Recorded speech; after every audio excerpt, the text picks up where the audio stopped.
FIL Sports, man. We back, man. Look, man, we doing a test live stream right here, y'all. So we not gonna be live too long.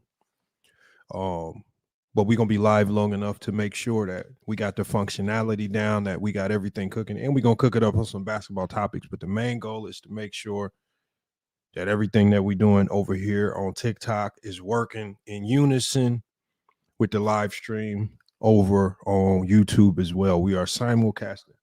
All right. And it sounds like it's working because I just got the audio coming through. So again, it's working. We live, we kicking. Salute to Black Dynamite. I see you in the chat, man. We about to cook it up. We got a lot of topics in here.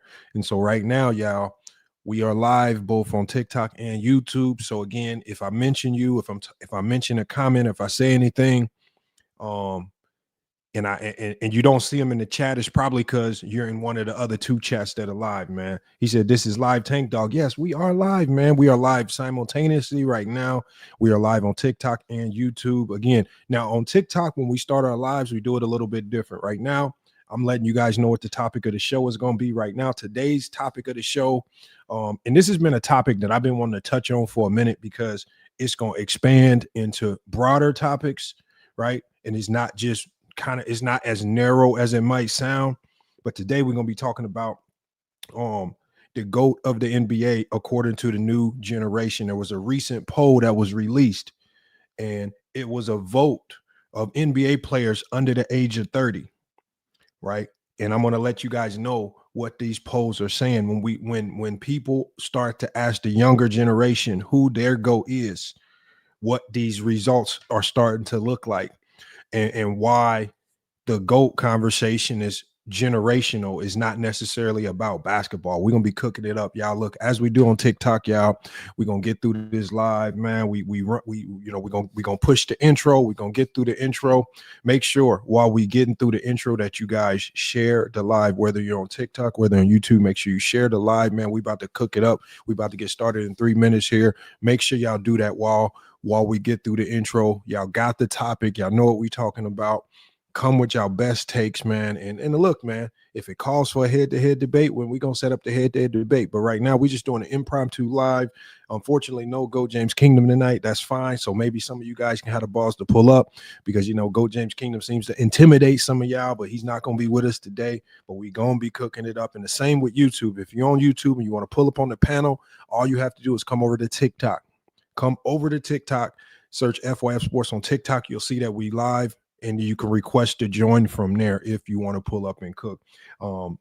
Again, we about to push this intro. We about to get started on these topics today. Make sure y'all grab y'all popcorn. Make sure you share the video, man, and we about to get active with it.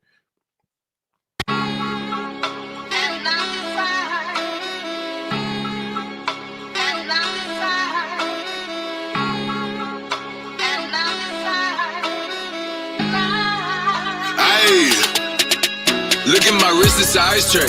I'm smoking like Smokey on Friday. I just got hit in the parking lot. People saw it when they put up beside me. These niggas hating, they Joe Bug. Run up on me and I'm gon' bomb. I'm selling gas out of 4Runner. She got that ass in the throat on me. I just got back in my rhythm with it. I got the gas in the rental whip. I'm trying to give me some motherfucking money. I can't get it laughing and chilling with you. Using the boy, you a little nigga. It's a motherfucking joke, it's a silly nigga. He blowing smoke like an engineer. I fuck his hoe like a prison nigga. We ain't ducking no action, we know to put on and get bitch niggas missing. If he say that he jacked me lying, he probably just said that to turn off some bitches. When I catch him, I swear I'ma kill him. My partner's gonna knock off whoever that's with him. I'm a stepper, I'm also a dealer. It's time to suit up, and you know I'm a driller. I come from the apartments, bitch, I be in the city. How the fuck can you say you mine by my side and you niggas is yet to come get me? You niggas be hard on the net, but in person you niggas be pussy and friendly. I done ran up this bag in the year, got a mad in the bitch, now they trying to kill me. Can't relate to this real nigga shit, cause these niggas be faking, some of them bitches. I done came a long way from that cell, getting up early as hell to count me riches. OG told me when I was legit to keep one in the head and don't trust any bitches. Nigga trip and reach out for my chain, I put one in his brain, send him out to the fish. Look at my wrist, it's an ice tray. I'm smoking like Smokey on Friday. I just got hit in the parking lot. People saw it when they put up beside me. These niggas hating, they Joe Bud. Run up on me and I'm gon' bum. Boom. I'm selling gas out of Forerunner. She got that ass in the throat on me. I just got back in my rhythm with it.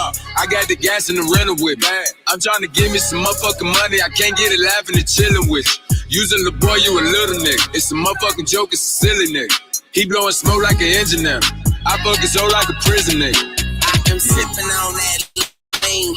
Don't bring me no bottles, ho. I make it rain so hard. Flowers grow, holly grow. 4 baby mamas, no baby mama drama. Bad bitch at home sleep. I go home and sleep behind her. Shout out to my weed man. Shout out to my lean man. Sitting on these motherfucking millions like a beanbag.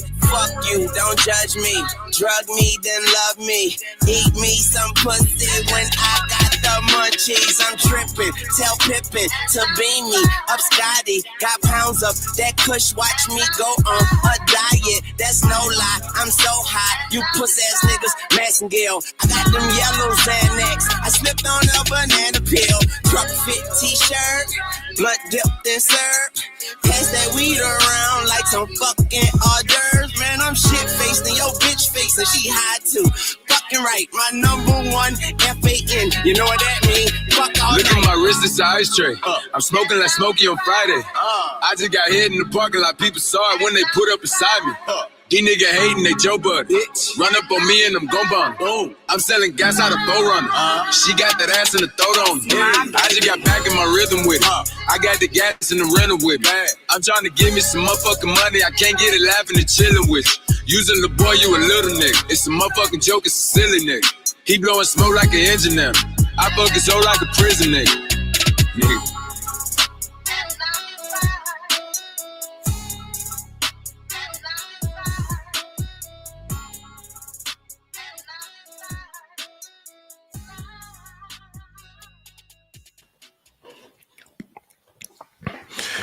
FYF Sports, man. Look, man, we got another topic for y'all, man. Look, man, I just got to run through it real quick. We're going to run through the topic. And again, if you're on TikTok, just to help me out, if you can just go double check, we are simulcasting the live. We're live right now on YouTube and we're live right now on TikTok. Again, I'm really kind of doing this live because I'm just making sure that we got the technology and the functionality down and everything's working properly. So when we start doing these lives on TikTok, we don't have to always just re-upload them, man. We could just go live and everybody's getting them from all platforms, man. So again, I see y'all comments on YouTube right here. So salute to Politics versus Sports. Salute to Logical Raptors fans, Iron Man, Tank Dog, everybody watching from YouTube. I see y'all in the chat. If you are in the chat over here on YouTube and you want to join the conversation, the way you join the conversation is you come over to TikTok, search FYF Sports in the search bar, follow us, and then request to join the live. And you're going to join from TikTok, right? So normally when we live on YouTube, you join through StreamYard. We're not doing that. Make sure you come over to TikTok, and that's where we're going to be doing everything from here on out. So again, if you're watching on YouTube, again, we are live. This is not a live premiere. We are live. And I think this is also going to help with the people that will ultimately try to steal the content. You know, sometimes if it's a live premiere, if you if some of the new content creators don't know the rules to the game, they get confused. They don't know what a live premiere is versus a live stream, and you got people trying to steal the content and running your live stream remote. So to avoid all that, right now, when we go live on TikTok, we're going to be live on all platforms. So there's absolutely zero confusion, man. Right. And then ultimately, I want to get back to doing lives on YouTube. I don't want to just keep them all over here on TikTok. But I just thought tonight would be a good night to go ahead and get this content out for you guys. But he says, just start the show. No need for bad music. Adrian Knight, y'all, why do y'all always got to complain about everything? Why do we run intros, right? When we start these shows with music, that could be the music of somebody that paid promo. It could be a young artist trying to get their music out. It's a plethora of reasons why we run a 1, 2, 3 minute song before the live starts. Y'all that impatient? Right? Artists like Black Booby. When Black Booby had his song, we was running it. We done ran up some of his streams on Spotify because we put his music out there. Stop being so thirsty. Salute to Sam King. Yeah, that's what I'm saying. The track was fire. Salute for all the tracks, man. And salute to everybody, man on fire. Salute to everybody that's been sending us music. Salute to all the artists that have been reaching out, wanting us to play their song, man. We're gonna put all those songs in rotation. And you know, as we progress through this, man, hopefully we can get to all y'all songs, because I got a whole bunch of songs lined up that I have to play. That's what I'm saying. Bandwagon, it's all unnecessary. People like to cry. That Logical Raptor fan on YouTube, hey, thank you. It's just like, and I don't get it. People just want to jump to the topic. But the topic of today's show, I'm gonna go ahead and break it down, because I thought this was interesting. And you know, especially, it seems like there's a debate on this every day on TikTok. It's not really a debate on YouTube. On YouTube with this particular topic, you don't really have debates. You have clicks. So you have one clique of people that are just adamant in their belief on this, not necessarily willing to be open to debate anything, versus people on TikTok, where at least the people on TikTok have platforms where they are willing to at least engage in the debate with people with opposing opinions. It might not always be the most fair debate, right? But they at least willing to engage, right? And it's more of a war-ready platform where people always actively ready to debate, whether it's disingenuous or not. So it's two different types of sports minds and sports fans that we're dealing with on each platform. So on YouTube, you're dealing with people that like to click up, right? Huddle up. They want validation. YouTube, you're going to be around a whole bunch of people that they need to hear from other people that you think the same way about basketball as they do. Right? They can't go on in life or basketball. They need that validation. On YouTube, on TikTok, not necessarily that. People just ready to go to war. This is why we can have people like the Zaba guy coming up here saying he has KD as the GOAT. You have people like MacDef who says Steph Curry is the GOAT. The craziest things in the world get said. Salute to SB Talk Sports, man. Another content creator, not just on TikTok, but he's also a content creator on YouTube. Make sure I go follow him as well, man. We you know, look, we gonna be bringing y'all up. Let me get to. I found the article, y'all. I found the article on Fadeaway World. And salute to King Shai Solomon. King Shai Solomon, man, I got a very interesting DM about you today, man.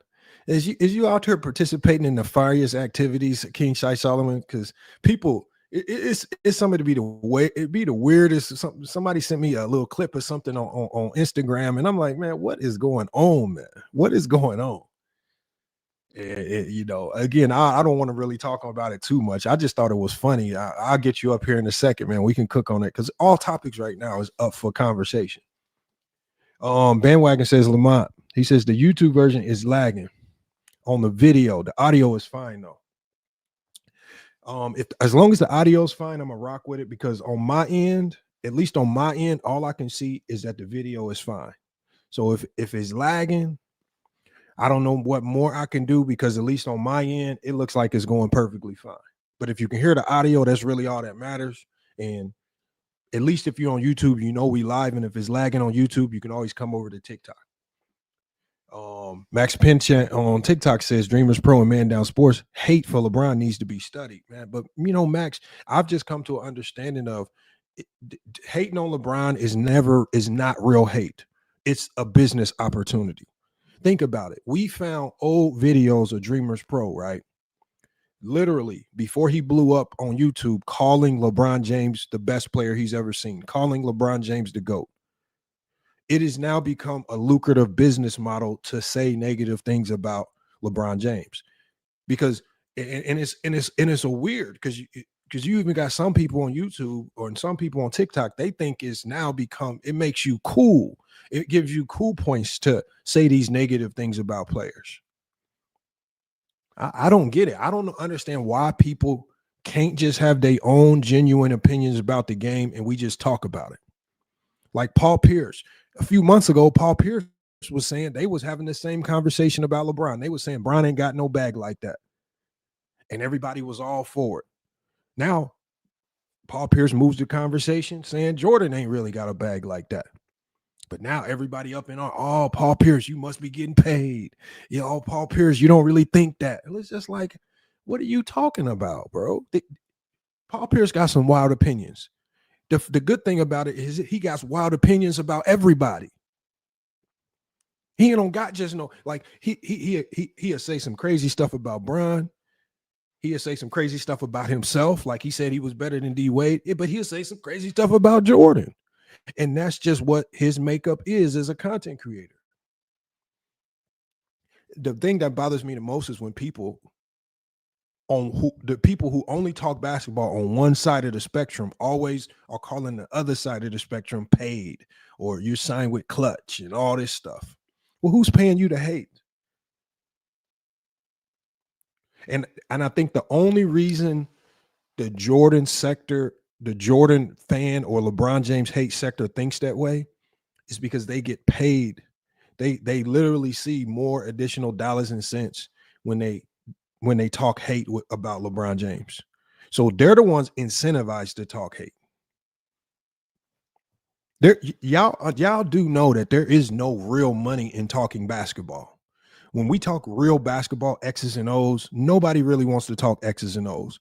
When I start pulling up the whiteboard, drawing up plays, when Johnny just did a stream on YouTube with pulling up plays, nobody wanting to pull up. None. So we know, I know for a fact, yeah, not a lot of y'all not really trying to engage and have no real conversation about real basketball. I've seen it. I got a plethora of videos, film breakdowns, X, Y, and Z. Y'all don't really care about that stuff. Y'all pretend that y'all do. And SB Talk Sports, you've been doing this long enough to know the same thing that I'm saying is true. Because really, there was only maybe a small sector of people that was interested when I was doing film study, film breakdowns, plays. That was people like A30. Outside of that, it's not, they gonna pretend. And this is why the other day when I forgot whose panel I was on, but it was Mez and a couple guys up there, right, on TikTok. And I was talking to another guy. He said he played basketball. We start talking about defense. You know, we start talking about defensive breakdowns. I'm like, he said he played college basketball. So I'm saying when you played college basketball, you know, when the defense broke down, you know, what was the principles? What did your coach tell you to do in rotation? Do you squeeze? Do you stun and recover? Do you X out the weak side on skip passes? What we doing? And then all of a sudden, when we start talking the actual game, trying to break down the game, brain cells start falling apart. He can't talk. No, we didn't do nothing. We just scrambled. We just found a body. Just all types of silliness.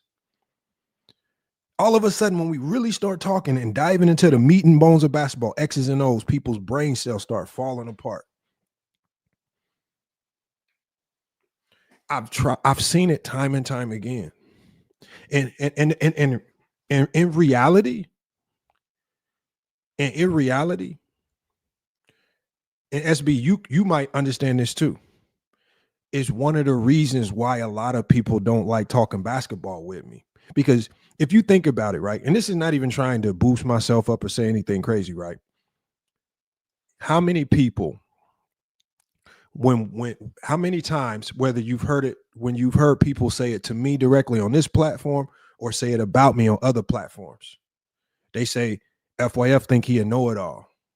Oh, FYF talk, he try to talk a good game. He try to talk with them big words. He's trying to sound like he's smart. And they take offense to me just being knowledgeable. They take offense to the fact that when you mention LeBron James was getting stopped by a 2-3 zone, they take offense to the fact that I can say, no, it was not a 2-3 zone. It was a 1-3-1 matchup zone, or it was a 2-3 matchup zone, which is significantly different from a 2-3 zone. They take offense to the real basketball talk. They take offense to the fact that I have knowledge. That's where we at in this game. Nobody willing to sit back and be like, damn. Because when I started coaching y'all, like, so a lot of y'all and people like SB and people who've been with me since like 2020, right? Some of y'all know I started coaching, right? And my coaching career started at Purdue University when I was coaching the Purdue University club basketball team. And in my second year there, we won the national championship. And then I get the opportunity to come to GCU and coach. The one thing that I learned, because when I came to GCU, I was under a guy by the name of Matt Gordon, right? He was probably the #1 JUCO college basketball coach in the state of Arizona, right? And he was over the club basketball here at GCU. The one thing that I learned when I first started messing with him is I don't know nothing about basketball. I don't know nothing. I don't know how to coach. I don't know how to organize a practice. I don't know how to organize a team. I had to literally start from scratch. And this is me coming to GCU after I won a national championship. I literally could have easily came in and be like, I know it all. I won a championship. But I had to humble myself and be like, when I talk to him, I know that I'm dealing with a greater basketball mind. So I had to sit underneath him for a year or two, because now I have to sit back and now I'm just absorbing information. How does he handle players? How does he handle disgruntled players when they're not getting player time? Right? How does he handle these scenarios? Right? I went to him talking about, man, I want to run your 1-3-1 matchups on like you was doing at Phoenix College when you was winning all them championships. Man, he said, man, you not a zone coach. Don't coach what you don't know. He giving me all types of pointers, man. And then we start having success. And then when he gave me he gave me the reins to the program here, we get to the national championship game. Right? Another national championship game. Then we win the national championship. Now we having success. It's too many people that pretend that they understand the game of basketball, but don't know nothing about basketball. And this is why I be snapping sometimes, like sometimes on TikTok on some of the last shows, because I be having to sit up here listening to people. Like, y'all remember on the last show when I was listening to some dude talking about trying to tell me that standing in a goddamn triple threat is your bag. Throwing a up fake and a jab step is a bag. That's not a bag. I be listening to people say Steph Curry has gravity. No, Steph Curry has no gravity. Gravity is the fakest term in basketball. Zero. Gravity is not a real thing, you guys. There's no coach in basketball history that walks into a huddle saying, hey guys, man, we got to watch out for number 18 because he has a ton of gravity. That is not a real thing. It is not real. It is a made up NBA 2K term. That's it. It's fake. You don't have gravity on a basketball court. You only have what the defense allows you to have. If the defense thinks you trash, or if they don't think you can go left or right, you might get a little bit more gravity because they're going to pull the defense back off of you. And they're going to focus the primary bulk of their attention other places. That's not gravity. That's just the defense. There is no such thing as this, but it's hard for me to listen to low-level, low-budget basketball talk. And for some of y'all, the people that take offense to it, it's not me acting like I'm better than y'all. It's the fact that there's just certain elements of the game that I've studied, and I love to let y'all know about it. And what I can easily tell y'all, and salute to Kingside Solomon in the chat, salute to Big Leo, salute to Adrian Knight. I like to teach the game of basketball, but what I also respect is other people that also know the game. Because if you know something I don't know, I'm gonna sit back and see somebody. I think it was Jamar. Jamar left me a comment on my last video, y'all. Right, and Jamar said something like, "Yeah, hey Johnny said this, and how come you didn't get on him about that comment?" I've said this multitudes. I've even told A Johnny this. I said I don't agree with everything that A Johnny says. The one thing I respect with A Johnny though is he studies the game. If he don't know something, he's gonna go learn it. Right? And when he has a take, he researches information to support his take with information. That's all you can ask. That's all you can ask in this basketball thing. So when I don't give a ton of pushback to Adriani, it's because he's been a person that's shown me he just not gonna blurt some bullshit out just on some humbug. I promise y'all, when Adriani be coming with what y'all call hot takes, like his take about Anthony Davis, it's because he studied defense, he looked at the defense, he looked at numbers, he looked at articles, he read stuff to support it, and he was like, damn, this is my conclusion. It's too many of y'all that don't do that. Y'all, some of y'all, if you've been on YouTube for a minute, y'all know research purposes only. We got Logical Raptor fans on YouTube. He says, Lamont, stop the gap BS. I don't know what gap BS is. What is gap BS? So see, this is a prime example, y'all. We got Logic. His name is listen to his name, y'all. His name is Logical Raptors fan. First of all, he's a Raptors fan. That's not logical. And number two, he uses the word logical. And he says, stop the gap BS, because he doesn't like to hear me talk about gap coverage or stunting the gaps or squeezing in the gaps, because that is real basketball talk. That's too much basketball talk for people like a Logical Raptors fan. He when I start saying stuff like that, I'm telling y'all, they brain cells start to implode.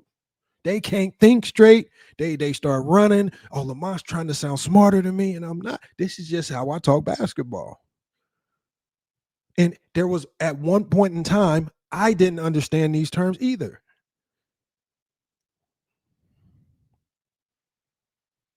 Salute to Leahy Heli. Duffman said, damn, L, that one hurt a bit. Look, all I'm saying, y'all, is, and look, Logical Raptors fan, if what I'm saying is cap, you can easily come over to TikTok right now. Just come over to TikTok, hit the request button, and we can hash it out live. We can see what you know about the game of basketball. Y'all get mad because I can see the BS. And the one thing that I've been able to pick up on the most is people that try to bullshit their way through basketball talk. When it's time for you, like, I don't mind someone coming up here saying, oh, I disagree with your take.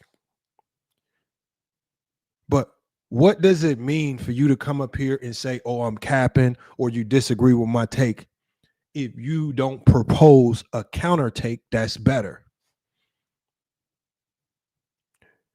It'd be so many people that get mad. Like, for example, I went on, I think it was Vision's channel. They asked me my top 10. I told them my top 10 and my criteria. But what happened when I asked them for their top 10 and their criteria? Now, all of a sudden, there ain't no answers getting thrown out. Oh, we ain't got no criteria. Oh, I forgot to write it down. Or I have to go check my notes. Or we ain't here for all that. Or no, we just here to talk about that you lie. Like, it'd be so much ducking and dodging when it's time for especially the people that seem so confrontational in these basketball circles, the people that be trying to pretend they know the game the most. How can you fact check them? I guarantee you, take somebody like Chilltown. How do you know Chilltown is just not out here babbling and crying? Because when you ask Chilltown a question, he never will run from it. If you ask Chilltown, what's your top 5 and why? What's your criteria and why? Why is this guy ranked here and why? Chilltown will answer it. You can only respect people like that, whether you agree or disagree. Like, even with the Zabalicious dude, when Zabalicious said KD was his GOAT, and he, albeit very stupid, he said why KD was his GOAT, I didn't argue with him. And to a certain degree, as crazy as the Zabalicious dude is, I got to respect him. I got to. Zabalicious was welcome to FYF Sports at any time, because he did what most LeBron James haters can't do. He answered a question and didn't run from his take. He stood on the fact that KD was the GOAT, and he stood on his logic, no matter how stupid the logic was. You got to respect it. What's your top 5? This is not a top 5 conversation today. And if you really want my top 5, you hit that request button, because then I can give you my top 5 and then you can give me yours. And then now we can talk about the criteria that landed us there. If you're not trying to do that, I'm not trying to have that conversation with you. Why do you even care what my top 5 is? What does that matter? My criteria should matter more than anything. Y'all run around, y'all care about what other grown men do with their rankings. That's why we talking about this topic right now. The topic on the docket right now today is the GOAT of the NBA according to the new generation revealed. And it says players under 30 overwhelmingly choose LeBron over Jordan and Kobe, shaping the league's generational GOAT debate. Let me get through some of this article. I'm going to get through some of this article. I want to get y'all thoughts on this, and we're going to progress through it. And then we're going to start bringing people up who hit the request button. We're going to cook on this topic right here. Make sure while y'all listening on TikTok, make sure you smash that like button. We're trying to get to this. We're trying to get to TikTok to 10,000 likes today with ease. Get to 10,000 likes. Make sure you support FYF. Agree or disagree. Make sure you share the live and make sure you smash that like button. Let's run the numbers up, man. We're going to be cooking today. And I'm going to give everybody opportunity to cook on this topic. According to this article, it says the debate over the NBA's greatest of all time has raged for decades, but when the youngest stars in today's league were asked for their pick, the results revealed a clear generational lean, and it's one that tilts heavily towards LeBron James. It says when it comes to the current generation of players under 30, LeBron James is pulled ahead as the clear favorite. It says the majority of the league's brightest stars, including Ja Morant, Cade Cunningham, Trae Young, Jaren Jackson Jr., Karl-Anthony Towns, De'Aaron Fox, Paolo Banchero, have declared him the greatest of all time. It says Michael Jordan still holds firm with some players like Luka Dončić, Victor Wembanyama, Cooper Flagg, Jaylen Brown, and Zion Williamson. It says Kobe secured third with nods from players like Jason Tatum, SGA, Jalen Williams, Brandon Miller. And it says while Brandon Miller went entirely against the grain, picking Paul George as his GOAT. Right. And so when it talks about Ja Morant, it says Ja Morant called LeBron the GOAT after James broke the all-time scoring record. Cade Cunningham crowned him over Jordan, explaining, LeBron is the best player I've seen with my eyes. Trae Young echoed the sentiment on social media, ranking him first in his all-time list, tweeting that LeBron is the GOAT. Karl-Anthony Towns revealed his choice on Club Shay Shay podcast, while Jaren Jackson made his pick after the Lakers eliminated the Grizzlies in the 2023 playoffs. It says De'Aaron Fox sided with LeBron in an interview with Hoop Hype, saying, I didn't watch Michael Jordan play, so I'm not going to pick somebody I didn't watch. I respect that, right? Banchero or the Orlando Magic says had his own fan moment after James posted him on his Instagram story, and he said he wrote, that's my GOAT for real, right? And it talks about Michael Jordan. It says Michael Jordan remains untouchable to fewer stars. To a few stars like Luka Dončić, who said it was MJ. Victor Wembanyama said he leaned toward LeBron, but ultimately said the winning tipped the scales for him to pick Jordan over Bron. Cooper Flagg, he named Jordan without hesitation. Jaylen Brown praised Jordan, Jordan's one-on-one status. And then Zion picked MJ. Jason Tatum called Kobe his GOAT, saying he sees himself in the late legend. All right. SGA took it a step further, saying Kobe is Michael Jordan on steroids and frequently refers to him as his favorite player of all time and also his GOAT. Jalen Williams also picked Kobe Bryant, honoring the Mama's relentless approach to the game. What we starting to see, y'all, is what I've been telling you guys for a while now. It's just a natural progression. It's just a natural progression of these sports or the way sports work. Hold on. We got They Hate Eli on YouTube. He says, yo, Lamont, you're going to start streaming TikTok lives on YouTube and Twitch. Well, this is streaming on YouTube and Twitch. This is literally streaming live on Twitch right now, and it's streaming on YouTube right now in vertical form and in horizontal form. So there's 2 lives right now on YouTube. And we're live on TikTok, literally live in 4 different ways you can watch us. You can watch us in the horizontal on desktop, and you can watch us on TikTok. I mean, I don't know what more you want me to do, man. That's why you're able to type in the chat. We can cook it up right now. I see you. Also on YouTube, if it's still lagging for you, if it is lagging for you, just come over to TikTok where it's not lagging, because I was told in the chat that the video is lagging, but the audio is fine. So I do apologize for that. I'm going to try to find ways to fix that going forward into the future. As it stands right now, there's not much I can do about it.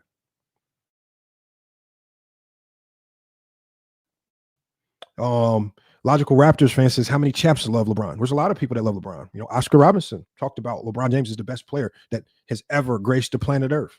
I don't know what you want me to do. Oscar Robertson is a champion. I mean, there are plenty of players who are champions that say LeBron is the GOAT. And also what I ask you guys is why, like, it doesn't not like I don't even care who these players pick as the GOAT. The point is that this GOAT narrative shifts as generations change. Players typically start to pick players that they watch, you know, and that's just not with players. People typically start to pick their GOATs based on just purely based on who they watched while they were growing up.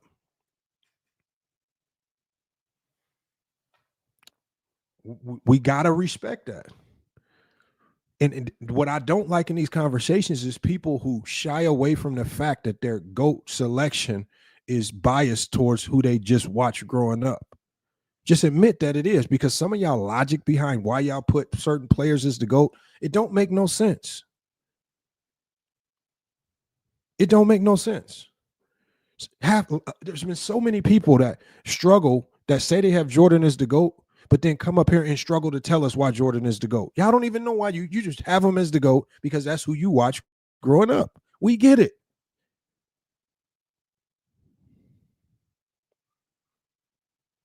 And that's what I'm saying.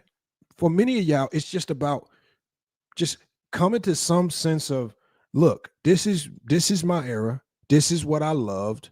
This is what I have an affinity for, right? This brings me the most nostalgia to me. I'm going to select a player in this era. This is my GOAT because of those reasons. And how do we know that this? All you have to do is look at polls from players today. Why are players today saying that they have the majority of players under 30 in the NBA? Why are they saying that they are all mostly picking LeBron James? This is who they grew up watching. Why are players over 30 and the people in their 40s and 50s, right? Why are they all saying Jordan? That's who they grew up watching. When you talk to all these 90s players, we had Sharon Wright. Sharon Wright was on this panel. He played in the 90s.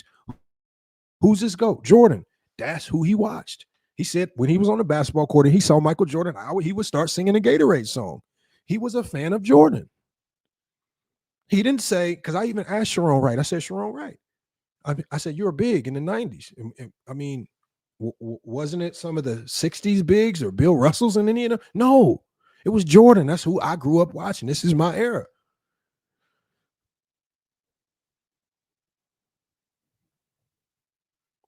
So when we had this GOAT conversation, one of the reasons why I don't care about where you rank players, I don't care what you think about where I rank players.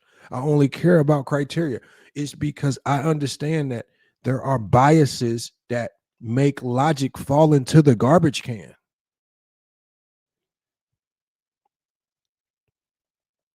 It's so funny to me when I hear you guys try to pretend as if it's not biased and you try to give me some weird criteria that makes no sense. And then when I put that criteria into the algorithm, then you get these flip-flop mumble jumbo results. He says, my criteria is that the 90s is wildly overrated. And well, Nick, I've been saying that for a long time. The 90s is overrated to me. And I grew up watching a portion of the 90s. Now, here's the best thing about it. Do I expect everybody, and do I care if anybody disagrees? No. I have my reasons for why I feel the 90s is overrated, and I don't give a damn what you say or think about it. When I tell people about the 90s being watered down, the expansion era, right? All these things, these are my reasons. You can take it however you want it. is not, I don't care if you agree or disagree. Y'all really think I need to huddle up in some Discord or some StreamYard panel with 9 people that agree with me just for me to be confident in my take? My take is going to always be my take. I did before Rasheed Wallace came out and said Michael Jordan really wasn't that good of a defender. Why don't y'all go back and check my catalog? I might have been one of the first people that put it on video that Michael Jordan really wasn't that good of a defender. I said this years before Rasheed Wallace even made that. I said this years before Tom Havlicek came out with his steals thing. I said, man, when I watched the film, I don't know. I don't see this elite defender that y'all talking about. I don't know how he collected all these awards, but this don't look like elite defense to me. I said this years before. And do you really think I need validation from some Rasheed Wallace for me to say that? I just watched the game. That's what I concluded on. Rasheed Wallace could have said Jordan was how many people come into these platforms and say Jordan is one of the greatest defenders of all time? Do you think I give a damn? My opinion on Jordan's defense is not going to change. Ball watching and getting steals and getting steals from gambling in passing lanes is not an indicator of a great defender. It never has, it never will. You cannot convince me otherwise.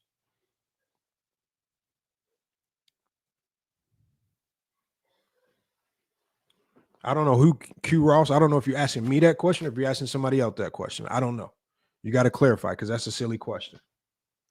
We got Frank. We got Brandon Frank says I watched Michael Jordan and LeBron playing in their prime, and I got LeBron as a better player. I get that.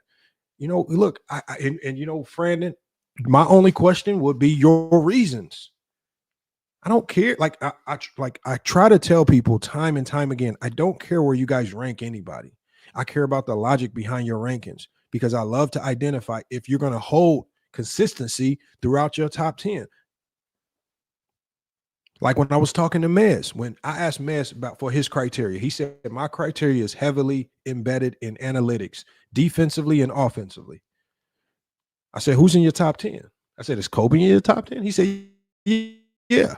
How is Kobe in your top 10 if your criteria is heavily embedded around analytics? He's not. Analytics do not like Kobe Bryant's game. He can't be in your top 10 if that's your supposed criteria.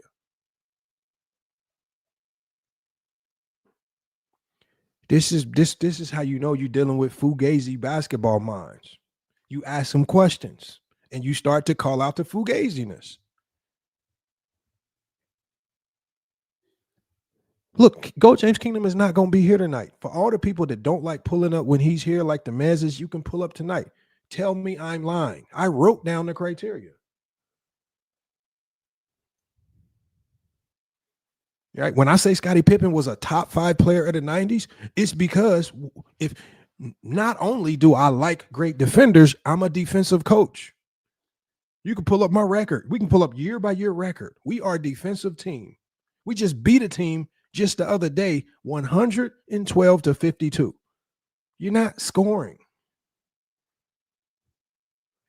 I like guys who can shape the game of basketball with defense. I think guys who can impact the game of basketball with defense are just as important as guys that can impact the game of basketball on the offensive side. I have my reasons for that. Why? Because I've seen that work in basketball in real life. Blame F. Thank you. You answered it right there. That's my particular bias. See, Blame, and I explain this to people all the time. Blame on I'm talking to Blame on TikTok. For everybody on YouTube, I'm talking when like I say, some of the names I mentioned.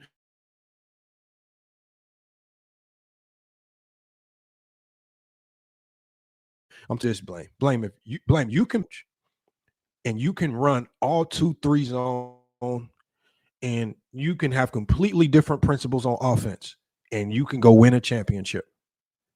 I can be a coach. I can be all man to man. I can have completely different principles on offense, and I can win a championship. Who's to say we wrong other than we just hearing each other's takes out? I understand that some of my opinions are from my bias. Why do you guys run from that? How I see the game, how most of you guys see the game is should be shaped on if you played the game, it should be shaped on your experiences playing, your experiences coaching, things like that, your experiences watching. The problem that we're having, Blame, and the people that I'm talking about is there are a plethora of people that don't watch. I remember on Ticket TV, and I forget, there was a guy named James Hayes who would always be on the panel with Tickets. Some of y'all might remember this dude. He's still on Tickets channel today. His name is James Hayes. James Hayes would pull up to the live every night. I'm talking about this is around COVID time when everybody was pulling up to Ticket TV. We would cook. I'm talking about we cooking for hours, 6, 7, 8 hours. James Hayes would pull up every single night after the game was played, especially LeBron James Laker games. And he would be talking. He would be giving all these opinions about LeBron. And then we get to talking about the game, trying to get into the specifics. And James Hayes would always say, man, I was at work, man. I missed the game, man. But this is what, but how are you giving us any 2 cents on LeBron James? You pulling up like you got all this information from the game, and every time you pull up, every single game, man, I just got off work, man, I missed the game. Why is you up here talking about LeBron James? And you telling us how he choked and how he's wrong and how he's relying on other stars to carry him, and you ain't even watched the game.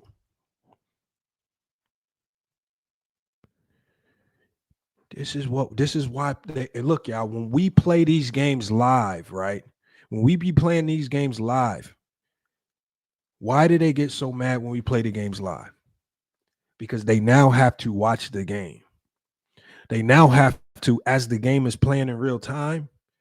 Like, for example, when we have those idiots that come up here saying, yeah, they was sagging off LeBron in 2007. They was just leaving him wide open. Okay, well, let's just watch the game. And then when we pull up game 2, game 1, game 3, game 4, and all we see is max ball pressure, hard hedges on LeBron James. Max ball pressure, hard hedge. Max ball pressure, hard hedge.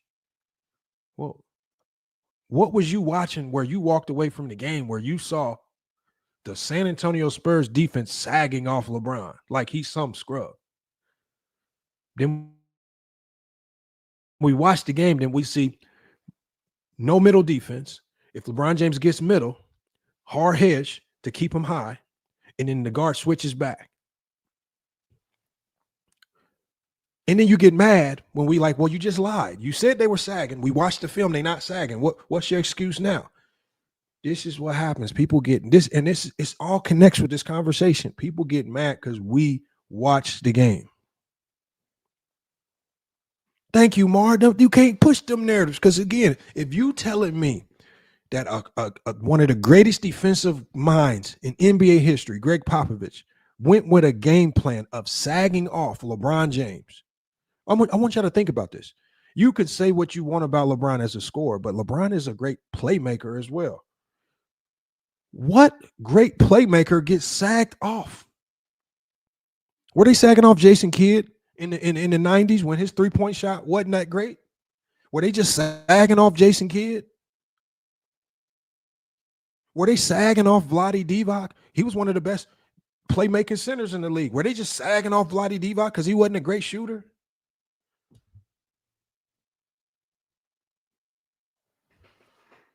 Where do these strategies exist other than y'all brain? Or y'all just lie with intention because you don't like LeBron?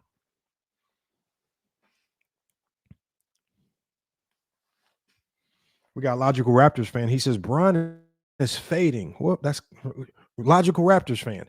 You're fading. You're getting older every day.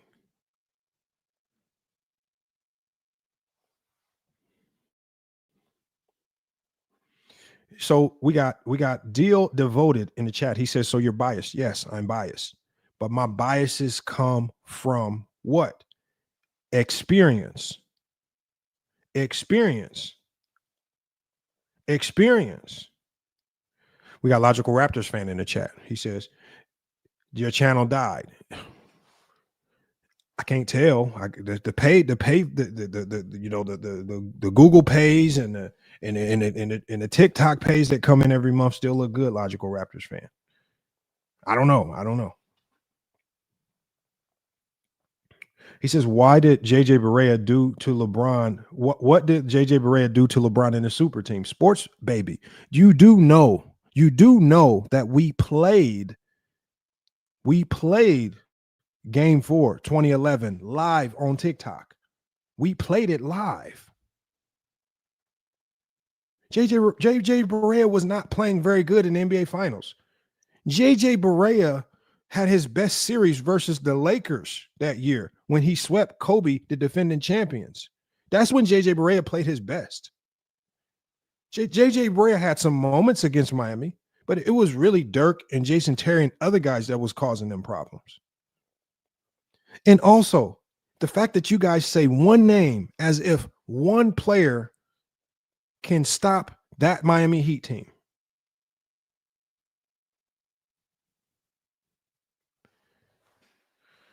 Oh, man. Come on, man. Why do y'all do this stuff, man?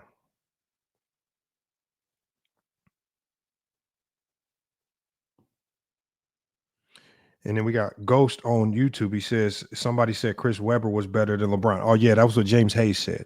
This is what I'm saying. And see, the thing is, I don't care that you say that. But when we ask James Hayes why, then he starts struggling with the why. Because if anybody says Chris Webber is better than LeBron, we're going to all ask how? What makes him better? And he can't explain it. You're just saying it to say it. This is what makes you stupid. We got Willie in the chat. Willie on YouTube. Salute to Willie, man. Willie just hate watches. Willie says a whole bunch of crazy stuff in the chat. You know, Willie, again, needs validation from others to have his own take. Willie says, as long as I can see Jordan's logo every day while being a witness of greatness, I'm fine with that. I don't know what that means. You said as long as you can see Jordan's logo every day. What does that mean? That's kind of a weirdo statement right there. Come on, man.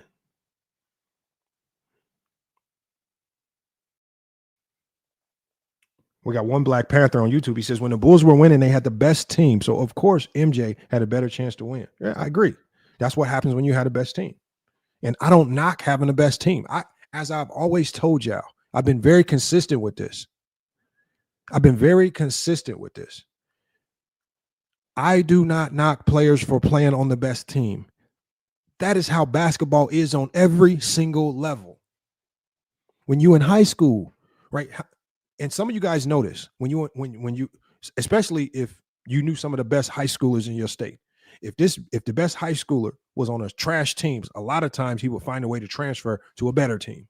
In college, if you're a 5-star recruit, do you go to trash teams? If you're a 5-star recruit, are you going to say, yeah, I'm gonna take my talents to Wright State because I wanna help them get it out the mud? Or do you take your ass over to Kansas or Duke or North Carolina with all the other 5-stars so you can shit on everybody? Even when you go to LA Fitness and you in the pickup runs, do you go into LA Fitness and say, yeah, just let's even the teams out. I wanted to, I want one good player on each team and we want to see who can get it out the mud. No. When it's time for me to pick teams, if you a scrub, sit your ass down. I'm gonna go get him. He can play. If you a scrub, sit your ass down. He can play. I'm getting him, and we gonna get on the court with what we think is the best team. We gonna try to win every single game. When Kevin Durant got tired of struggling and striping around with OKC, let me take my ass over here to Golden State. Now we about to crush everybody. This is what basketball has always been, because what happens is when that juggernaut team gets created, the only thing that it does is it makes every team that competes against them better. Every single team. Now, everybody has to level their game up. One of my problems with the 90s, y'all, is that while the Bulls were super leveled up, because they did a lot of their work going into the 90s, the rules of the 90s, the expansion, the CBA made it difficult for the teams in the 90s to get better and actually compete with the Bulls. Patrick Ewing couldn't leave the Knicks because of the CBA restrictions. Reggie Miller couldn't leave the Pacers because of the CBA restrictions. Players who were underpaid, like Hakeem Olajuwon, faked injuries, demanded trades, faked injuries some more, demanded trades, trying to get out of Houston. Couldn't. Scottie Pippen went criminally underpaid, handcuffed and clamped and locked down by the Chicago Bulls because he signed a bad contract. And I've always told y'all, when I say the 90s is a crippled era, it has nothing to do with the players. It's the infrastructure of the 90s that hurt the 90s. Sean Joyner says, Lamont, just say you hate basketball. I know Sean Joyner. That's why I coach. That's why I've been in basketball my entire life. That's why I do all this. That's why I win championships. That's why we crush teams. That's why we do all of that, because I hate basketball. Sean Joyner, what do you do in basketball? What is your talking points on basketball? If you disagree with anything I say, why are you not hitting the request button to join and pit your arguments versus mine? Sean Joyner, just say that I know more basketball than you. Just say I understand the game better than you. Have y'all noticed something, y'all? And I want y'all to be wary of this, y'all. This is for everybody on YouTube, and this is for everybody watching on TikTok. There's a lot of people that cannot fight me with basketball talk. I want y'all to keep this in mind. There's a lot of people that cannot, because they can't go toe-to-toe with the basketball acumen, they try to go to other places. I want y'all to take a keen note of that.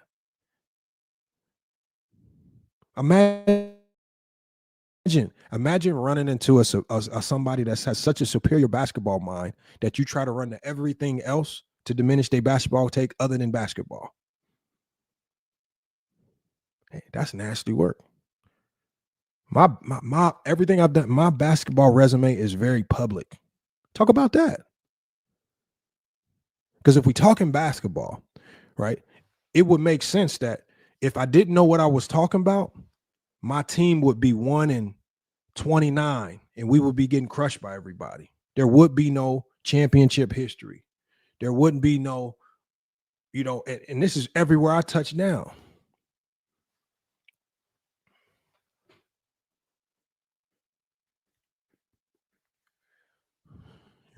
That's what we see now. That's what it is. Hold on, I can send Sean a request. I see Sean in the chat. I can send them a request. We got Zabalicious in here. I see y'all in there. Well, I see y'all in here. Salute.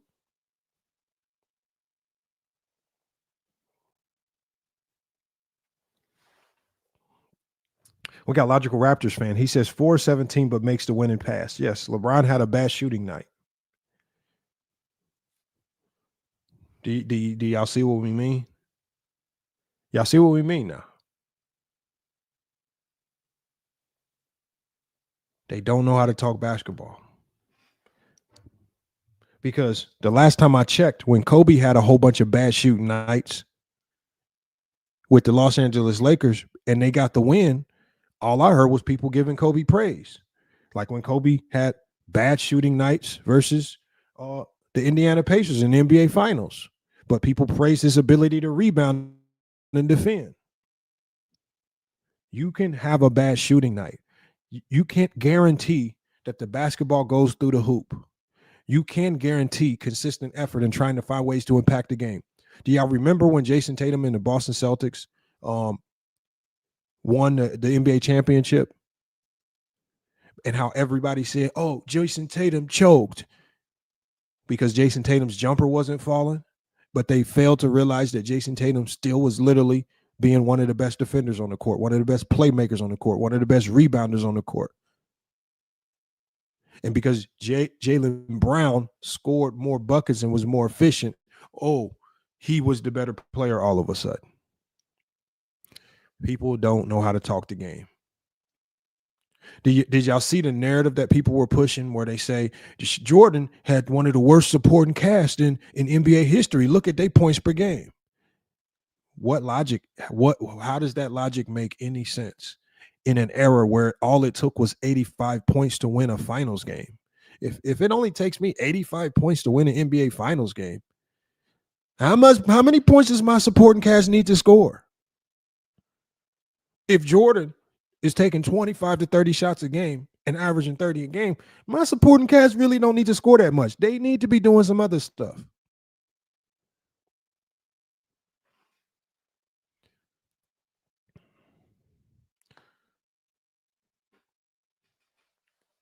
It's crazy, man. Let me see the chat over here. My thing is lagging. Let me see what they're saying over here. Salute to Iron Man over here. Logical Raptors fan still is not coming with an actual rebuttal. He says stop lying for views. Lying about what? And for what views? Logical Raptors fan, how about this? If you leave and go watch something else, I'll lose your viewership. And if I lose your viewership, Logical Raptors fan, then you no longer can say I'm doing this for views. Oh, hold on. Let me give a shout out too, because I just saw this come through. My bad, it's lagging over here. But let me give a shout out because we just got a $50 cash app over on you. I mean, not a cash app. We just got a $50 super chat. Let me give a shout out. And let me put this on the screen over here. Let me give a shout out to Man of Faith, man. Man of Faith, who actually came with one of the songs that we played the other day.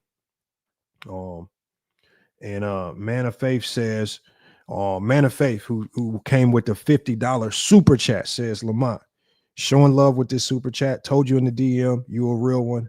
Best sports debater and commentator on YouTube and TikTok. He says, nobody does the research and breaks down the facts like you or cooks the haters the way you do. That's why I rock with you. And salute to Man of Faith. Man of Faith reached out to me, y'all. He asked me to play a song. And look, y'all, if y'all got anything y'all want to promote, a song, your channel, I'm not going to charge you to do anything. Like, if you want to donate, if you want to support, that's all on you, right? And Man of Faith reached out. He had a song. All we can do is share that song with the people and give them whatever feedback.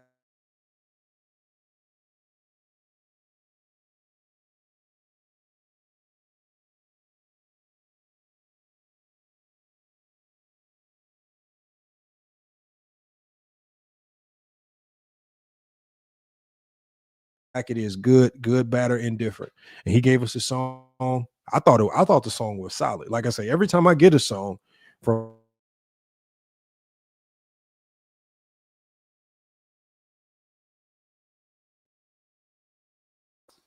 I think it might be this right here. Let me shut this window down.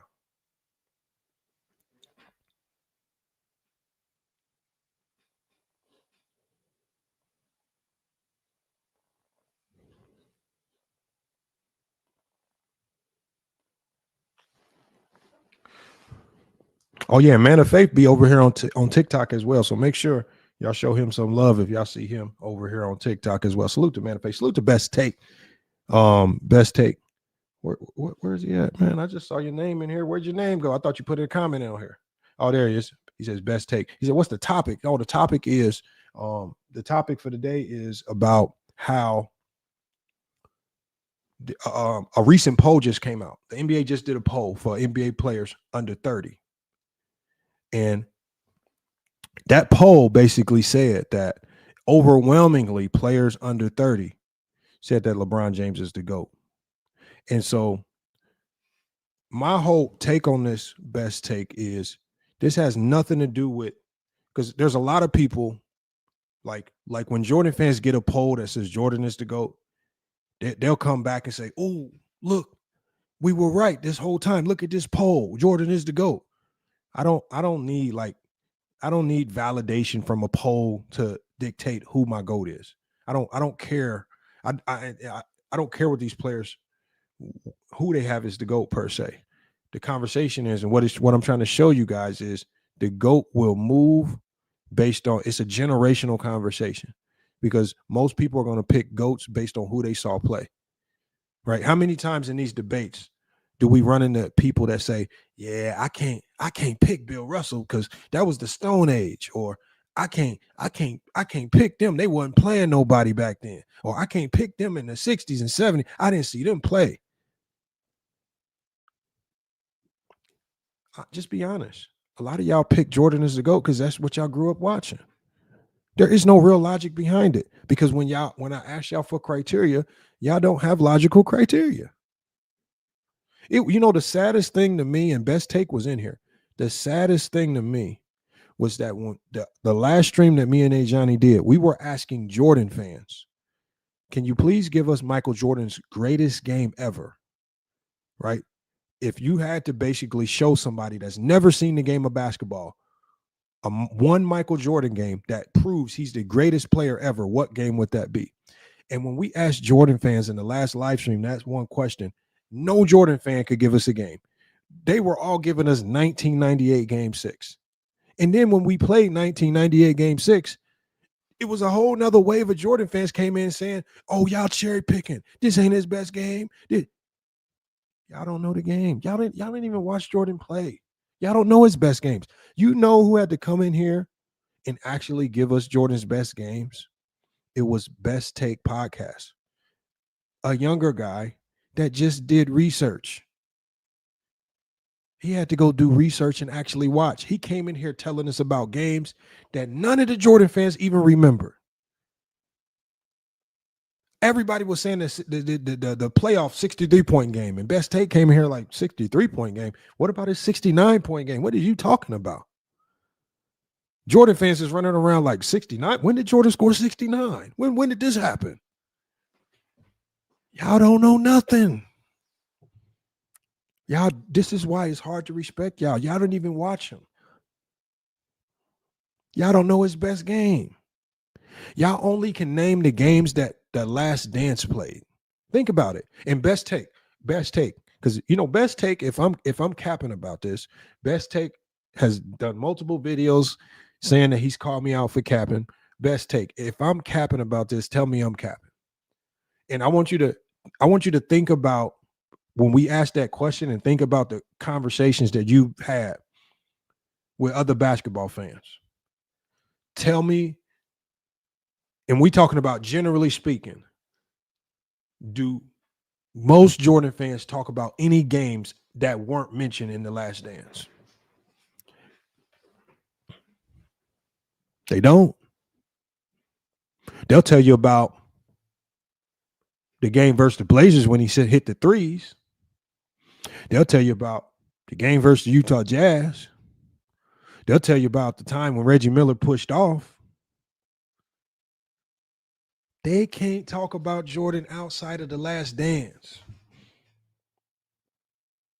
It's a fact. We got Import AI. He says MJ was plus 31% of Bulls points on 5 of 6 title runs. Import AI. What does this mean? In an era where that was completely different. The 90s was completely different because of the rules. Are you guys, what is wrong with y'all brains? Every star, almost every single great superstar in the 90s took the bulk load of the scoring on their team because of the illegal defense. Do you guys know that they implemented the 5-second dribble rule because of Charles Barkley and how much he would dribble to air out the ball because of the illegal defense? Did we not just watch in 1998 Game 6 of the NBA Finals? The Utah Jazz literally spammed the same exact play over and over and over again, giving the ball to Karl Malone, one player. In that same finals, you know who didn't average double digits? You know who didn't average? John Stockton, Jeff Hornacek, Byron Russell. Karl Malone did all the scoring for them. That's how the era was designed, which is why Rod Thorne took illegal defense out the game. And my bad, I saw y'all. I'm about to bring y'all up. I saw a couple people request. I'm about to go ahead and get y'all in here. I got Zaba in here. I believe that's Zabalicious. I think that's his name. But if it's not Zabalicious, then my bad. Salute to Zaba for pulling up, man. What's good, man? What you got going on, man? I'm chilling, man. What's good, man? Hey, Zab, and I'm taking a guess at this, and if I'm wrong, just let me know. You are part of the younger generation, correct? I was born. I'm about to be 40, nephew. I mean, that's probably mid tier as far as age goes with basketball fans, right? All right. I mean, I'm all around, but you could say I'm in the 2000s. Okay, so yeah, and so I'm gonna ask you based on the basketball conversations, and I want Zaba, and I know you got your beefs with the LeBron James fans and all this stuff, but I want you to try to be honest about this. All right. Okay. Because you part of a fan base, you've seen LeBron James fans. What fan base to you knows the least about the game of basketball? Wait, you there? All right, what you say? You froze up. Oh, hold on, my bad. I said, what fan base to you knows the least about the game of basketball?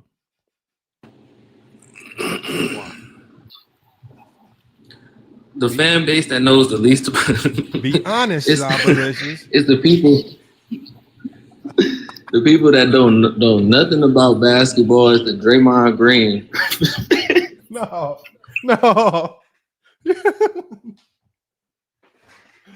Look, man. You can be honest, man. You can be honest here. Be honest. I don't know. I'm talking about the lead. Like I'm talking about just like we had a comment in here where we had a Jordan fan talking about. He said some silly. I don't know where he found it. I've seen this.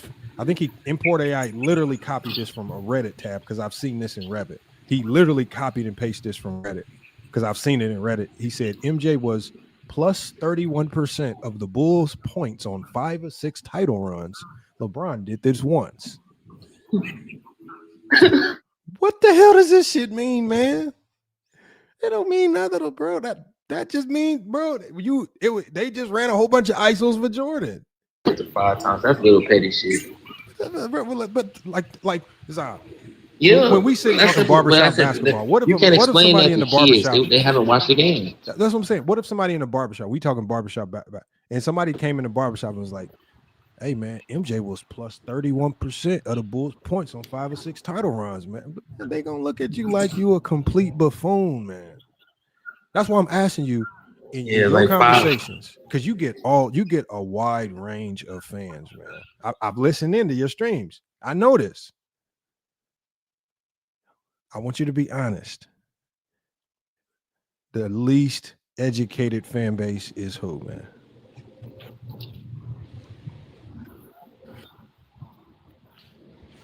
I said, man, you talking about out of the greats or? No, the fan bases. I'm talking about the fan bases, the Jordan fan bases, the Kobe fan bases. See, Kobe fan bases have to be smart, right? This is what you got to get at Kobe fans, because Kobe got a weird career of like inefficient moments with down moments.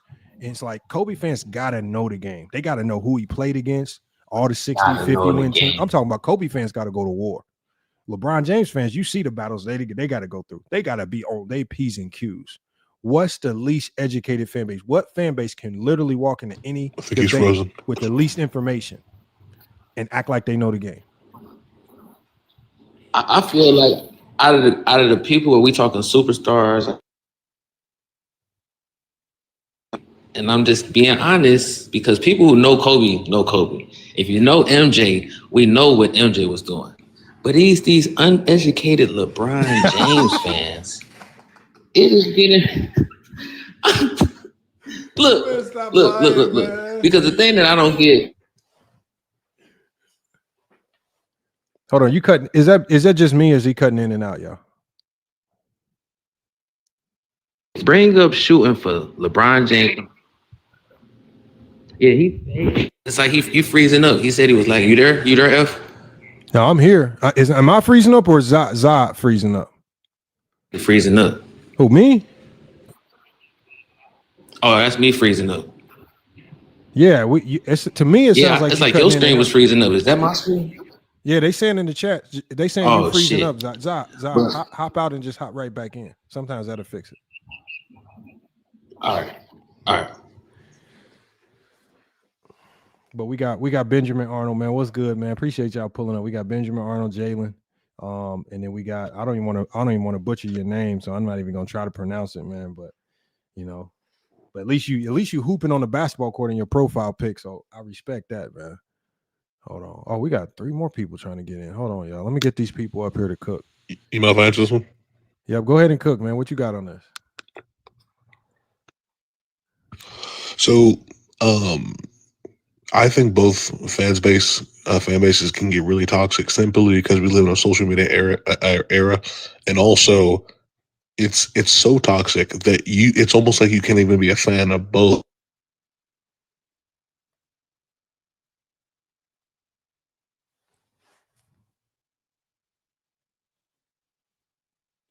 Fun coming to a Jordan live and you start talking about it, they'll roast you. So it's like you can't even be a fan of greatness anymore. Imagine that. We've literally come to a point to where we can't be a fan of just simple greatness.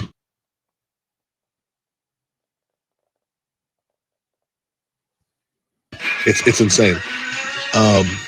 So I think Jordan fans may have more of a toxic maybe least ball knowledge, and I put Jordan as my GOAT. But the reason why I say that is because Jordan was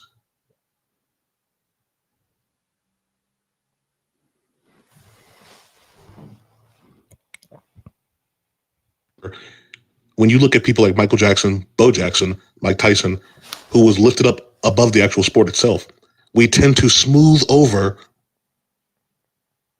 the nuances that they had. That we kind of smooth them over, and you kind of overlook them. When it's another player that you do not like, that you tend to see all that. You tend to see all the problems now. You tend to pick out every bad part. So Michael Jordan, he was literally lifted up as a god, especially when it got to around 90, 91.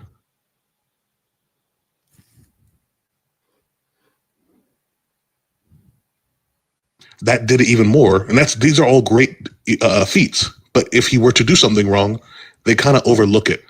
And if LeBron were to do the same thing, they'll pick that out. And by the way, Vice do this. But I think it's more so for Jordan fans because he was lifted up as a god. LeBron was not lifted up as a god. Maybe you could make an argument for that. But as far as Jordan, he was literally lifted up as a superhero. So there we go.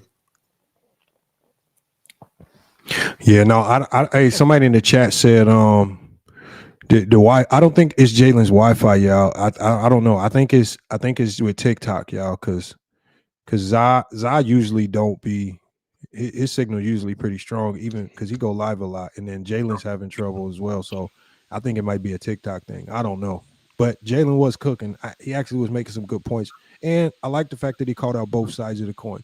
It does happen on both sides of it. I've heard some disingenuous LeBron James arguments. I've heard a lot of disingenuous Jordan arguments. And you know what? I say this a lot. Y'all can disagree with me, and this might be the most harsh way to say it, but this basketball talk has started to turn into like Crips versus the Bloods, man. You pick a side and you can't talk nothing. You can't. If once you pick the Jordan side, you can't never say nothing good about LeBron. Once you pick the LeBron side, it's like because you know the funniest thing about it, y'all. I had Willie. Y'all know Willie in the chat, right? You know, some of y'all know who Willie is. Willie's crazy. Willie is all Jordan, all Jordan, all Jordan.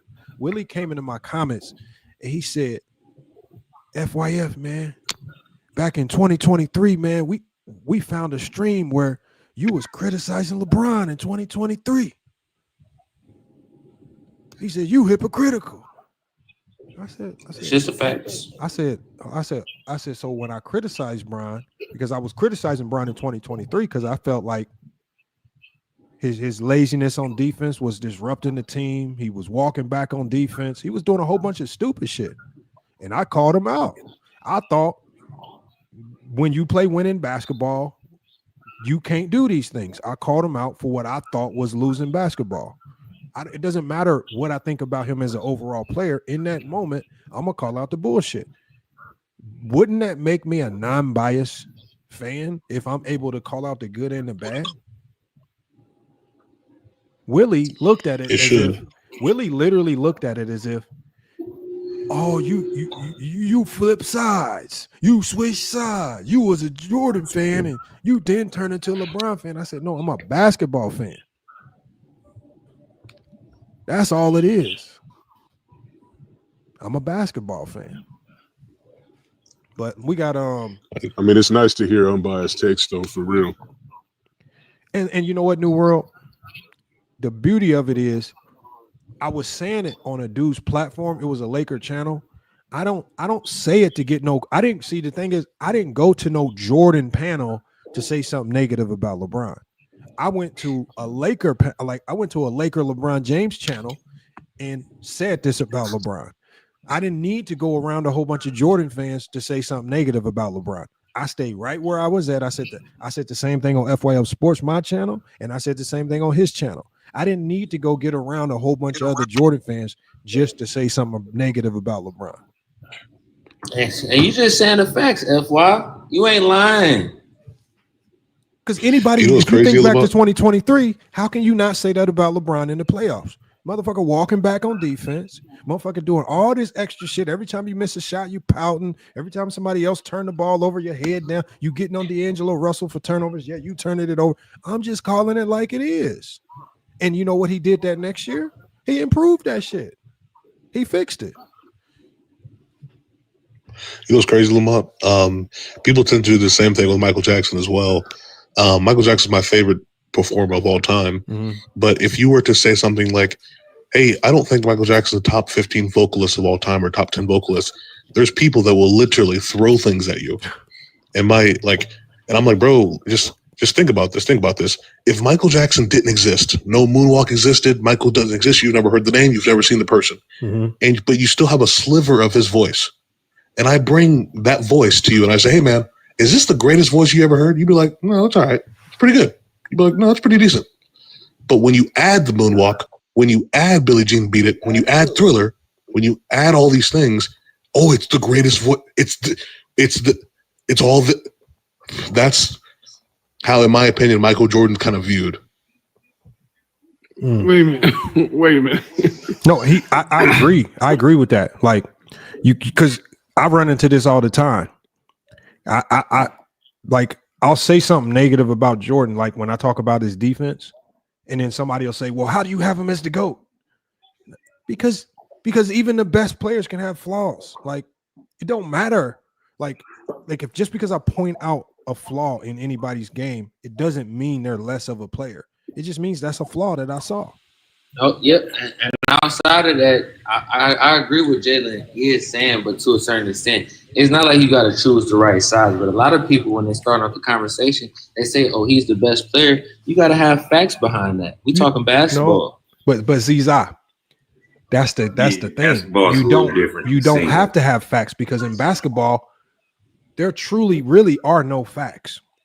And I'm gonna tell you why. There's too many possessions and hold on, I'm coming to you next, Red. I'm gonna come to you next. Let me explain this, and I'm gonna tell you why there's no facts. If you go off facts and what typically happens, the Pistons should have never beat the Lakers in 2004. Wait, where that's coming from? No, hold on, just listen to what I'm saying. A team, think about it like this: a team with no real offensively gifted superstars, a team that was just embedded in team basketball, kind of a boring style of play that wasn't really popularized, right? They didn't have flashy names. They didn't have no superstar names. I mean, they had a whole bunch of guys that were fringe all-stars at that. But they were able to beat the thing is, this is how crazy the game of basketball is that things that we can't foresee happening can happen because basketball is so unpredictable, and greatness can look great a plethora of ways, like the Heat in 2011. I mean, not the Heat, but the Mavs in 2011. All the great players that they beat on their run, all the great teams they beat on their run. What the Rockets did. I mean, basketball is a crazy game, and when you say there's facts attached to a player, there are no facts, because in basketball has shown us you can literally do everything perfect and still lose. And we've seen players. Hold on one second, Red, because I'm not trying to argue with y'all. I'm saying, and you can't deny this, I've seen players play as close to a perfect series as possible and still lose. How do we blame them? Like, what are we supposed to do with that? We're not, but that's where I'm saying we're not blaming them off of one series. FY, that's because you're only focused on LeBron, and that's where you think I'm talking. No, I ain't focused on LeBron. I'm just saying, even when you talk about 2000 focus, you said they wasn't supposed to win. Defense wins games. When you have Shaquille O'Neal and Kobe Bryant playing 35 minutes, that's a fact. You do have facts in basketball for sure. Yeah, for sure. You got them facts. No, but the facts is Red. Bryant. Well, all I'm saying is, I know why Detroit won. No, this is Zaba. I mean, my bad. I'm saying my bad. I know why Detroit won. What I'm saying is, we've seen teams win a plethora of ways that go against, like, and when I say go against what should have happened, it means massive upsets. Like when an 8 seed Denver Nuggets beats a number 1 seed Seattle Supersonics in the 90s. That goes against all logic. That's not supposed to happen. But in basketball, we see this. I guarantee you, if you go back to look at that series, the Denver Nuggets had a better team defense. No, if you pay attention to when those anomalies happen, we can go team to defense matters. Detroit won because they were the best defensive team in the league. Hold on, man. Hold on. Think about it like this. We've seen the best defense lose more times than win the championship. Like whatever team we feel like has the number 1 defense in basketball, that defense, like for example, when the Lakers were winning their 3-peats with Kobe and Shaq, they were never looked at as the best defense in basketball. Yet they were the most dominant team in the game, right? But as you just said, defense wins. But defense don't beat Kobe and Shaq in the 2000s. They never had the best defense. Now hold on. You got to remember that team had Shaq, leading shot blocker, Kobe, defense. They had 2 defensive players on that team. Tell me when they were the best defense in basketball. Maybe not the best, top 5 for sure. No, that's what I'm saying. No, they were not top 5. They were struggling to be top 5 at times. No, even if, but you're talking about offensive D. Fisher on that team playing D. You got a Kobe Bryant on that team playing D. That's 2 guards. Then you got a center in that team on that team that you cannot go to. But what you're doing, look, I'm not saying like this is what you're missing. What I'm saying is, I'm not saying that they were not playing elite defense. I know they were playing elite defense. But what I'm saying is, on paper and even by eye test, there was no point in time where we looked at them and said that's the best defense in basketball. Right. I mean, hold on. Can you can say when you are obtained, I mean, you're keeping Kobe Bryant and Shaquille O'Neal down to 75 points out of 48 minutes. FY, we cannot look past. Yeah, but Zaba, think about it like this. They weren't stopping Shaq. Kobe was stopping Shaq. Hold on, Zaba. Shaq was shooting like 60% from the field. And Kobe was shooting 0% from 3. What I'm saying with Kobe was, what I'm saying is, think about it. There's so many wrenches. There are so many monkey wrenches that can get thrown into the game of basketball. Like, for example, we all know if Kobe didn't sell in 2004, they win. Kobe sold. Let's just be honest. If he doesn't sell, they win another championship. That happened. And the thing is, that's how crazy basketball is, because small monkey wrenches like that can thwart one of the greatest teams of that decade and give us a result that nobody could predict. That's all I'm saying. That's why I say when y'all say that when people have to use facts, no, there's no such thing as facts. You might have your reasons as to why you might think X, Y, or Z in basketball. That doesn't mean it's facts. No, I mean, the facts is, even with Kobe Bryant, we know he's a great player, but the facts is he was shooting terrible in that series. But the fact is, Kobe was overshooting. And he wasn't. And he only. I mean, he was put him on the bench. Hold on. I mean, for him to take. Robert, this is not. He low key was overshooting. Hold on. I see what you're saying, low key. Hold on. Kobe Bryant went against the game plan. The game plan that would win against that Detroit team was go to Shaq every time, because they were not doubling Shaq. They were trying to defend him with one player. He was shooting 60% from the field on Ben Wallace. He was dominating every time he touched the ball. The only thing he was dominating Ben Wallace. Hold on. Listen to what I'm saying, because we watched the game.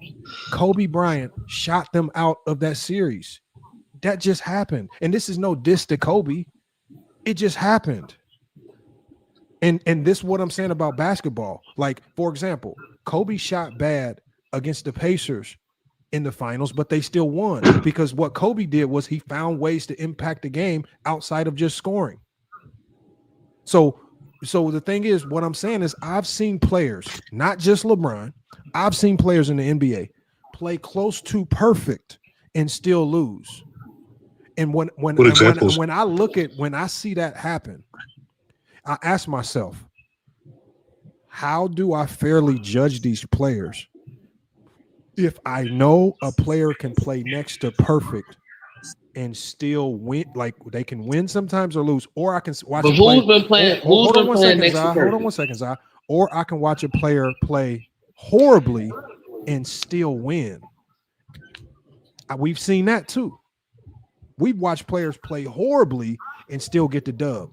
Like Tim Duncan in 2007 played horribly against the Cavs in the finals, but they still won. Can I ask you a question? Did they not have more offensive talent? Listen to what I'm saying. Here to say you got to put context behind that. You're not putting no context behind that though. You saying you're individualized one player. Yeah, you've seen one player play terribly and lose a game, but you'll never see them lose a series. There's a difference between losing the game and losing a series. Not true, right? You've seen LeBron score 51 points, right, and J.R. Smith lose that game. The rest of the series, you've never seen Brown play like that again. So that's the difference. That's facts. What he just said was facts. Hold on, but hold on, but I think where you get this confused is LeBron fire away. And I think where y'all I mentioned J.R. Smith actually. Hold on, that's where y'all context. messed up. Hold on 1 second, y'all. I think where y'all messed up with that statement is again, we went back to LeBron, which is what I didn't want to do, but we can go there. When LeBron, hold on, y'all. Hold on, Zai. When LeBron dropped that 51 points, that is basically a near perfect game. And the fact that you want him to replicate another near perfect game 4 more times to win the finals is ridiculous.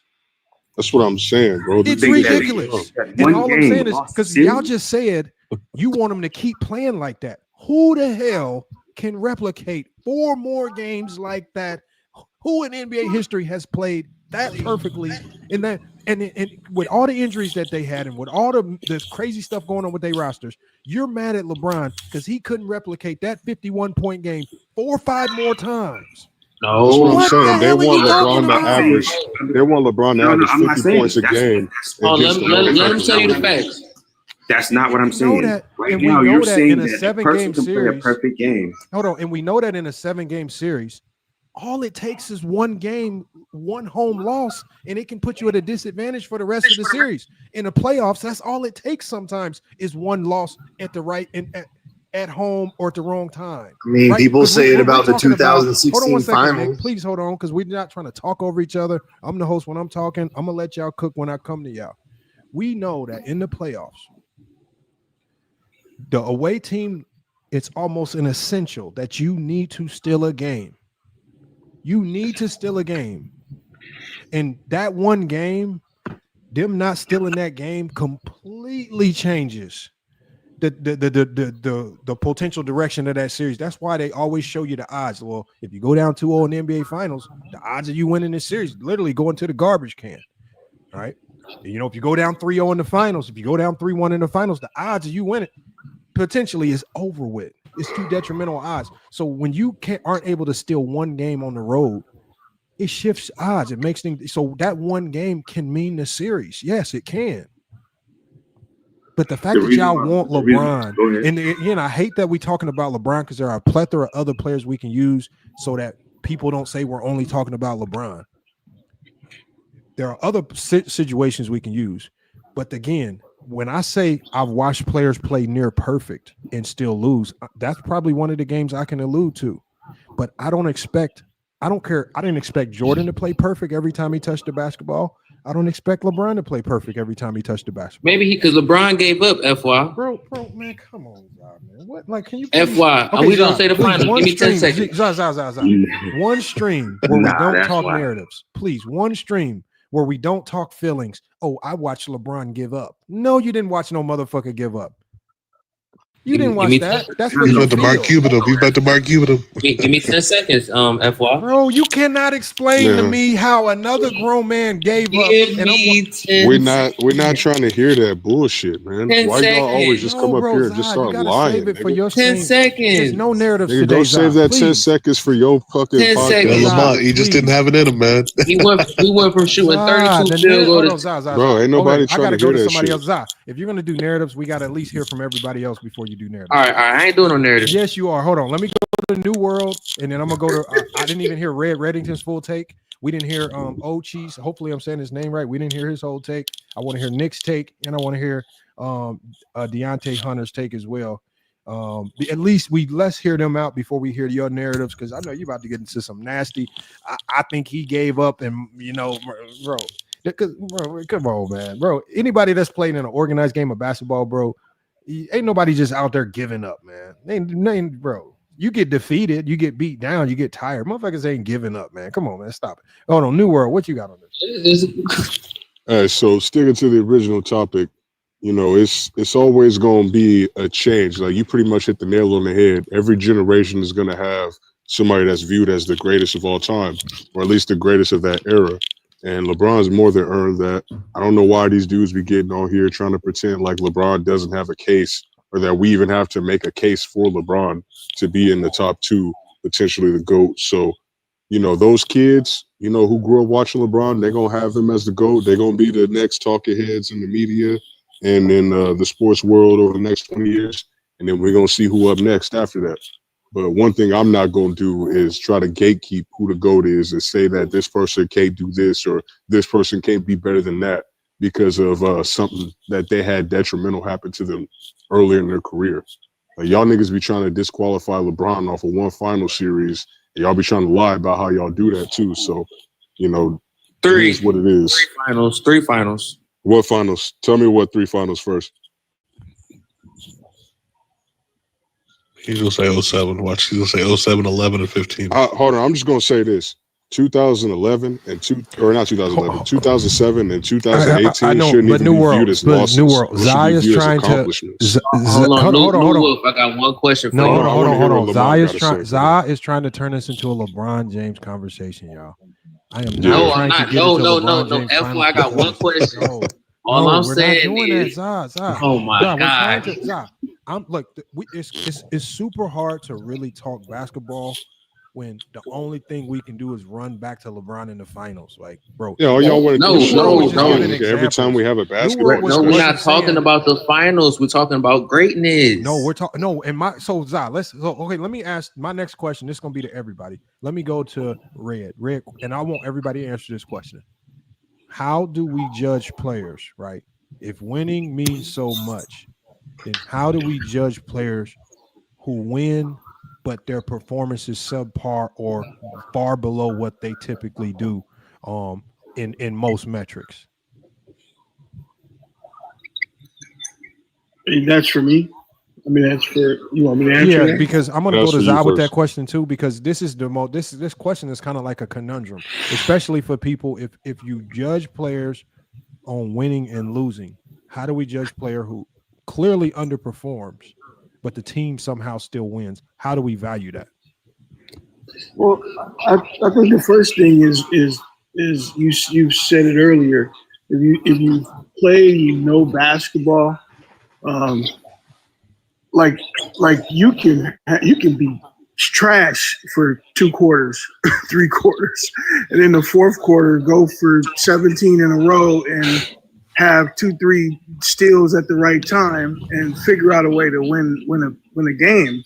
And I think that's not taken into accountability. Like it's you playing 4 quarters or 2 halves in college, and at times you could be a little off. At times somebody can be getting the best of you because they just making buckets, and you could be guarding the shit out of them with your hand in their face. Last live, I remember you saying shit. You was guarding some cat in the pro-am game, and you had your hand in the face, and he just is knocking down baskets. Like, it could just be bad for you at that time. I think the difference is these cats like Jordan and Kobe and LeBron's and Kareem's and Magic and Birds, these dudes, when the shit's on the line, they figure out how to get the steal and the right pass. They figure out how to do the right pass and the right layup, or they get a block, a help block, or a Jordan rally back and take the ball from Karl Malone and go down and make a basket. I think they just, in those times, they just figure out, no matter how bad it's going or how good it's going, they just figure out how to make the right play when it's time. Mm-hmm. And I think that's the difference that we not, people don't take accountability for it. I mean, what they don't account for is these hustle plays and Dennis Rodman having 10 offensive rebounds. You don't notice that until you look like, damn, they got 10 extra shots and they made, 8 of them. Well, that's the difference. That could be the difference in the basketball game. And let me ask you a question, because I like that you brought that up, right? And somebody has background noise. If you got background noise, mute it. So I'm gonna ask you a question. So in 1995, when Jordan versus the Orlando Magic, averaged 31, 6, and 3. I mean, he played great. I mean, he for a guy coming back from retirement, the Bulls needed his scoring badly. Jordan played great. But the Bulls 1996? No, I'm saying in 95, like when Jordan came back in 95 versus the Orlando Magic, right? Remember, Horace Grant went to the other side. He's on the Orlando Magic now. It's just Jordan and Pippen. But Jordan played great. Do we hold it against Jordan in 95? Like, for example, like if you're going to hold winning and losing on a player's head, is it fair to look at that Bulls team minus Horace Grant and put that loss on Michael Jordan's head and say, Jordan, you choked? Even though he had a few moments in that game where he goofed up, when you look at his overall performance, he was still Jordan. He was Jordan. He played great. Do we Jordan's own mouth, or do we Jordan's mouth? No, listen to what I'm saying. Listen to what I'm saying. So we don't. You talking about when they won? Hold on. Listen to what I'm saying. Let the brother Red talk, man. When they lost to the Bulls, when they lost to the Orlando Magic in '95, when Jordan came back that year, Jordan was cooking them, right? I think the only thing that we remember is the Nick Anderson moment, right? But Jordan, outside of one moment that was barbecuing, he was Jordan. He was cooking their ass. But the Bulls lost because without Horace Grant filling that power forward role, the Orlando Magic just had too much firepower. Shaquille O'Neal, Penny Hardaway, Nick Anderson, firepower all over the goddamn place. Yeah, it was good. How is it like, for example, people say I'm a LeBron James fan. Would it be fair for me to say Jordan choked in that series when I know they were at a significant disadvantage because Horace Grant was gone, right? They had a huge hole to fill, and there was no way they could match the firepower to Orlando Magic, no matter what Jordan did. Is it fair for me to say, yeah, Jordan choked and he did it? Or do I call it fair and say, them motherfuckers just ran into a buzzsaw? Orlando Magic just had way too much goddamn firepower. We just say Jordan had a bad shooting series. No. I think Jordan's mind, in his voice, his words, he choked, they choked, the buzz saw, it was the whole thing. But Red, and you haven't heard me say this before. I don't this narrative of choking. I don't rock with that. I don't believe that in basketball, especially at the pro level, we don't see choking as much as people would like to think we do. I don't believe in that. So I believe in the other team having a huge impact in you playing good or bad. And just because the defense does a good job defending you, I don't think that's choking. That's just the defense doing a hell of a job. And players don't just wake up and just say, I'm gonna play. They don't just so when I look at that 95 series, you will never hear me just wake up and say, yeah, Jordan choked, man, because it don't make sense to say that when I know the Bulls were significantly shorthanded without Horace Grant filling that power forward role. That was an integral piece to making that triangle offense work. and their defense functioned properly. And But without that you piece, overstated one thing, I cannot run around trying to blame Jordan for that loss to the Orlando Magic and run around saying, "Oh, he choked," because it makes no sense. Because I use logic and context. Because Jordan played great that series. So, but one context that you're missing is he wasn't efficient. So That's he facts. wasn't That's Jordan facts. per se. So that's what you're not. So what you're saying is we're going by just numbers. Okay, so right? let me ask But you a question. We're not then. going On off the- shot count. We're not Deontay. going off efficiency. We're not going off field No, goal percentage. Deontay Hunter. He wasn't sharp. He wasn't in Deontay. the shape that he usually is. Remember, Okay. he only played 15 So games. explain this to me then. How do you hold Jordan's feet to the fire in the series where he was inefficient, but the Bulls still won? Like, for example, sometimes versus the Knicks, Jordan was supremely inefficient, but somehow the Bulls team still won. Do you hold Jordan's feet to the fire for choking and being inefficient and the others having to carry him? We just had a team that saved him. No, time out. not how Time out. basketball Let me answer works, that. Yeah, I wouldn't call it. No, I exactly. wouldn't call it that. Because we're talking about what you're talking about is a game by game basis. Yeah. Jordan was Yeah, inefficient for the Monetization. entire Magic series. So we're talking about, oh yeah, he had a bad game here and his team uplifted him. Cool. But for that Magic series, he was inefficient. He wasn't sharp on D. He was not in the shape he was in. I don't go game by game. I hold it against Jordan because of his lack of efficiency. Did he for choke? the entire Did he choke? series. Yeah, It's but not about him he had to choke- it's come not back. about Are you him- saying, hold on, it's are you not saying, about hold him on. choking. So what you're saying? No. I didn't say no. You Hold on, asked that. no, What I Deontay. hold So it against what you're him. telling me, Deontay Hunter, is that you think that Chicago Bulls team without Horace Grant had enough firepower to beat the Orlando Magic, correct? Did they have Horace Grant the following year? No, they had Dennis Rodman. But Dennis Rodman gave you nothing on offense. Wait, bro. Look, I just Dennis told you. Rodman, look, bro, it's Yeah, the rebounds, yeah, my nigga. yeah. It's the rebounds. Horace Grant, Rebounds, it wasn't just the defense, score. hustle plays. Exactly. But Like, that's literally the whole FY, other can side you of give the me ball. 10 seconds, FY? Man. All right, so Allen Iverson, he stole the game from Kobe Bryant and Shaquille O'Neal. Michael Jordan, when he scored 38 points, did he win? Because he was efficient that game. He shot 17 for 30. But when Michael Jordan was shooting 8 for 22, they lost. And they lost by 4 points. So I don't understand. Like you can see this. No, Zod, my question is this, because y'all keep thinking this is about games. What I'm saying is this. Okay. How do you judge, because he brought up efficiency. He said Jordan was inefficient versus Orlando, which makes his statistical output and his production null and void. The 31 points per game don't mean nothing because he was inefficient. So then how do you grade Jordan the times that he won but was inefficient? So how do you judge him then? If he didn't give you that efficiency, but somehow they still won. I've never heard anybody say, I promise you guys, and I'm a huge Pippen advocate. I've never heard anybody say, other than GOAT James Kingdom, and y'all hate that motherfucker. I've never heard any Jordan fan say any series where Pippen and the others carried Jordan. Because I mean, but when you got a team that's everybody shooting 50% from the field goal, and Michael Jordan, he's just 0 for 3 from the three. He's shooting bad. But Scottie Pippen's 3 for 7 from the three. What do you mean 0 from 3? Jordan played. He played.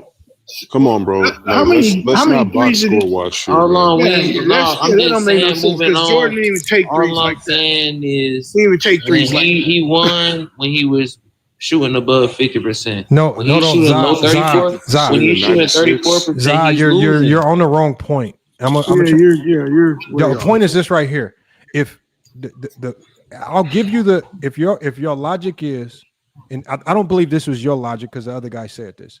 If your logic is versus the Orlando Magic, if you're gonna agree with the notion that Jordan choked because he was inefficient, then how do you judge Michael Jordan when he's inefficient but his team wins? Do you still say he was carried and he choked even though the team won?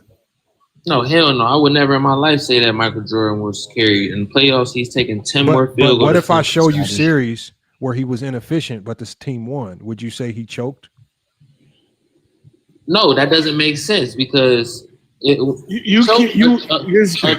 choke to me is someone who can't make 10 field goal attempts. Like you got a regular player who can make 15 field goal attempts. You go hold on, FY. You go a whole playoff series, 6 games, and you ain't make 10 field goal attempts. Who are you talking about, series. Zaba? Who are you talking about? No. I'm saying that's choking. With Jordan, this is he just had 2 bad games. out of the No, whole Jordan's series. had more bad games. Jordan's had bad. No, I'm talking about against the Magic. Jordan's had games where he's Against the got Magic. 4 points going into halftime. Jordan's got games where he's hit 17 Jordan in a has row had in the inefficient series. So Yeah, what I'm you saying can't is, play if 82 Jordan's games with efficiency, receiver. and this takes us back to the root of this conversation, if Jordan's efficiency is the reason why you would say he choked versus the Magic in '95, even though he was giving you 31 a game, then how do you grade Jordan when he's inefficient but the team wins? What do you because again, other players you would say they got carried. I've never heard anybody say Pippen and Horace Grant had to carry Jordan to this win. Yeah, I mean, because if you, like I said, you're going to find probably not even 5 fingers where Michael Jordan is being carried by Scottie. So if he's having under 20 points and his team is still getting the win, I mean, he's shooting under 30%, 35% from the field goal. But hold on. Jordan wasn't shooting under. The man said Jordan was inefficient versus Orlando. Jordan wasn't shooting under 30% or under 20%. That's why I say he didn't choke. He just had 1 or 2 bad games. No, Jordan was. Hold on. Jordan was. Hold on. It's correct to say that Jordan was inefficient versus Orlando. He was in 2 games. In 2 games. No, the entire series. I can't say that. Shooting 43% when you telling me. Like it's just him and Scottie Pippen. He's playing against motherfucking Hardaway and fucking Shaquille O'Neal. You talking about 6 games? He shot bad for 2 games. But Lamont, I heard what you said about choking earlier. I just have a quick question. Do you think LeBron choked in the 2011 finals under your definition? Now that's choking. No. Because I just looked at what choking. I'm gonna tell you why.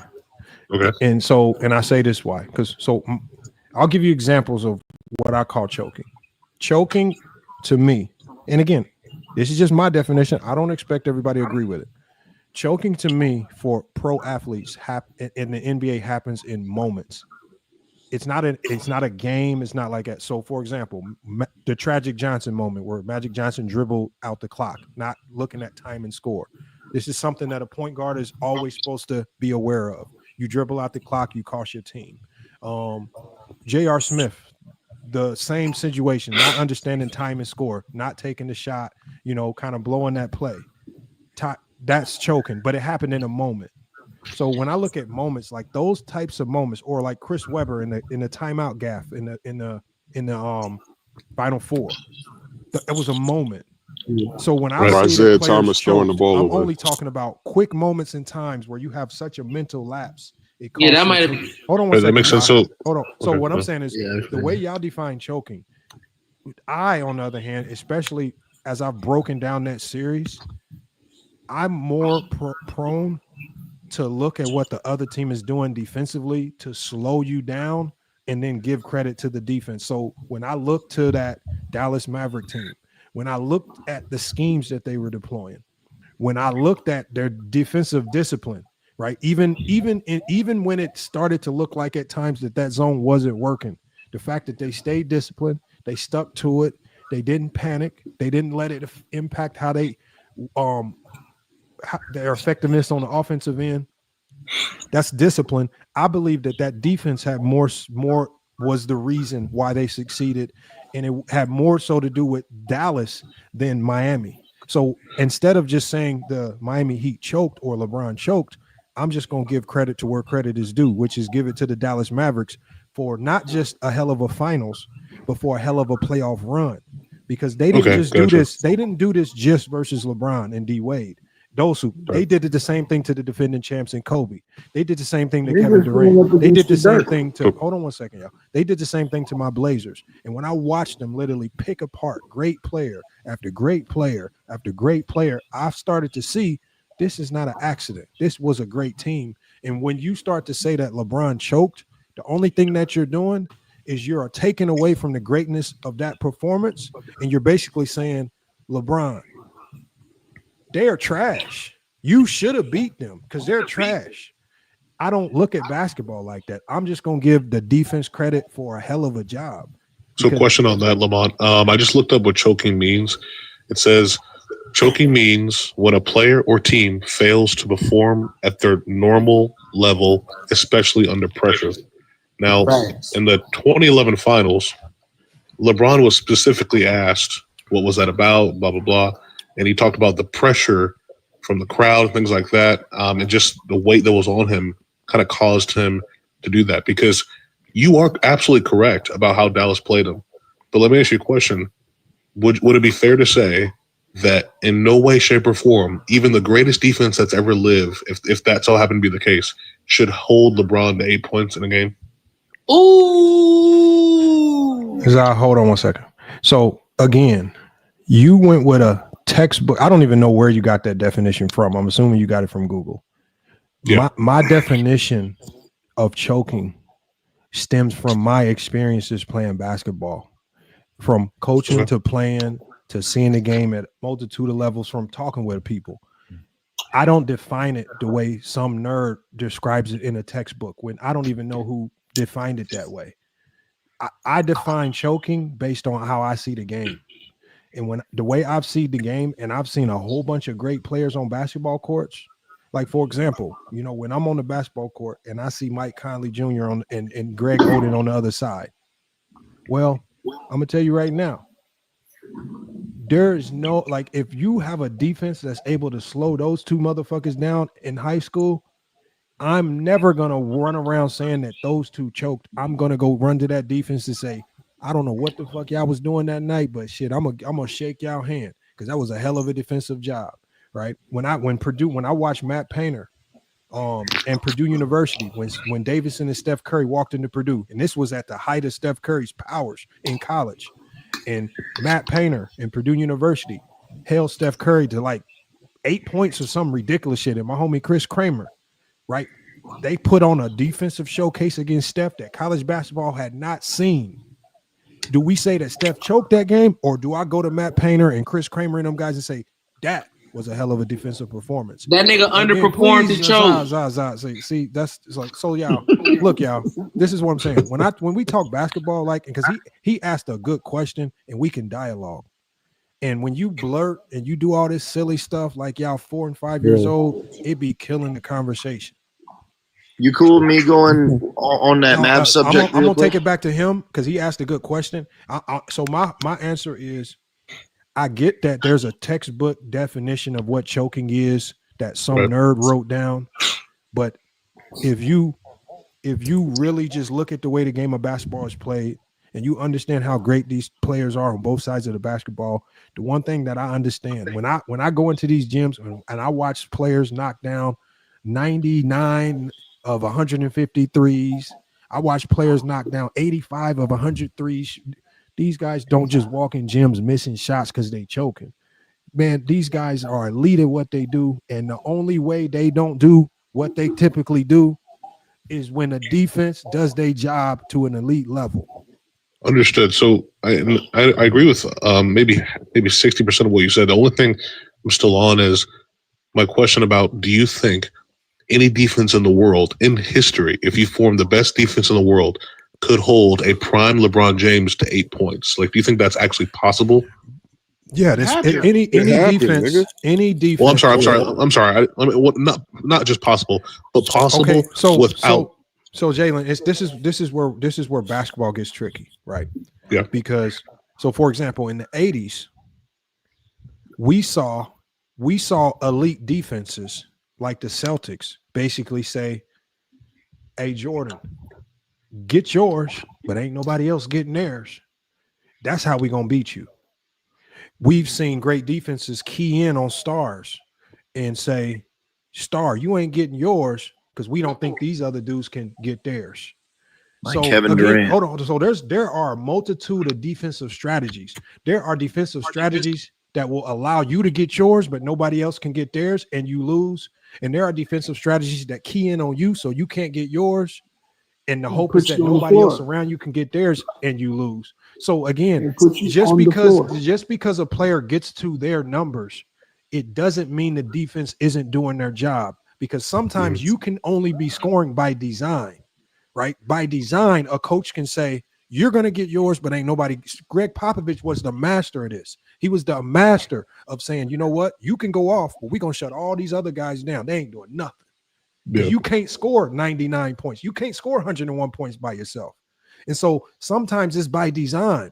And when you look at that defensive scheme from the Dallas Mavericks, they had a defensive scheme that was predicated towards making LeBron James play in areas of the court where he had extremely low field goal percentages. And and the only way you can do that is with execution and discipline. You give credit to the defense, because if they have a breakdown, if they miss an assignment or rotation, they're getting barbecued. But they didn't. That's why, like the flip side of that, Give credit to the defense, man. This is not an easy game to play. It's hard to play defense. Well, they played college defense against LeBron. They did a three-side defense against LeBron, because you can't tell me what the defense they played against them. They played a three-sided defense, which is something. Okay, so Nick, I know what the defense they play. The only reason why I know what defense they played is because I went to a coaching clinic and one of the assistant coaches on that team basically drew it up for us. So since you know what it is, explain it, and we'll see if you're accurate. So when I was watching it, maybe you're more accurate than me, but I'm actually giving LeBron credit on this one, because when I was watching it, it looked like something that Bill Self talks about a lot at Kansas, where you play either there's three sides to the court. So he plays a three-side offense and a three-side defense. They were playing basically a moving either box and 1 or 2-3 the entire time on LeBron James, so that there was always someone there to help side defense no matter where he moved. It's similar to when in 2010 when they went against the Orlando Magic. There was always someone there to move. No matter where he went, the defense sided where he moved. And so what Bill Self talks about at Kansas is that's a three-sided defense. You make sure that their best player, there's always someone there to help, if that's the case when you play against these great teams like Duke, North Carolina, et cetera, right? So maybe there's a very accurate explanation of the defense that you're going to talk about. I just watched that, and everything that I've learned from watching Bill Self, which is how I coach basketball, it was pretty much similar to that. Kind of like what the Spurs did in their zone defense as well. Make sure that there's always a 2-3 or a 4-1, or I guess it'd be a 1-4 box and 1, but make sure that there's always some sort of help side to that, no matter where he moves. Okay, so to simplify, you guys, they ran up what is called a 1-3-1 matchup zone. So the reason why you said 2-3 is because every time the ball shades to the corner or the wing in a 1-3-1, the 1-3-1 on wings and corners turns into a 2-3. The 1-3-1 on the perimeter in the slots and at the top of the key, this is why you can potentially say it looks like a box and 1, because you have max ball pressure on the ball and you have one guy up there literally trying to push LeBron laterally. In the case of the Dallas Mavericks, they were trying to shade him to sides of the court where he statistically performed the worst at. So they had a particular side of the court that they wanted him to operate on. And even according to Mark Cuban went on live TV talking to Skip Bayless and said what? He said specifically, it was crazy because he said like 95, and I'll play the video if you want to see it. But Mark Cuban said the crazy part about it is that LeBron James made the right play like 99% of the time.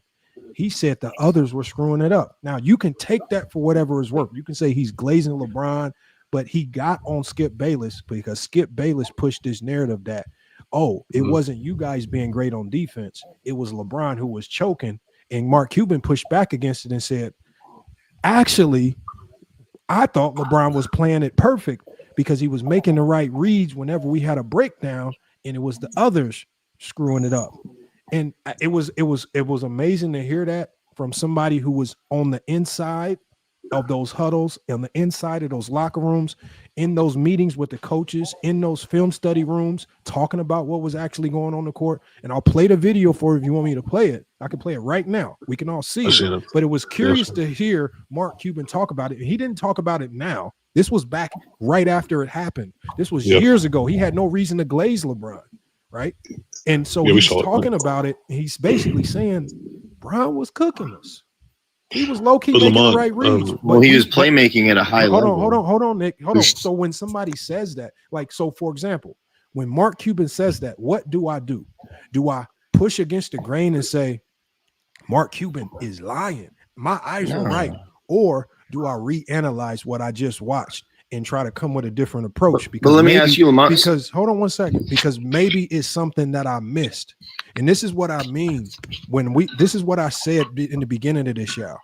Sometimes when you hear from somebody that's more informed, and Jaylen, you got background noise.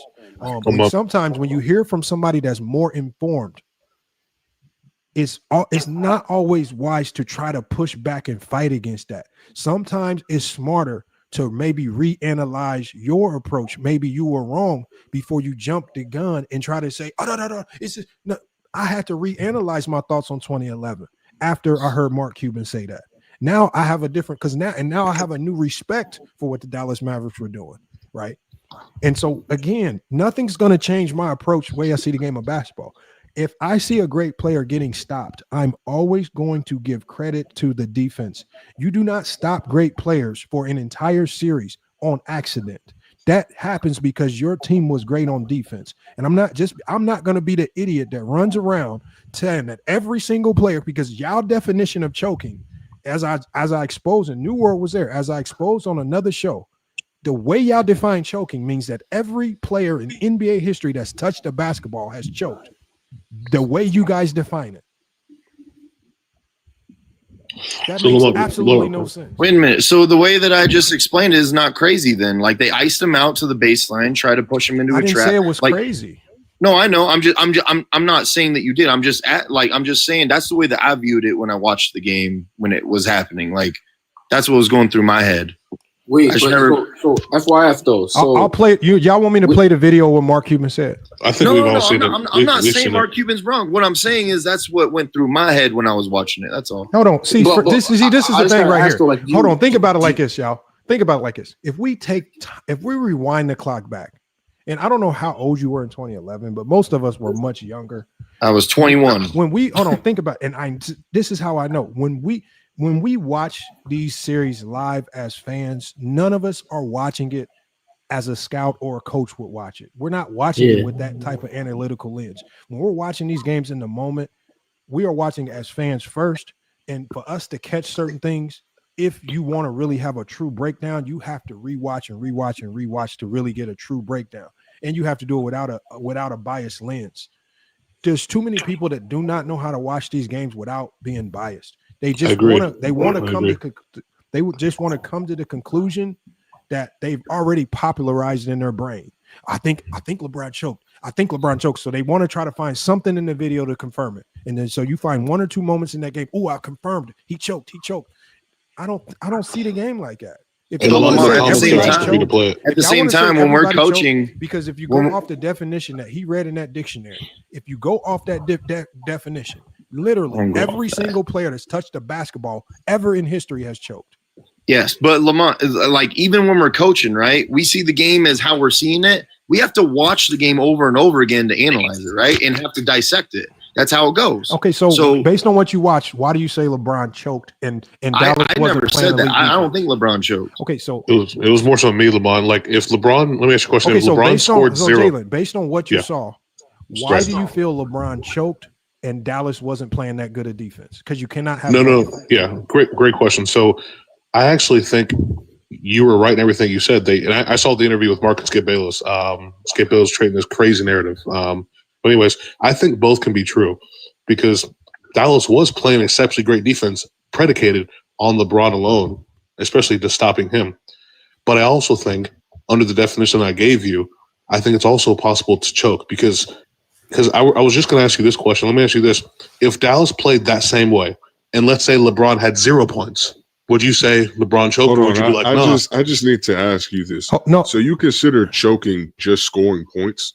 No. Did LeBron choke on defense? Did he choke on his playmaking? I'll give you the definition. Like, this is like just a really when you use that dictionary definition of underperforming, LeBron didn't underperform across the board in that 2011 series.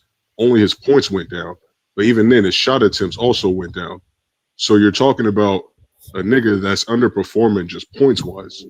Like I'm trying to understand like where your head is at with this. And we so he's a scoring choker. Choked. So he's still doing everything else on the basketball court. Yeah, so it's like he's not underperforming. Can LeBron be an assist choker if he doesn't get to his assist numbers as usual? That's what I'm saying. Is Like, LeBron what a are we rebound talking choker about if here? for one series he averages 3 rebounds a game instead of 6? Is LeBron a turnover choker if he averages 6 turnovers in a series instead of his usual 4? Like, all great questions, Lamont. So let me ask you this: if he scored, this is hypothetical. I just want to understand your point. I'm establishing a baseline here. If LeBron scored 0 points and he played the entire game, would you call him? Even if Dallas played great, would you say that LeBron choked? But I would first look to why he scored 0 points before I said anything. Okay. Yeah. Let's say he played really good basketball. No, just to help me get a baseline, Jaylen.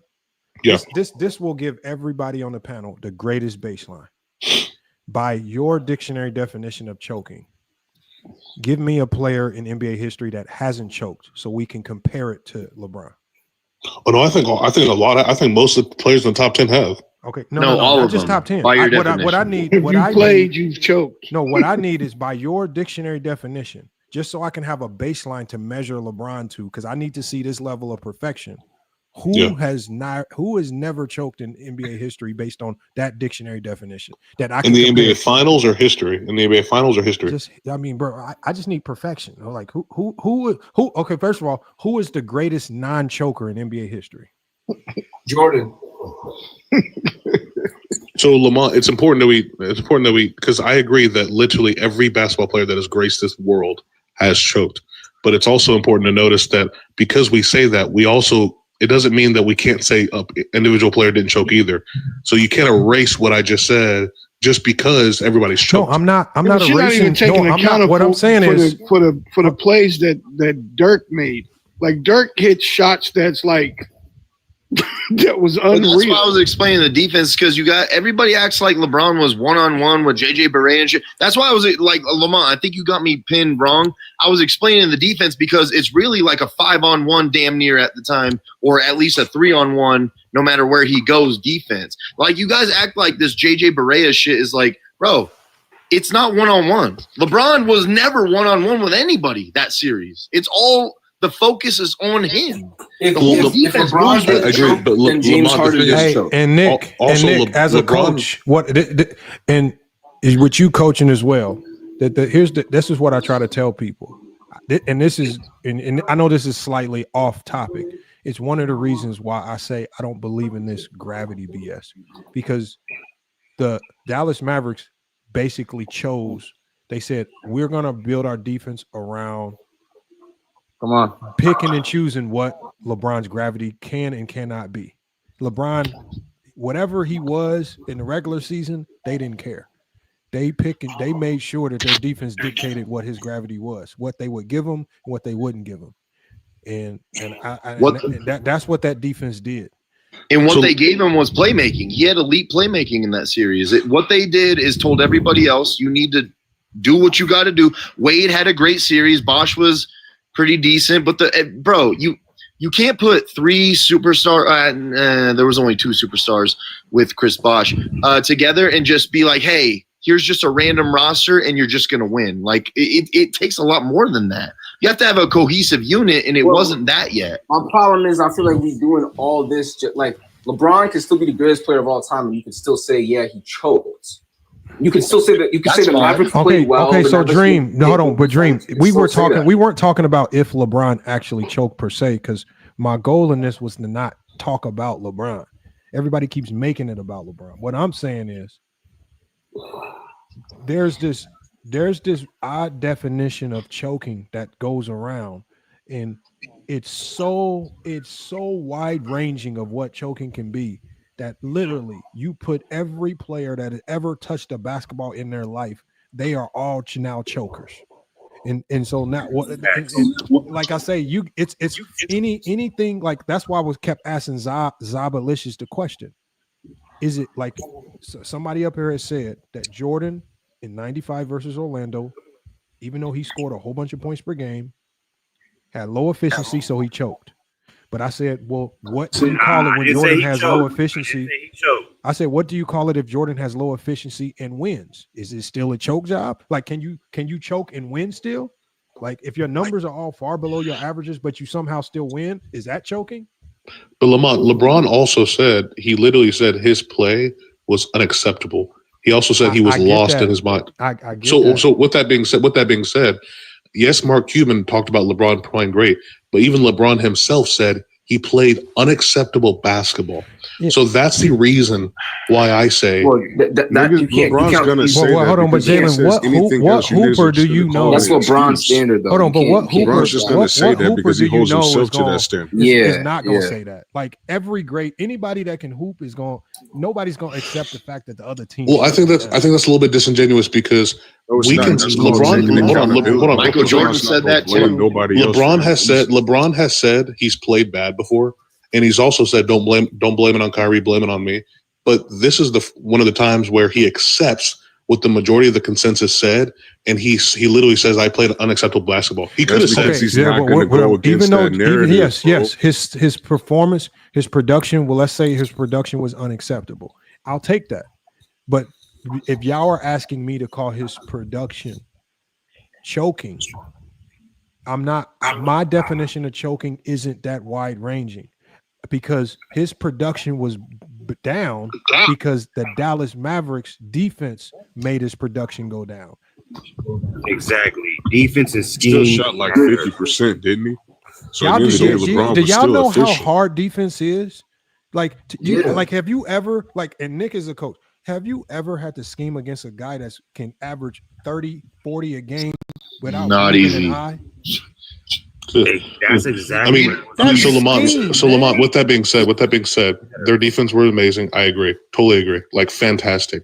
But can it also be true that LeBron could have played way better, or could he have not played way better? Hold on.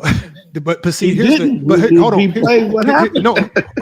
thing right here. You don't understand my question. No, hold on. Here's the thing right here. So the only way LeBron, it's like let's say we have a balance right here. Okay. Yep. Dallas's defense was way up, so LeBron's production was way down. The only way LeBron James plays way better is if the defense goes down and he's back up.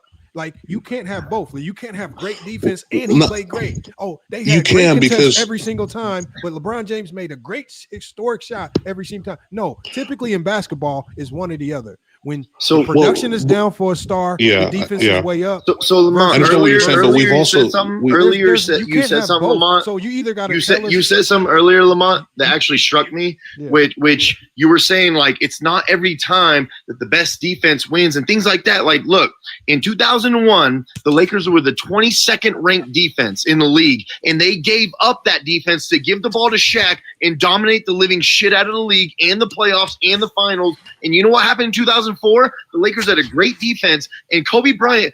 Why is Kobe Bryant shooting 30 more shots than Shaquille O'Neal, and Shaquille O'Neal is averaging 4 more points a game on 63%? See, you sacrifice things. There is an actual balance in basketball. Yeah. You have to find that balance. It's like the Thunder this year. They gave up a lot of, well, I'm not going to say a lot of offense, but their defense is immaculate this year, and they gave up certain parts of their offense in the very first quarter of the season for that. Like, it is a balancing act, bro. So Nick, hold on. So Lamont, have you ever seen in a game, like, you're watching the game and the announcer says, because the two players are going at it, and the announcer says, "Man, that was great defense, but that's just, you can't stop it. That was great defense, but you can't stop it." So I understand. I do that about point, once Lamont. a game.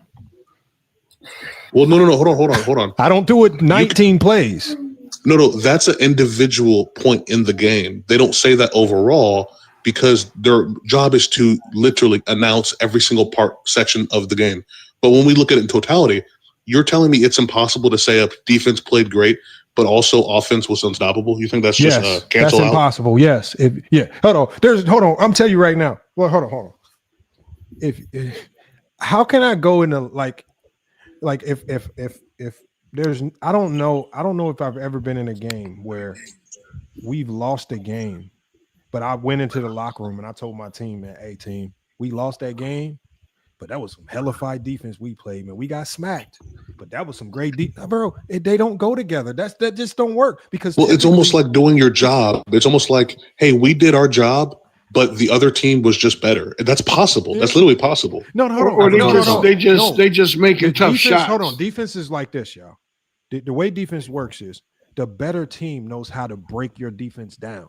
That's what beats you. You're consistently scrambling. You're doing a whole bunch of stuff that was not entailed your like, for example, if you're a no middle team, but these motherfuckers are quick enough to keep getting middle and they keep breaking you down. Yeah, okay, well, they're messing you up. Like they keep getting to the middle of the floor. You're over rotating. Now you're just scrambling all over the place half the time. So that's why you need a good coach. Because if I'm playing a 21 trap full court defense and they're just breaking us, well, you know what? Maybe I need to play a 1-2-2 half court then. Like maybe I need to stop with bro. Hold on. So there's no scenario in which you could play great defense and you lost because in moments. But you're talking great player just broke. That's not what he's saying. That's not what he's saying. Hold on. Hey, it's a thing right here. Here's the thing right here. I always tell my players this. There might be a play where there's a great contest and the guy knocks down the three. And I'll always tell my player, don't even worry about that, because if you keep contesting, there's no way they're going to make tough shots like that all night. They can't. It's almost a statistical improbability in basketball. Like if you are consistent on defense, you will typically win out. The teams that suffer on defense, the teams that get beat are the teams that have breakdowns. OKC is a great defense because they are consistent at what they do. They do not give up a ton. They can communicate. They don't have a million breakdowns. They are not scrambling a ton. They have great point of attack defense. They always are locked in on the plan 1 through 10. Whoever's in the game. You know what comes with breakdowns though? You know what comes with breakdowns too? You're giving up fast break opportunities when there's break. Like your fast break opportunities are limited when you're getting broken down on defense. It's not going to work like that, bro. There's so many facets to the game. There are so much more than just a set offense and a set defense. You can't game plan for that all the time. Yeah, because the ball be moving a lot. That's why I'm saying, like, you're talking about a great defense in the Oklahoma City Thunder. I could tell you about a not great defense that has offensive players that make tough shots and hit open threes and create more possessions. That's the Pacers. They took the Thunder 7 games.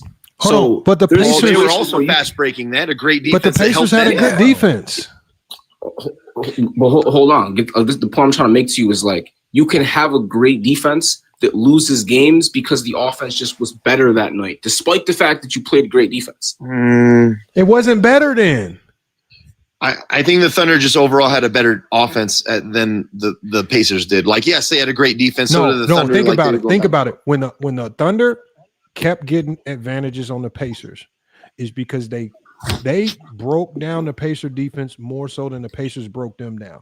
When Tyrese before he had that unfortunate injury, it looked like it was going to be reversed because he was the only wild card that was consistently breaking down OKC's defense. He was consistently doing it. He was consistently giving them problems. When they lost that wild card player that was consistently breaking them down, the entire game changed.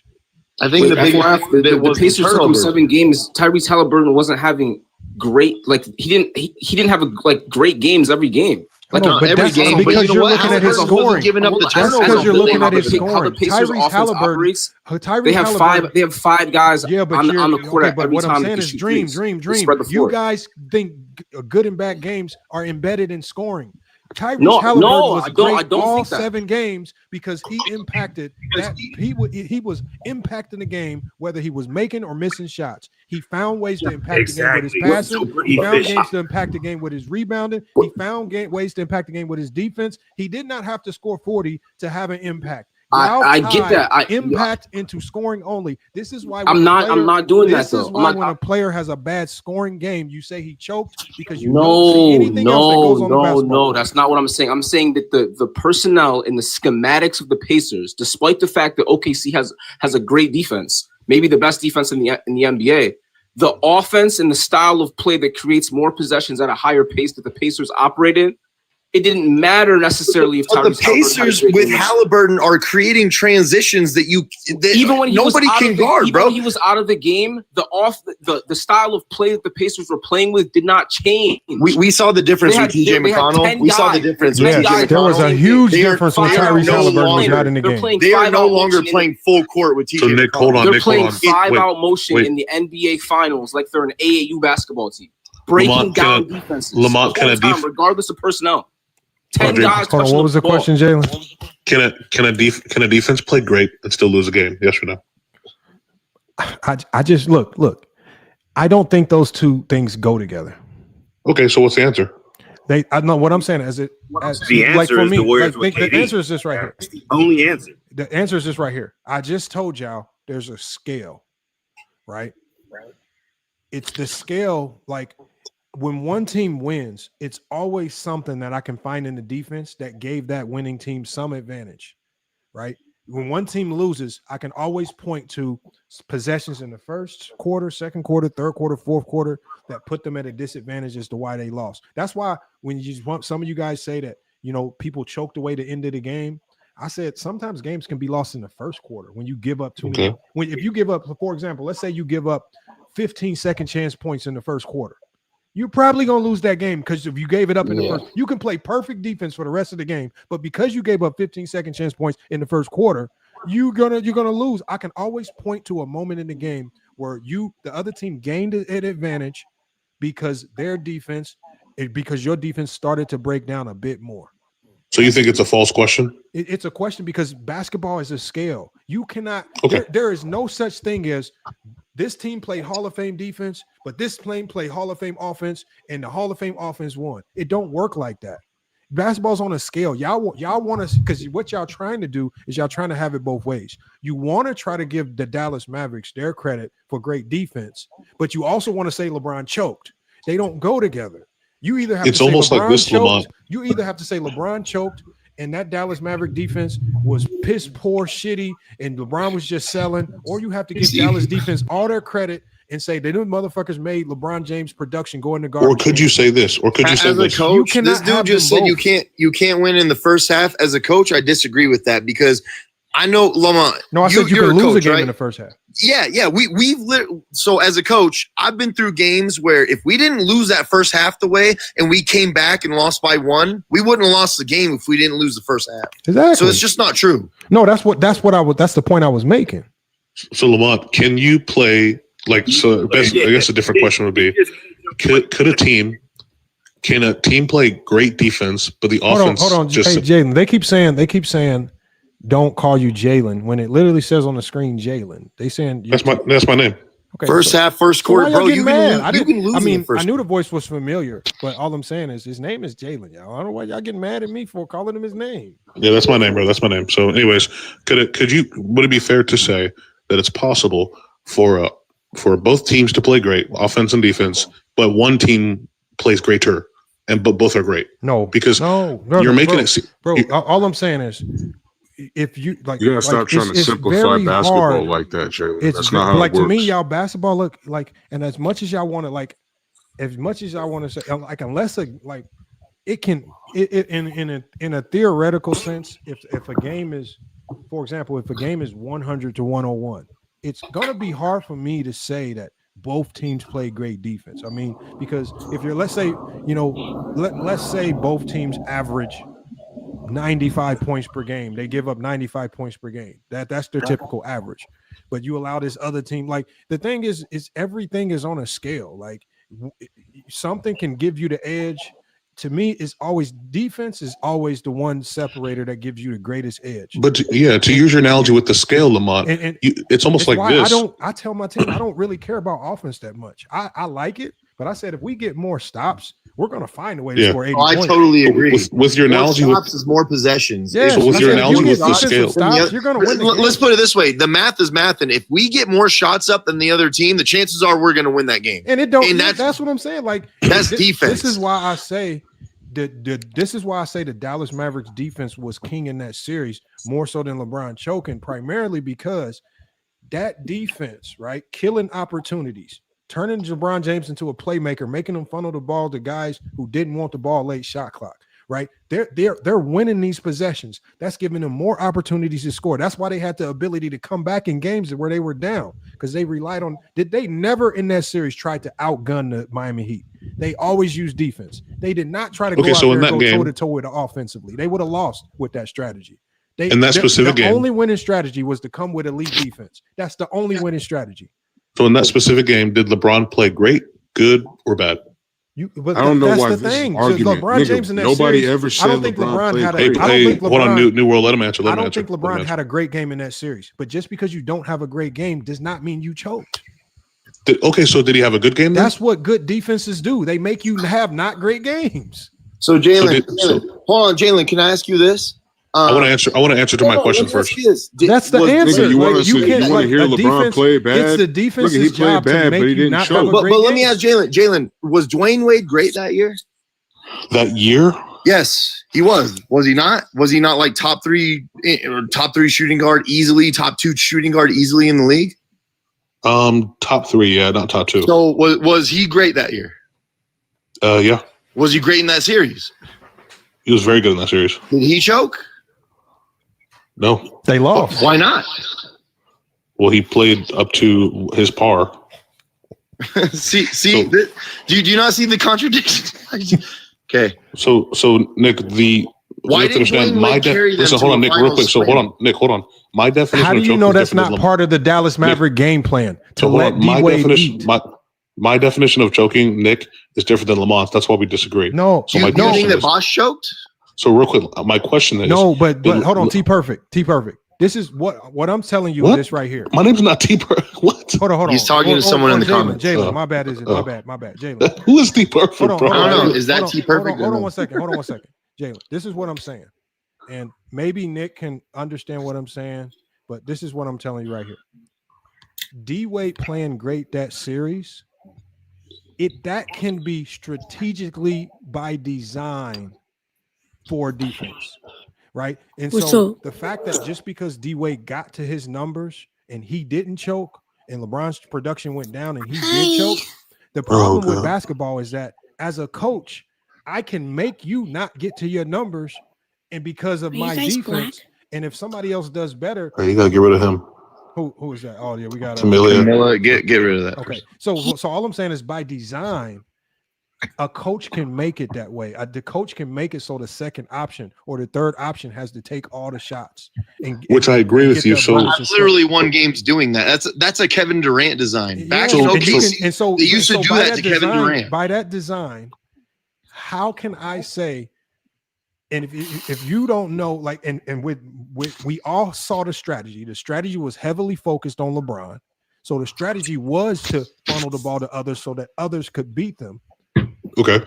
By design, because the defense's game plan was designed that way, and the defense forced that. How is it that D-Wade didn't choke, but LeBron did? They both lost. They didn't get the great question. So yeah, but their great defense question. dictated and got everything that they wanted. Understood.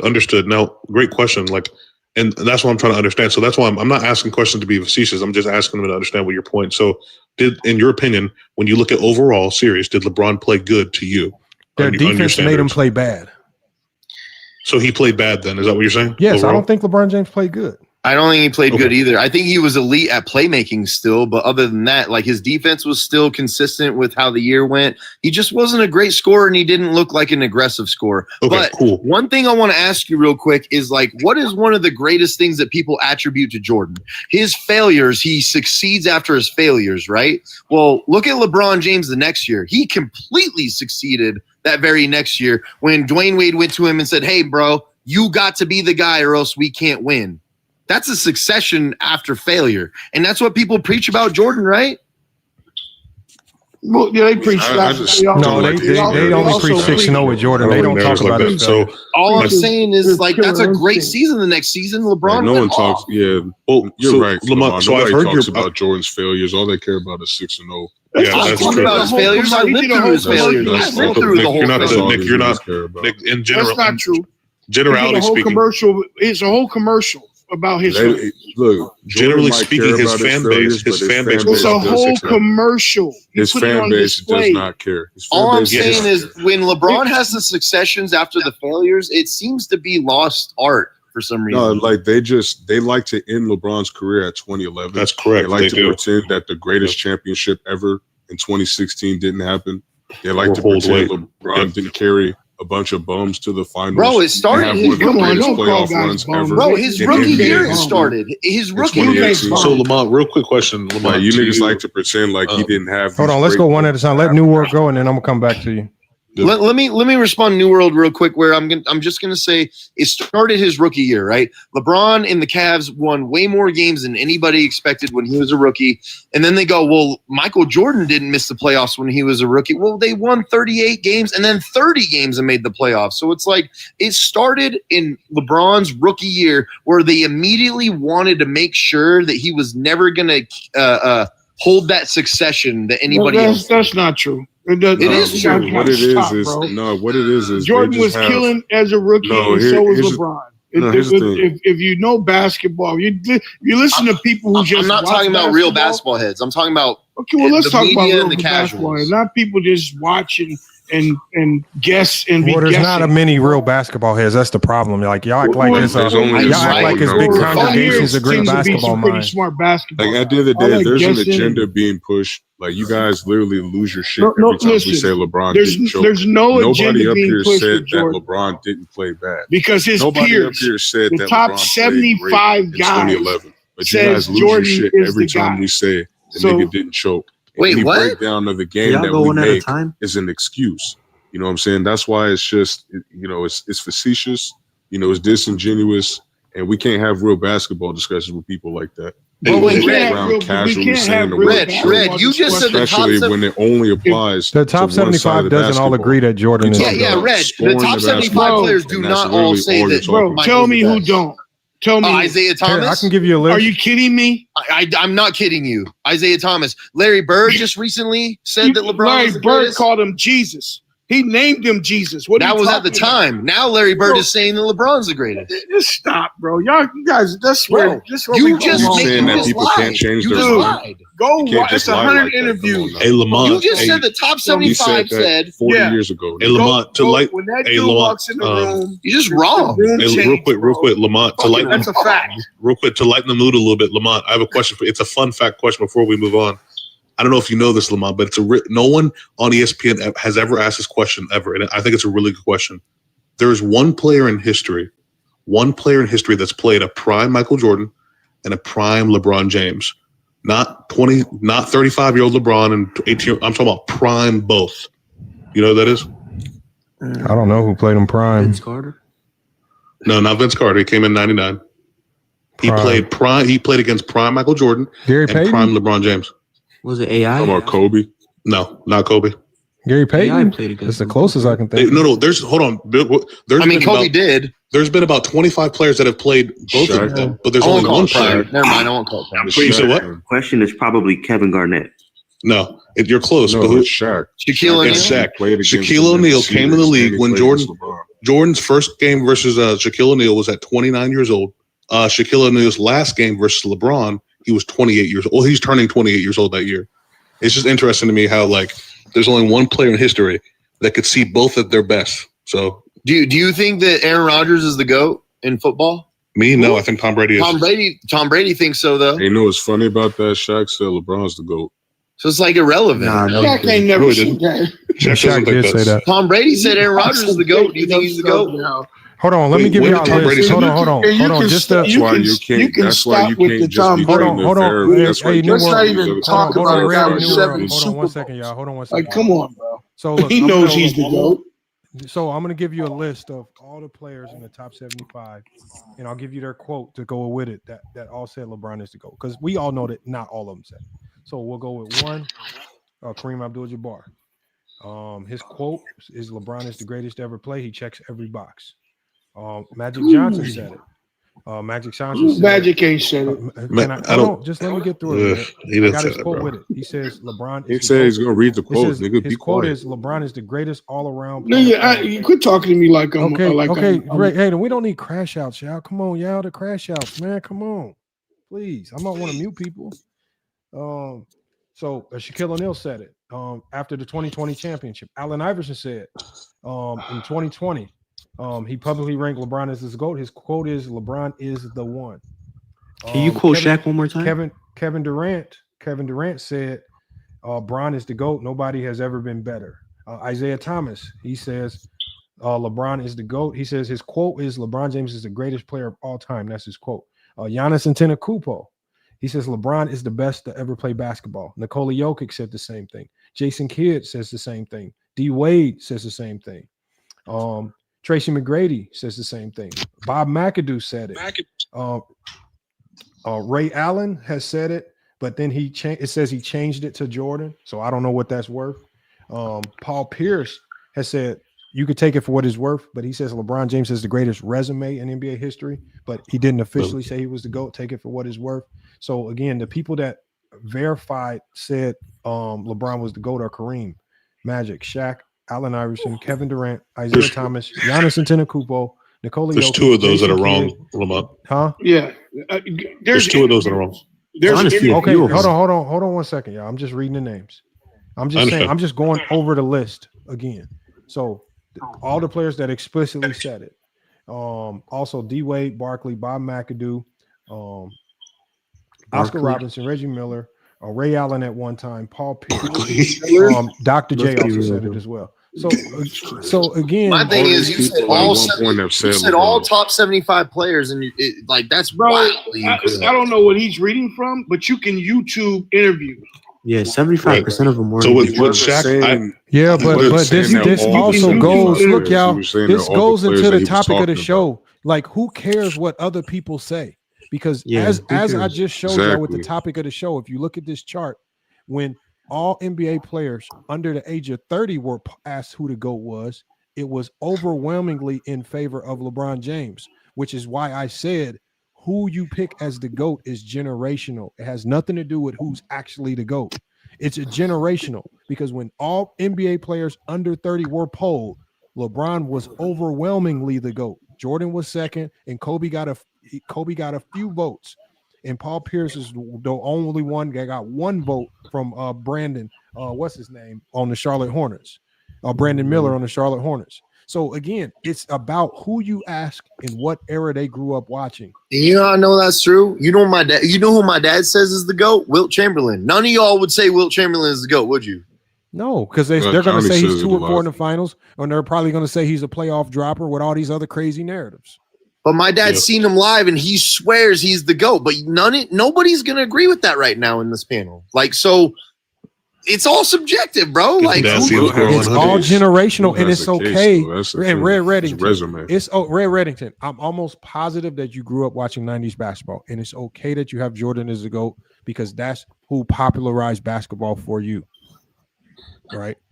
But you got to understand that times change. I'm open-minded. I'm open-minded to things too. I'm not narrow-minded. I don't know. Like it's hard for me to believe that you can't measure that. Well, the reason why I'm saying it is because there's several interviews of their peers of Barkley and Iverson and Kevin Garnett and guys literally. But what does that mean?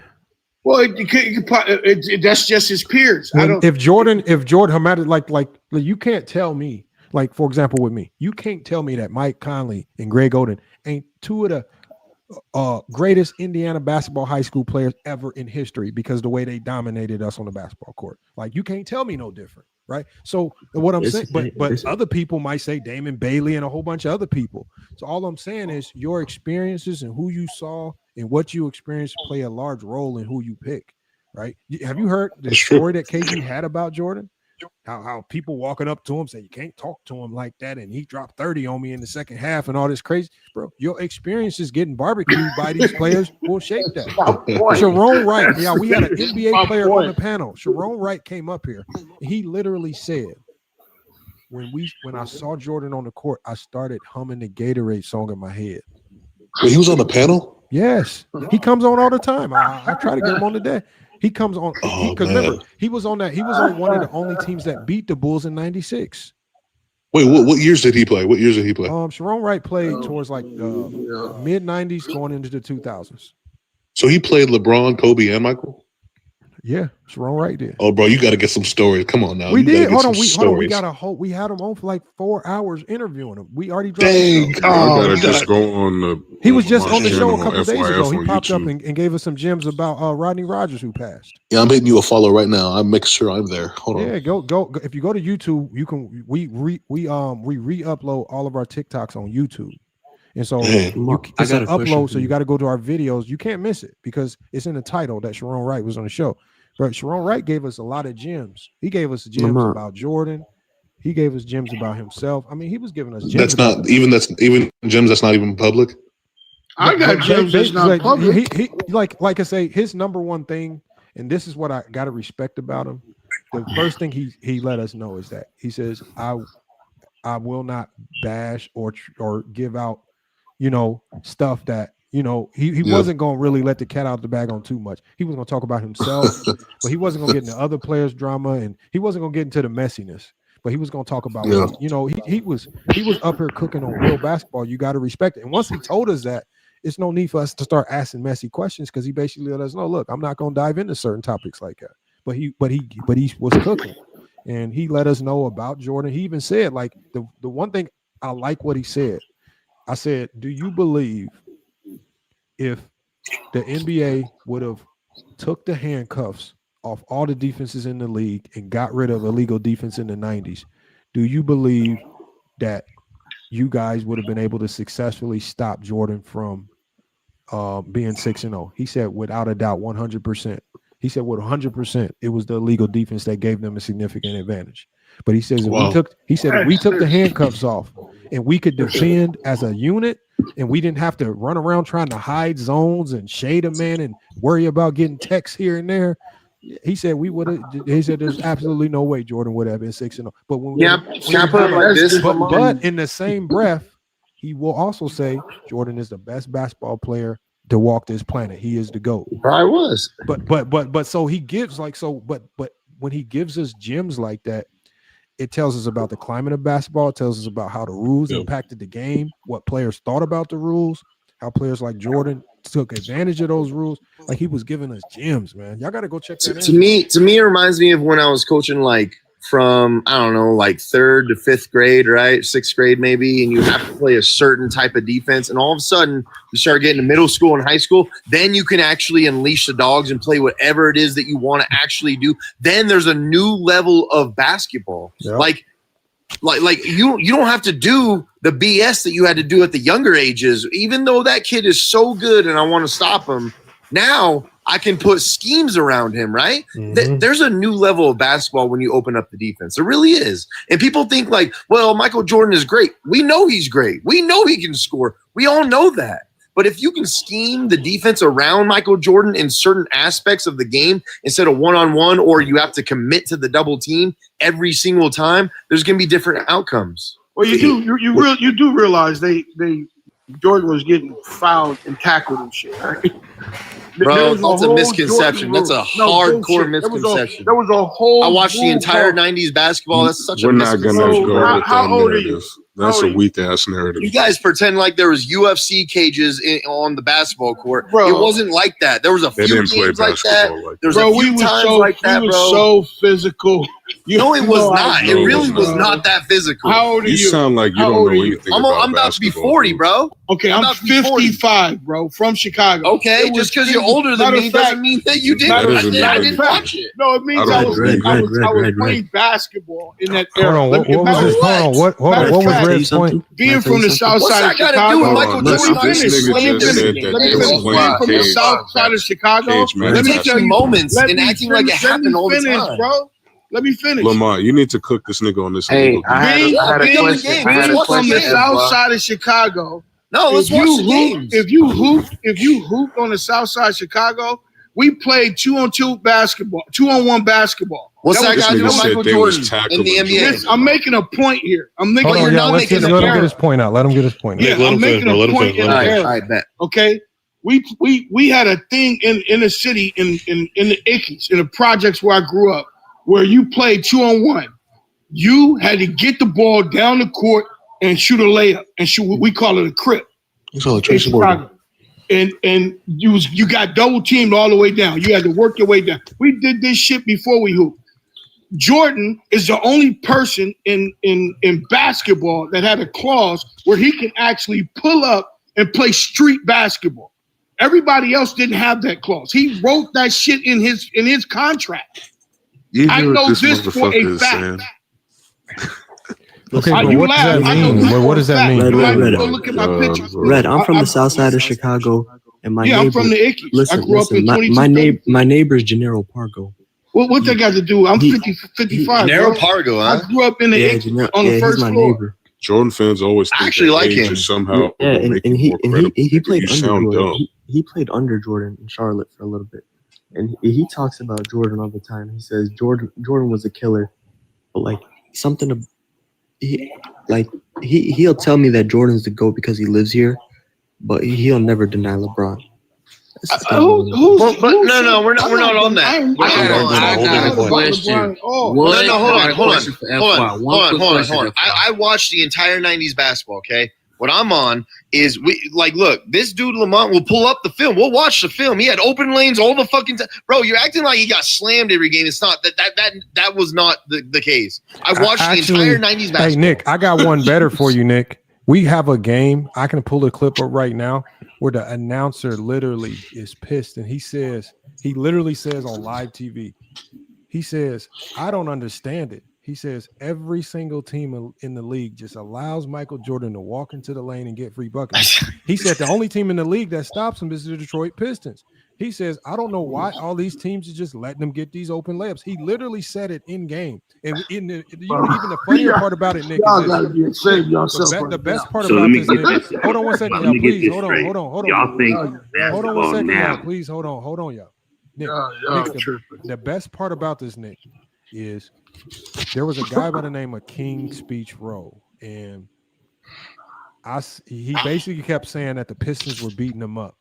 So I said, you know what I'm going to do? I'm going to pluck a random Pistons Bulls playoff game. We're going to watch it live, and we're going to count how many times Michael Jordan is hard fouled. This the playoffs, remember? This, mind you, this is a series. Remember that this is a rough and tough series. They're rivals. This is interesting. My goodness. And when we played the entire game. Open the vault. And we only saw 2 hard fouls in that game, and neither one of them were on Jordan. One was on Corzine from somebody, and one was on another guard. Jordan was never touched in that game. And this was the year before Jordan.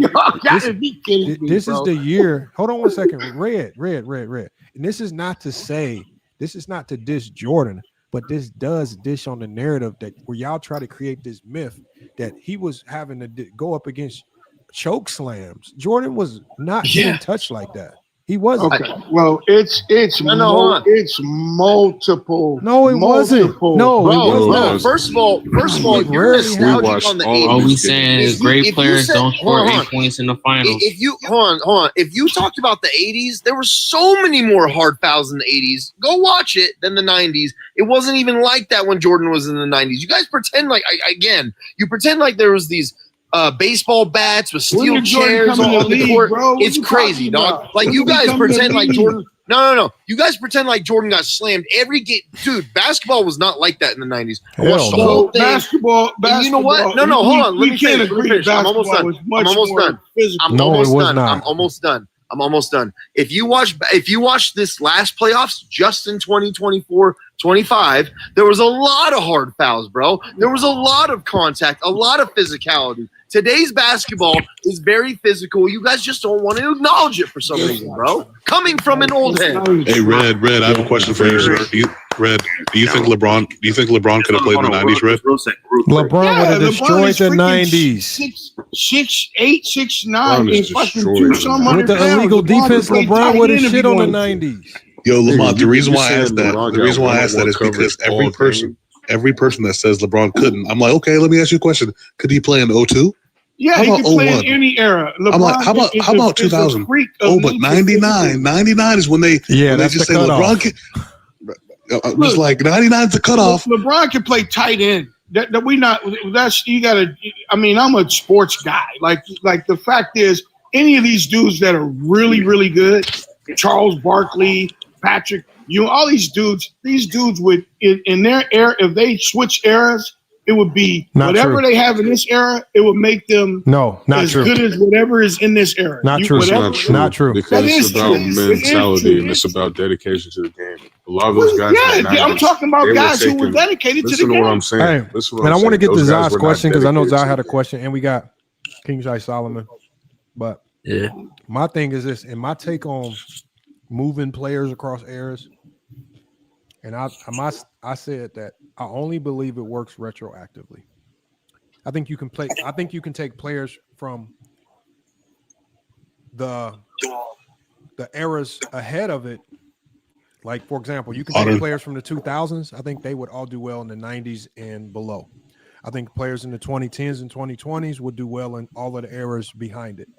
I don't believe that you can take a player from the 90s and then drop him into 2025 and think that he's going to be successful. I don't think it works like that. Like, I can't imagine if you take a Jeff Hornacek, who was actually a borderline all-star in the 90s, and you drop him in today's game and he gets better, or he's still a borderline all-star, absolutely not. No fucking way. He be That's what I'm saying. LeBron would not make it in 1990. If you took guys today, to like the 60s, LeBron would not make it in 1990. Christian Laettner would never sniff an all-star game in today's game, bro. You have to go to the extremes with that. Yeah, If you took guys today into the 70s and the 60s, they would destroy them. Zabah. Hold on, what you say? Question, LeBron. Could LeBron play? Really? Could he play in 2002? Yes or no, Zabah? In 2002? Yep. Jalen, you already know what this nigga's gonna say, bro. Come on. Without Eric Snow or someone feeding him the ball? What? No. Why y'all ask y'all questions, y'all? He's not gonna give logical answers. So if you why do y'all ask him Not questions? getting help offensively, no. If Eric Snow is not setting screens for him to make jump shots, no. No. See, hold on, y'all. Look, no, hold on, y'all. Please stop asking him questions, man. Please stop. If you put an 18, I got the facts to pull it up. This is why he won't make it. You got the facts in 2002 to pull it up? Bro, this is how we get stuck on conversations that don't mean nothing. That's what I'm saying. You can't let this nigga just side but Lamont, that's crazy. Why do you allow that crazy talk? Okay, look. Like, just gonna let him come Just so up y'all and don't ask control, him questions, I won't let him up. That was a bad. Yeah, my bad on that. You can't LeBron, ask him questions because he's gonna say LeBron, stuff like okay. Eric Snow. Yeah. That's like- Eric Snow. Bro, that's like saying, can Draymond Green guard Shaquille O'Neal? And someone's like, yeah, Draymond Green has defensive MVPs, right? And it's like, come on, bro. Lamont, real quick. I asked my barbershop But this people question. say shit like that, though. Lamont, I asked my barbershop this question. And I want to answer. I want to answer from an actual person that knows ball. So, Lamont, in your opinion, if you just literally plug, like swap, you put Jordan on all of LeBron's finals, how do you think he does, and how many do you think he wins more? Like, what's your opinion on that? Okay, so and by the way, I know that's almost impossible to measure. It is, No, but FY, give me 10 seconds. 10 seconds. hold on 1 FY. second, Zai. Come on, Zai. We're not talking about that. I'm saying, bro, you can't. All let you this want to do nigga is you don't even want to talk basketball. You just want to cry about LeBron. That's I ain't what I'm making no saying. He's not trying to There's other contribute to the platforms that look, y'all. conversation at This all. is not the platform. Look, I Also- know that some of y'all don't like. He's not your favorite player.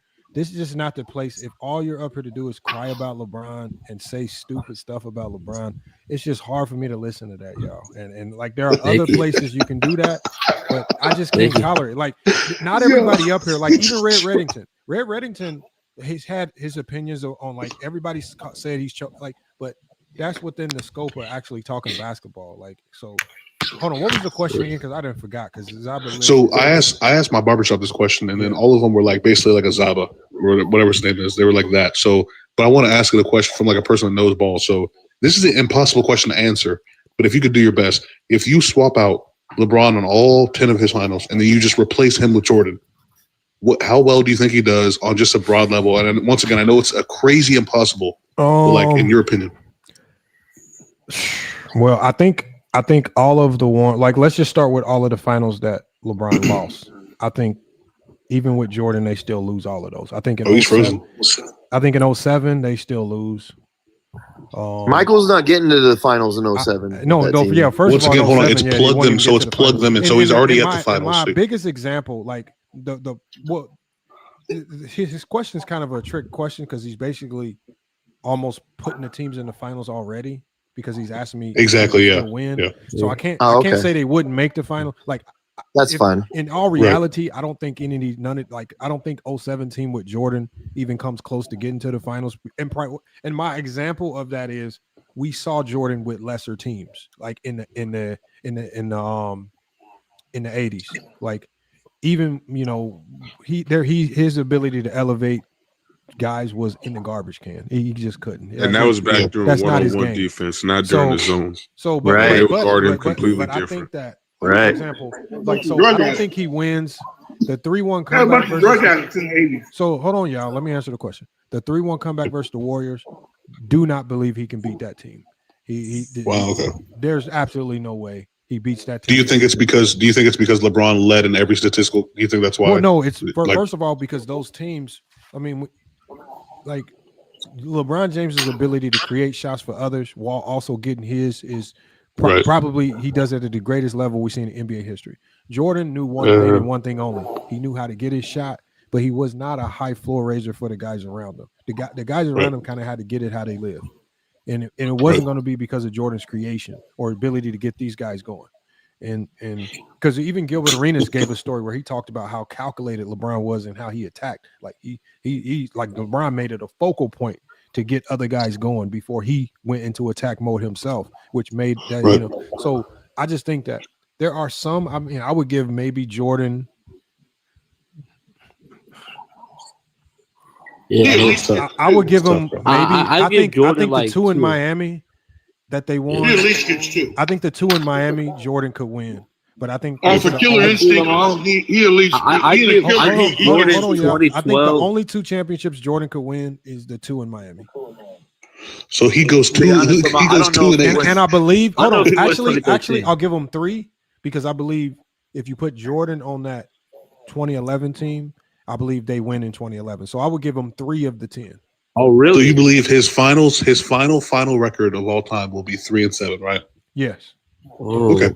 Because I don't think they win in 2020. I actually think I don't think Jordan could win in the bubble in 2020. You really think? I think Michael would win 4, and I think LeBron would win 8. Actually, I like that take. I like that take. I think if you put Bron in the 90s, if you put Bron on that Bulls team in the 90s, well, here's the problem is like Nick said is I don't think LeBron retires 1, and I think LeBron plays all 10 years. I think the Bulls, LeBron is not going to run Pippen off. LeBron is going to keep that team. They're going to win 10 rings. I believe they win 10. I'll give him 8. I don't know about 10, but that's just like Rodman would run him off. To be honest, like look, the only reason, Jaylen, the only reason why I say that Michael wouldn't win 5 because I think Michael could win 5 in LeBron's shoes, but the only reason why I don't think he'd win 5, I don't know if I'm on the fence on this one. I don't know if Michael's coming back 3-1 in 2016. I don't know. He's definitely not winning against because Nick also, and the thing I'd is, actually argue like that LeBron, Michael Jordan wouldn't win in 2013. I'd actually argue with remember when Scottie Pippen? Remember when he said LeBron is statistically the greatest player ever? He said that to Stephen A. Smith, and he said because he fills up the stats all around. And Stephen A. Smith was like, "No, Scottie, like Michael could have averaged a triple double." You know how Stephen A. is. Yeah. He was like, he could have averaged a triple double. He's like, no, but he wasn't asked to do that. I was doing that.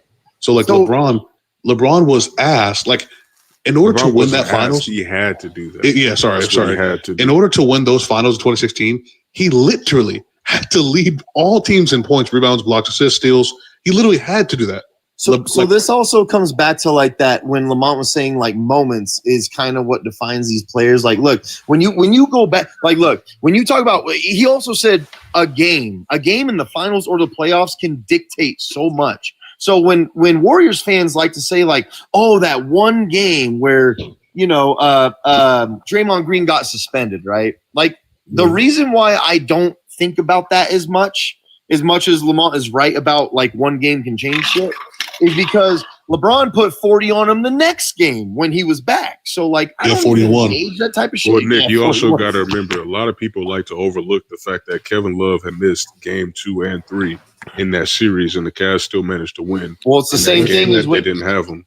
But New World, it's the same thing as when people want to say like Kawhi was the best in the world when they beat the Warriors, and then everybody forgets that the Warriors were completely hurt. They would have dominated the Raptors in that series. Like we all know that. That's a fact. Yeah, that's a fact. So like, I kind of think that being KD came back and scored 12 points. Hey, hold on, New World. Let me let Red get his take off, and we haven't heard from King Shai Solomon, but let me get Red. This is real quick. I kind of think like part of the whole I think it's like chess. Like if your durability is part of it. You don't get to say, "Oh, if I wasn't hurt or if I wasn't this." You got to prepare yourself to play the 82 games if needed, and then whatever it takes in the playoffs to win a title. Like that's just a part of it. You don't get. So then, Red, just so longevity matters, right? I know, but that's to LeBron played 22 years. Jordan played what? How many? 15 years. Right. He played, but 9 of those years. No, he played 6 years. He played a minimum of 80 games, right? So, but okay, but what I'm saying, what do you mean so? Longevity matters, right? Longevity matters, right? It's durability.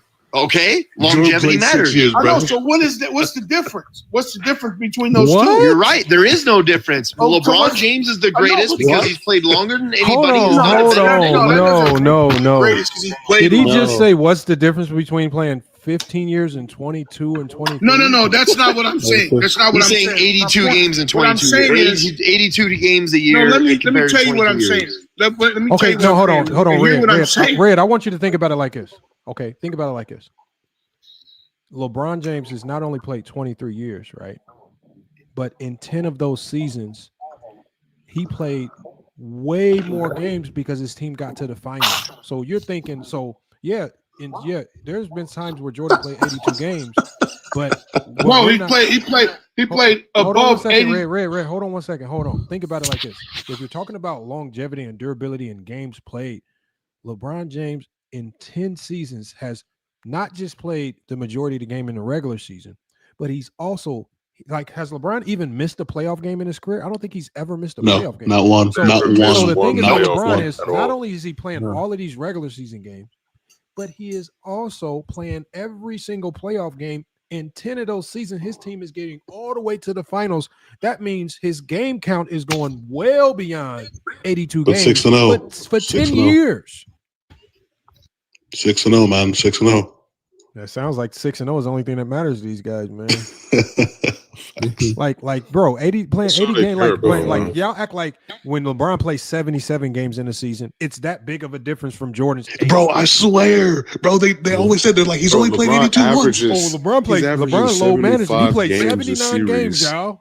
Yeah. And the LeBron How many games did Jordan play in his career? We all know that LeBron has played the most playoff games ever. We all know that. Yeah. Guess who's He's second? logged the most. This is Not gonna only that, trip he's you logged up. the most minutes. Is it ever. Kareem? Is it Kareem who's second? No, it's Ever someone the you, most bro. It's not an assists. all-time great. It's not an all-time great. Oh, is it shoot? Is it not top 10 or 15? Bro, this is gonna trip you up. The second most playoff games ever played, which is well behind LeBron at this point, is Derek Fisher. Wow. That's That's crazy, ain't it? It is. That's and Jordan. No, but you have to understand, Like 6-0. like three-pointers made in the playoffs for a while too. So they kind But let's be honest about it. Look, LeBron is second is right now. well beyond Yeah. the second place. LeBron is greatly beyond. He's number one by a long shot. So what Lamont is saying actually holds a lot of weight. So when you're playing the most games, the most playoff games, the most finals, all that. Yeah. All the I'm time, gonna be honest. bro. The only player I could see in today's game come close to LeBron is maybe SGA because they're gonna be in the championship for a long time. But even he's probably not gonna. He's still gonna. I don't agree with that. I think Luka's going to challenge him. Bro, you know how hard it is to get to NBA Finals one time? Playoff game. Bro, get LeBron You're went not to 10 understanding How many players in their like career? 10 finals is ridiculous. How many players in their That's what I'm career saying, you. get lucky enough to get to the finals one time? Think about this. So That's what I'm saying. Yeah. And this nigga went to 8 straight finals, bro. So 8 I Yo, hate Lamont, to I hate to bring up like an NFL reference again, but I Brady. use it in certain instances. Do you know how many quarterbacks have gone to Super Bowl? It's not 50. Like, you know what I mean? Like, you're so lucky to even get to the NBA Finals to begin with, let alone go to 10 in your career. Bro. That's insane. Now, Lamont, here's where it gets me. It's crazy because, like, after hearing all that, Lamont, you still have LeBron number 2. I'm just curious as to why. Hold on, say that one more time. After hearing all that, you still have LeBron as number 2. I'm just curious as to why. Oh, so I have LeBron number 2 because per my criteria, LeBron is 1 and Jordan is 2. But I've always said that I'm not going to do Jordan a disservice that Jordan fans did to Kareem. So I'm going to keep Jordan at the top until LeBron officially retires. Because remember, they threw Jordan to the top of the mantle in 92, 93 before he even had a resume close to Kareem's. And I felt it was disingenuous to Kareem. It was disingenuous to basketball. And I said, that number one spot is sacred. I'll let Jordan hold it down till LeBron retires. But even because I don't choose who my number one guy is. My criteria does.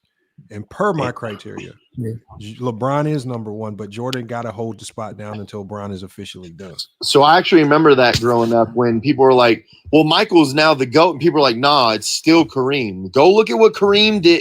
It really was like a serious argument back in the day that people forget about because everyone's not as old enough now that talks basketball to remember that kind of shit. But it really was like Kareem was the GOAT, like not just NBA GOAT. If you go back to UCLA and everything that he did in high school, et cetera, Michael Jordan couldn't compare to this dude. So there was this big, long debate until Michael finally got out of 1998 when he finally, I would actually say, what was it, 1996?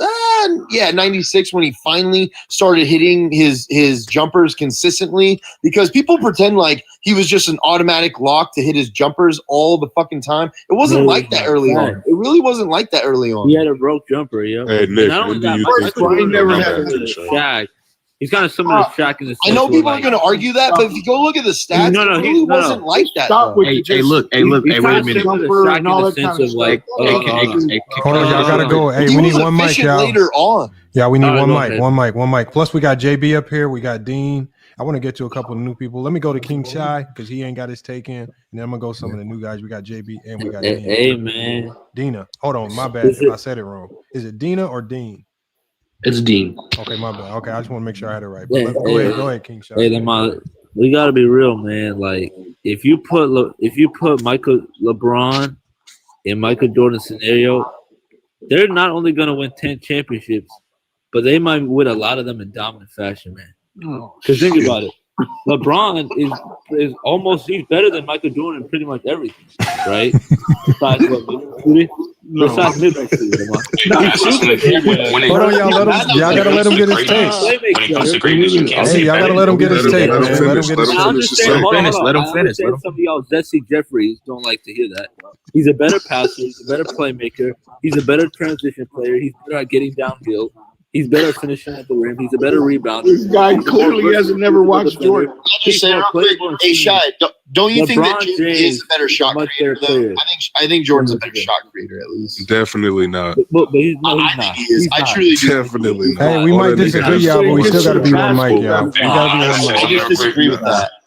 LeBron could do way more than that nigga Jordan. Yeah, that's true, but I think that Jordan is a better on-ball shot creator. I really do think he is. Fuck no. LeBron's better overall. Agree to disagree? I think I've been watching this nigga's games for the last several weeks. There's no way. I don't think so. So look, I say this, right? LeBron don't got a mini? Go watch LeBron, so nigga. Go watch 2018, that series against Toronto, and tell me LeBron don't got a mini. One series.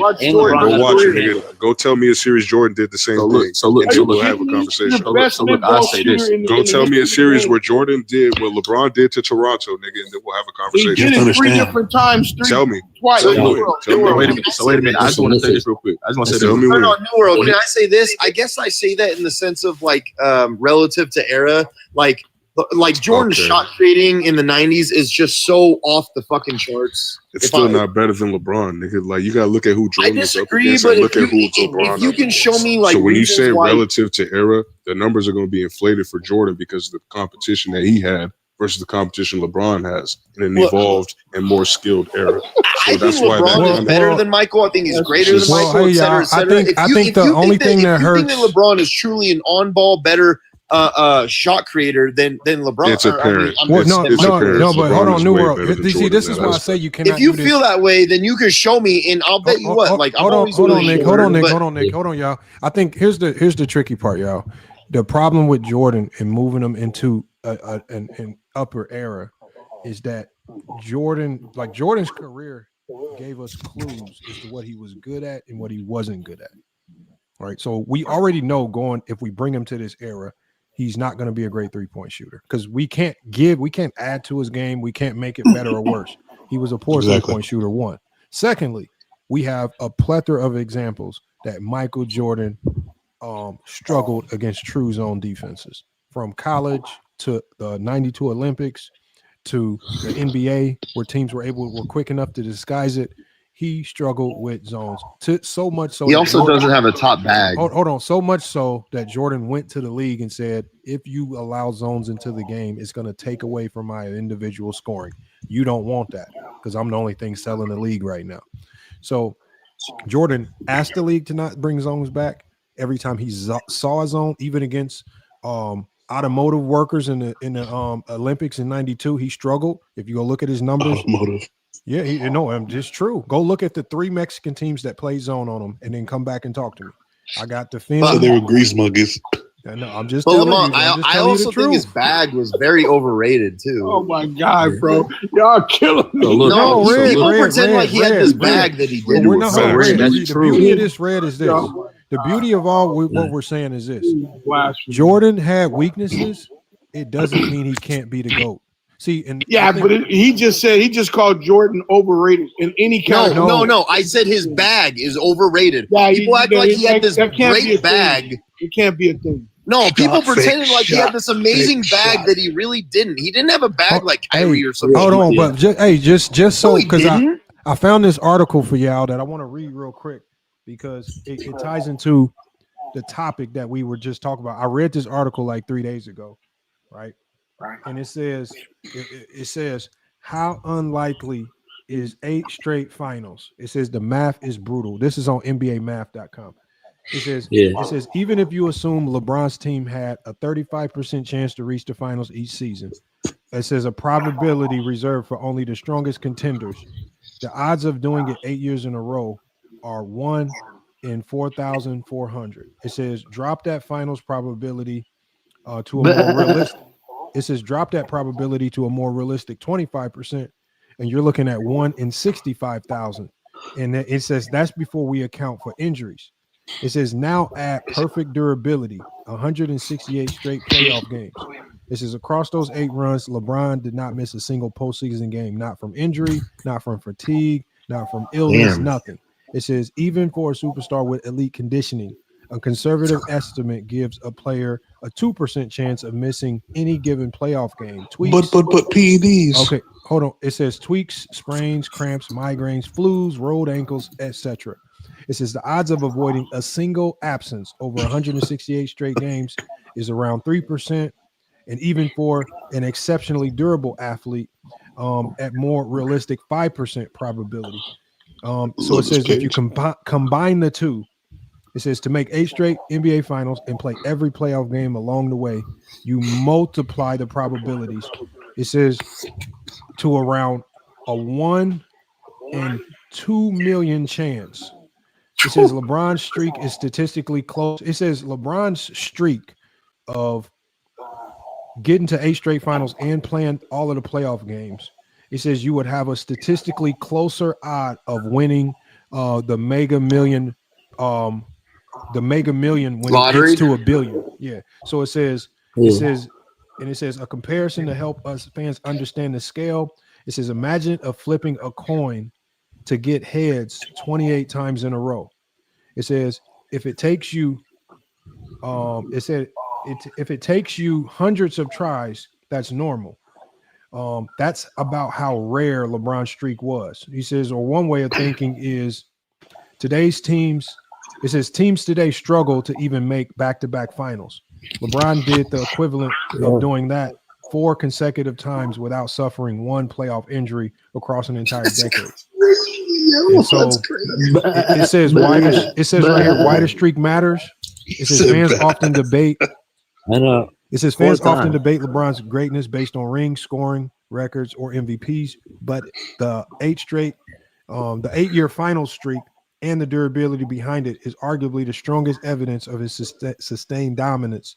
It's not just that he performed at a high level, is that he maintained it longer and more consistently than anyone.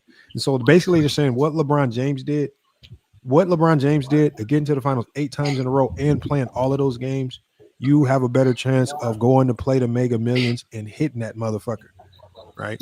And Can I just say this? Like, that is insane. People try to talk about peaks. People try to talk about peaks in what the amount of what someone's peak is. I think LeBron has the longest peak of any career in history. He has the biggest longevity of a peak you could ever find. Like, hold on, 2013, bro. Hey, hold on. Let me see. See these comments right here, y'all. So we have a comment right here from a user. I don't know who he is. He says LeBron is a stat packer, not a winner. Not a winner. Let me ask you a question. First of all, no, Micah Parsons is a packer. You gotta bring him up here. You gotta bring him up here. My question: If LeBron was a stat packer, he wouldn't have broken his streak. 4807. I want you to come on the panel because I want you to answer this question. Please. How can you be great in the NBA without getting a lot of stats? You mean that factual production on the court? You mean that thing? I mean, hold on. As a coach, have you ever had a player come to you and say, "Hey, coach, man, I'm averaging 0.4 points per game, 0.2 rebounds, no blocks, no steals, no assists, but I think I might be your best player." I've coached ranked teams in the state, and I've never had one player ever come to me and be like, "Hey, coach. So if you just let me get the rebounds real quick, or just a few more points, you know what I mean? That's never happened." So look. Lamont. Hold on. I've been saying this. Let me say this real quick. Hey man, these dudes in the chat, man. This is how you know. This is promise how you know these dudes have never touched a basketball in their life, man. These dudes say dumb stuff, bro. And you know what? Hold on. Let me go further, Lamont. When I played college, I never once ever asked coach what my points per game was. I've never asked that. I got to be honest, bro. It was all about what are we doing today? Like how are we going to win this thing? I never thought about what my points was going to be, how it was going to affect my average. That was never a thing, bro. It really wasn't. So look, that's even funnier. SJ quoted. That's the funniest part about it is LeBron James is a pass first player, and they say he stat pads. Like, bro, LeBron, listen to this, bro. I joined a Jordan Lover live like you've never seen it before. Yeah, and they were like going crazy on like LeBron doesn't play defense, he never does.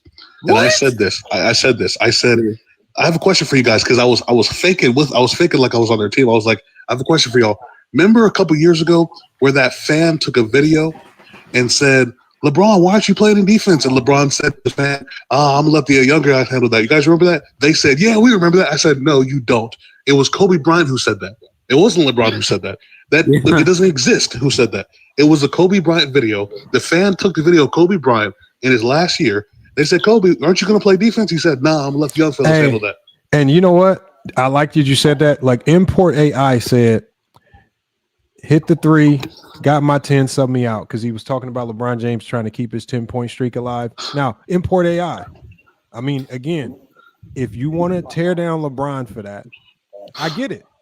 But make sure that you also tear down Michael Jordan, because if you remember, and if you don't remember, I can play it right now live if the people on the panel would like me to. But Michael Jordan in his last NBA game, they were getting blown out with the Washington Wizards. But the Washington Wizards did what? They subbed him back in, and not only subbed him back in, the other team fouled him on purpose so he could shoot 2 free throws so he can maintain his 20-point per game average as he retired in his last game. That's how he went out. Jordan left the NBA, not just stat padding, because at least LeBron had to earn those last 2 buckets. Come on, bro. Like that, literally fouled Michael Jordan on purpose just so he could go shoot 2 free throws to keep his 20-point game. So what about LeBron's last game? Wait. What about LeBron's last game where they say it's not real? Y'all want me to play the video? Hold on. They're saying in the chat it's not real. Do I need to play it? Play the clip. I'm gonna get the video. Play the clip. You gotta get the video real quick. What about LeBron's last game where here goes LeBron, he's got the ball to win the game, and he makes the right pass to win the game instead of keeping his 10-point streak alive. Rui Hachimura hits the game winner. They win the game. What about when Kobe Bryant, Gordon Hayward said in his interview that he went forward to make sure that Kobe Bryant made both free throws to get 60 points on his last game ever, he was going to do that for him. That's the worst part. Hey, Nick, you know what Kobe and Jordan fans love saying? Oh, LeBron ain't earned shit, and Kobe and Jordan work for everything, right? Kobe and Jordan literally were literally given handouts by the other team on their last game just to reach a certain threshold of points. But I'm sure LeBron will be too. My problem is they're all great achievements. They are all amazing achievements, bro. Like, cannot be. Yeah. Come on, bro. It's still the same thing. They are all amazing achievements. Let's not do these achievements. Bro, I gotta be honest. Look, I don't give a fuck that Gordon Hayward said that he was gonna make sure that Kobe made those 2 free throws for his 60 points. He even went into the violation to make sure that the ref was going to say something if he didn't make the free throw. I don't give a fuck about that because the experience of watching that last game, that's all I care about. So these things with LeBron, with Michael, with Kobe, all these things, all I care about is watching this shit. It's only these Jordan fans / LeBron haters that quit blaming Jordan fans for people. Nigga, you've been up here just claiming shit that isn't factually true, and you've been trying to push. I found it. I found it. Did you say Nick or Red? On this panel, huh? Did you say? Did you say Nick or Red? No, I was talking about Red. Oh, I thought you said Nick. I was like, wait a minute.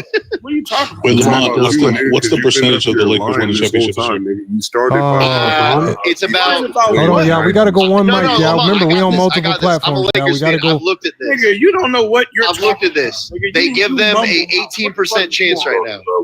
18% chance. Yeah, they give them an 18% chance. We got to be one mic. It's too like I know it's crazy, but we got to be one mic. So I'm a hardcore Lakers fan. The last time I checked, they give the Lakers an 18% chance to win the finals this year. I think that's a little bit too high, and I love LeBron and the Lakers, but I think that's too high. They actually dropped it down from 20. A lot of sense. They actually dropped it down from 23 to 18 because LeBron hasn't been playing that good lately. I think to win the championship, we need Jokic to get hurt, SGA to get hurt, J-Dub to get hurt. SGA to get in the car right there. Well, no. What you need though is hold on. This is the great thing about the playoffs, right? Because I think there's only one team in the West that can just definitively beat the Lakers, and there's nothing the Lakers can do about it. It's OKC. That's OKC. And what we've seen over the last couple of years is your odd, like it's just like what we talked about. The Celtics was the overwhelming favorite last year, and what happened?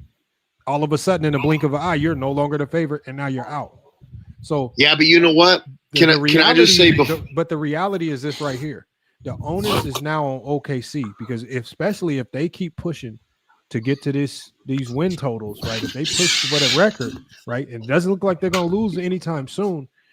Maybe they can hit that burnout factor. Maybe have they unfortunate. You don't hope these things can happen, but the NBA playoffs over the last 5 to 10 years has shown us that the best team, staying healthy and being healthy at the right time, is the most important thing. That is. I just want to say real quick, the whole Celtics thing. The brother JB hasn't got his takeoff yet, man. My bad. Say nothing. Yeah, he was trying to talk a couple times earlier. I was just gonna say earlier when y'all was talking about Michael Jordan, I was gonna say the mystique that comes with Michael Jordan is not from him winning these championships. What people with old heads and the mystique for Michael Jordan is from his time in the late 80s when he came in and he was like Air Jordan and he was doing shit that was out of this world. That's where the mystique from Michael Jordan comes from. Because Jordan came in, he was way more athletic than everybody, and he was doing shit that people hadn't really seen, and he had all the swag in the world. His greatness comes from him winning the championships, but the mystique from Jordan comes from when Larry said that was God disguised as Michael Jordan, and that's where the mystique for Jordan comes. I agree. And then on the LeBron thing, with Bron, it's I feel like this goes for all new age superstars. They all suffer more from social media than it will ever help them in their careers. Because for Michael Jordan, either you watched the game or you didn't watch the game. There was no social media, there was no clips, there was none of that to go back and see what you missed. So all of the bad moments, of course, nobody's going to talk about the bad moments Jordan has because nobody remembers them because you never got to see them again. Yeah, you saw him one There time wasn't the even next a lot of morning on that in ESPN, and it Kobe was days. gone. Yeah, that's what I'm saying. Like for these new players, like LeBron got a bad game, Kobe, KD got a bad game, Steph got a bad game. Any new age superstar, you're gonna see it 6 times throughout the week on first take. Hey yo, JB, let me tell you this too. Everybody that says that they lived in Chicago and watched every single Michael Jordan game, it's not There's a true. lot. Chicago only broadcasted like 38 games a year. You couldn't watch Michael Jordan every single game a year. It was impossible. That's what It's I'm not saying. possible. And then like people like to use like things like, well, LeBron James isn't clutch or he doesn't have the mentality of things of that nature. And it's like He has the most clutch game-winning shots in Right, that's history. right. Like, Hey that's one JB, thing. to also prove your point, brother, Bo Jackson had that same mystique in around 1989-ish. He was playing the Bengals, and he did an end-around run. dislocated his hip. No, not that one. Not that was 91. I'm talking about 89. He did an end-around run. He went off for like 78 yards. They think he's about to score, but a Bengal tackles him behind. His name is Eric Jones. The announcer says, and Eric Jones will be able to tell his children and his children's children that he hawked down Bo Jackson from behind. So hearing that, like just hearing, imagine you've never heard that in your life in any NFL book in history. Oh, he tackled him, and he will be able to tell his children's children that he tackled someone. But ironically, it was the Bengals he dislocated his hip against. Yeah, I know. So Yeah, like, 2 years so later. like, so like, and Like, I was, what's your point in saying that? Like, I was just gonna land my plane with this. The mystique of it. And I was gonna land my plane with this. Hey, let me play this. Let me before you land that plane, just so I can get this out the way. For the people that say I'm lying, man. Because people gonna say Jordan, like, look, and I get like, and see, this is why I appreciate what Dude said about Kobe. When we talk about players at the end of their career, and we see, obviously things that, like, with LeBron, it's hard to, was he pushing to keep the streak alive? Yes. Do I knock it? No. The other team was still trying to defend it and stop it, right? I don't really kill him for that. I get it, but for people to pretend like the same stuff didn't happen with Kobe or Jordan, let's just play what happened with Jordan. When they were trying to keep Jordan's 20-point per game streak alive, right? This is what they did for Michael Jordan, y'all.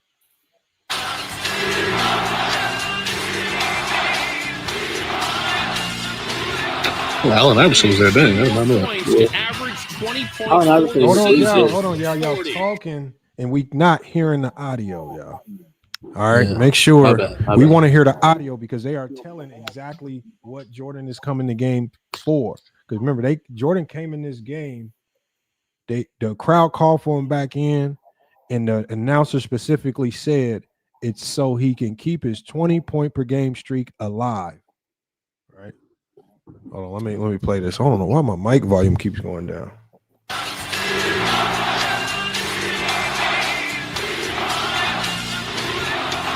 He needed 2 more points to average 20 points for the season, 40. And Michael Jordan is scoring career ends with a pair of free throws. And Jay says goodbye. Now, let me ask y'all a question. Hold on, let me ask y'all a question, right? Was any player on the opposing team, was the crowd thinking about saying anything about stat padding, or was they more fixated on appreciating Jordan's greatness on his way out?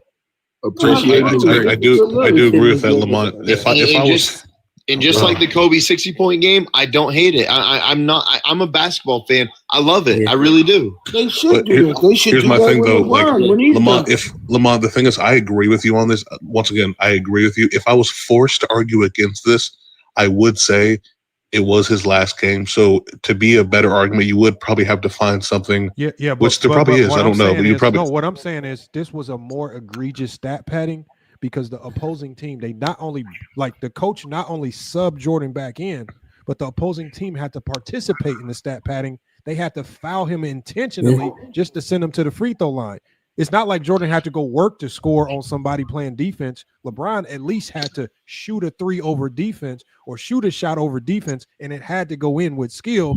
Jordan literally had to do nothing other than come in the game. Right. The other team intentionally fouls him so he can go to the free throw line and shoot 2 free shots to get 2 points to keep a 20-point per game average. That is, and even though I brought up the this Kobe is thing, more. All I'm saying is I use this example because it's even more egregious. Yet, as we saw in that moment, Not a single person, and we're talking about in Philadelphia. This is the most hideous, gruesome state to be an athlete in because they got the worst fans in the world. And yet they were applauding Cleveland, Jordan. dude. The other team was applauding Jordan. Nobody was add talking on about something? stat padding. They were applauding greatness, even though it was intentional stat padding. Nobody takes this Let me moment. add To, on to- nobody let me takes add on to moments that. like this to tear Jordan down. Nobody takes. Let me add on to that. So, no, I Willie. Again, Oh, all I'm I not ask y'all fighting. is. I just said let me add on. I know. No, there's no need to add on to it. It is what it is because Willie, we don't use this moment to tear Jordan down. As I said, we look at this moment as this is a graceful bow out the game. The fact that the fans can applaud him and treat him that way on his way out, I applaud that from the Philly fans. We don't use this. Y'all take moments, right? Yeah. Yes, Willie, you're one of them. Why are you going to pretend like you're not one of them all of a sudden? I don't care about that 10 point streak. No. You don't have to care, but you don't have to be disruptive either while I'm talking. Like, you don't have to hide the fact that you say insidious things about LeBron and you want to come up here and play nice. You don't like him for whatever reason. I don't know if he took your baby mama. I don't know what he did to you, but you don't like him. Damn. So again, I don't know why because remember, you are part of this TikTok GD Vice Lord clique where you feel like you have to hate on LeBron or somebody gonna jump you out the game. You're grown. No. So you're part of by that the crew. way- You're part of the childish crew that runs around pretending that you're the one that came to me and said, "Didn't you say something negative about LeBron in 2023?" You're a hypocrite. No, because I'm non-biased. So again, if you're gonna be a TikTok GD Vice Lord, you just need to be up here listening. That's all. He got sunned. I'm just saying. I mean, look, like He also says Kobe's better than LeBron. Look, like, I've yeah, seen this but dude. that's He what says I don't. crazy No, shit. the thing, Nick, is I don't care if he feels that Kobe's better than Never said LeBron. that. I don't argue with people about rankings, but if you have intentional hate, if you can't call it fair when something's good, if you can't come up with a consistent if you want to criteria. pretend that like if you're gonna call what LeBron did as stat padding, then call all the moments as stat padding out. Don't be selective with it. Tear Jordan down for his stat padding. Tear Kobe down for his stat padding. Tear them all down. But we don't hear that. We only hear one. We hear this lopsided, one-sided approach. Tear everything that LeBron James down. Don't say nothing about nobody else, and pretend that we don't go look up and research it. And act like it never happened. LeBron, see the comments. It And then says when we do research and play the video, just still run on other platforms and say they lied. Yeah, They I know what lying. Jalen's referring to. Willie listens like a good boy. he says Willie listens like a good boy. No, Willie, Like a y'all, good Willie boy. is a TikTok GD Vice Lord. He don't know what he want to be, but he's a TikTok GD Vice Lord. He gang banging on these YouTube He said, videos. Willie, And if Willie says anything positive Turn your about mic up, LeBron, LeBron. like Turn watch your this, mic watch up. this. Here's my test. Watch this, Willie. Say something positive about LeBron right now. I bet they jump you out that game. I bet you get your ass beat. Say something positive. Great. It's been great for 20 years. Yeah. You better. Yeah, look, He says he has a nice haircut. Hey, what that nigga LeBron James Really about to get did jumped out that bro. game. He was the same woman for his whole career. He's a billionaire. He's a billionaire hey, while y'all, still hey, doing y'all, it. check this out. Wait. Hey, check this out, y'all. Willie is so caught up in this. Willie will go. There's a YouTube channel with a known KKK member. Willie will go to this man's channel and talk about LeBron with a known Ku Klux Klan member. It's documented. What? Yes. Yeah. This is how much he hates LeBron. Is this for real? Yes. This is a fact. I swear. Bro, he He's a documented You Ku know what Klux kind of man Klan. this is. So. Not only that, Lamont. This man Willie follows me to every time I'm commenting on one of your videos, Lamont, or one of Johnny's posts. This dude be following everywhere with 4 and 6 man. LeBron stat padding, bullshit like that, Lamont. I'm like, what the fuck you following me for? Look, we don't have to beat up on Willie. Let Willie cook, man. This man checking out his groceries. Lady's like, "Hey, how's your day doing, sir?" He's like, "Nah, LeBron's still playing. My day sucks." That's really how he doing. He said LeBron is 4 and 6. Bro, he fell off his bike and went, Hey, goddamn Willie, LeBron. Willie, just all jokes. What you got on the topic, Willie? All jokes, Willie. What you got on the topic? I'm glad I'm the only mature person on this panel, but what I was going to say is Michael Jordan also had a 10-point streak that Doug Collins didn't even know about, and they took him out the game. So Michael Jordan wasn't known for like stat padding. The only thing Michael Jordan was known for was trying to win the damn game. That's Okay, it. so This Willie, nigga lying, bro. hold on, y'all. Where am I Hold lying on, at? hold on one No, second. that y'all. is true. Hold It on, is hold true. on. It is true. Hold on. So if Jordan Willie's a wasn't known fucking for, pathological if liar. Jordan wasn't known for stat padding, Did I just lie? if yes, Hold you on, did let lie. Hold Lamont on, y'all. talk. Hold on, please. Hold on, y'all. Willie, if Jordan wasn't known for stat padding, then why is it documented and also verified by statisticians that Jordan would check his stats at halftime and every quarter to make sure he got to his number? Jordan ain't checking no Do stats in you no want flu now, game. Willie, He would you ain't bet checking no money on stats that? in How much money were 1998 you willing to finals. bet on that? He ain't checking no stats. So Willie, how much The only money are you stats willing to bet Jordan on that? is checking is We winning. have proof. The statistician The only said stats it. Jordan is checking is winning. No, okay, Willie. How much do you want to That's bet? the only stats he won. Okay, Willie. So would you like me to show you proof right now? He would walk up I to the don't- I board don't- and ask him. I don't He would I literally don't walk need up to to the hear your board. proof. I He don't would- need to hear your He proof. would walk up to the stats board and actually ask them, I what don't are my need to hear your stats? proof. Jordan's a scorer. I don't need it's nothing that you could tell me. I mean, I can verify that that Jordan is going to, if he say I'm gonna hit 45 and he don't do it, he's gonna be pissed. So yeah, he's gonna know. Yes. He's Jordan gonna go to the other locker room and say, yo, tonight I'm getting 50. Jordan could fly. Jordan could breathe underwater. So Jordan, Willie, I like what JB Oh, they said. Jalen, exactly. Willie, These motherfuckers, what bro. They was be it so that far LeBron George's did? ass, bro. It's What crazy. was it that LeBron did against Toronto then? Was that not winning the game instead of stat padding? That was great. Toronto, yes, that was great. That's what, 2018? Got swept that So year. then, right? what? Wait, Willie, Is that why did he get 2018? swept? What are you Willie, talking why- about? I'm talking about the other night, motherfucker. Willie, I'm just curious. Why did he get swept in the finals 2018? No. So is that not giving up your stat padding, so-called stat padding to win the game then? What LeBron just did the other night? He was 3 for 17, so it wasn't like he wasn't trying to get 10 points. He was 4 for 17, but okay, No, so he was he trying to win the game. No, Was he Willie, he was trying? trying to win the game. So with a if shot he's making stat padding, he takes a shot, right? Yeah, I'm about to say. It's Nah, not he don't want to take that shot. He was already shooting. Why like not? crap. He could have dunked the ball, to be honest. If you go watch the hey, replay, he Nick, probably could have Nick, dunked the I ball. realized something. You know what they do? If LeBron took that shot, right, it would have been considered stat padding because he took that shot and he was looking for his 10 points. But instead, he got his 11th assist to win the game. Hold on, Nick, watch it. Since he passed it, now he doesn't have the killer mentality, and he's too scared to shoot. But he just said, they have there. well, Michael LeBron Jordan can wins the game instead of stat padding. So wasn't that winning the game instead of stat padding? Okay, Like, hold on, these y'all. dudes talk Hold out on, both y'all. sides of their neck when it Hold comes on, to y'all. Thank you, I'm just saying. Hold A lose-lose situation. Look at the 11 article. assists and 0 fucking on, turnovers. y'all. Let's just read real quick because Johnny talks about this all the time. A lot of them don't like to read. So it says scorekeeper gave stats to Jordan even when he didn't earn them and went to the Bulls locker room and said, "See, MJ, Crazy. Huh? Yeah, this shit is blasphemous. You gotta turn up your mic, Lamont. You gotta turn up your mic a little bit I know more. I need my more mic. people. Yeah, this shit is blasphemous, It's not blasphemous. It's just fact. bro. Can y'all just listen to him because I'm having a hard time hearing him. Like, No, we're not gonna. my mic volume keeps. It's not disrespect. down. It's just the truth. I don't know why it The keeps turning down. scorekeeper admitted it. Yeah, whatever, bro. Yeah, That was the y'all- DPOY here. They give No, him extra Lamont, I can stats. hear you, but no one This else. is as bad as Talking, saying when people keep Le- talking, I can't hear what you're saying. LeBron is lazy and some of the other crazy shit people say about LeBron. This is as bad. Like, come on, bro. It's some shit that people say about LeBron that's clearly not the truth. But this is not some people. This is the scorekeeper that did it who said it.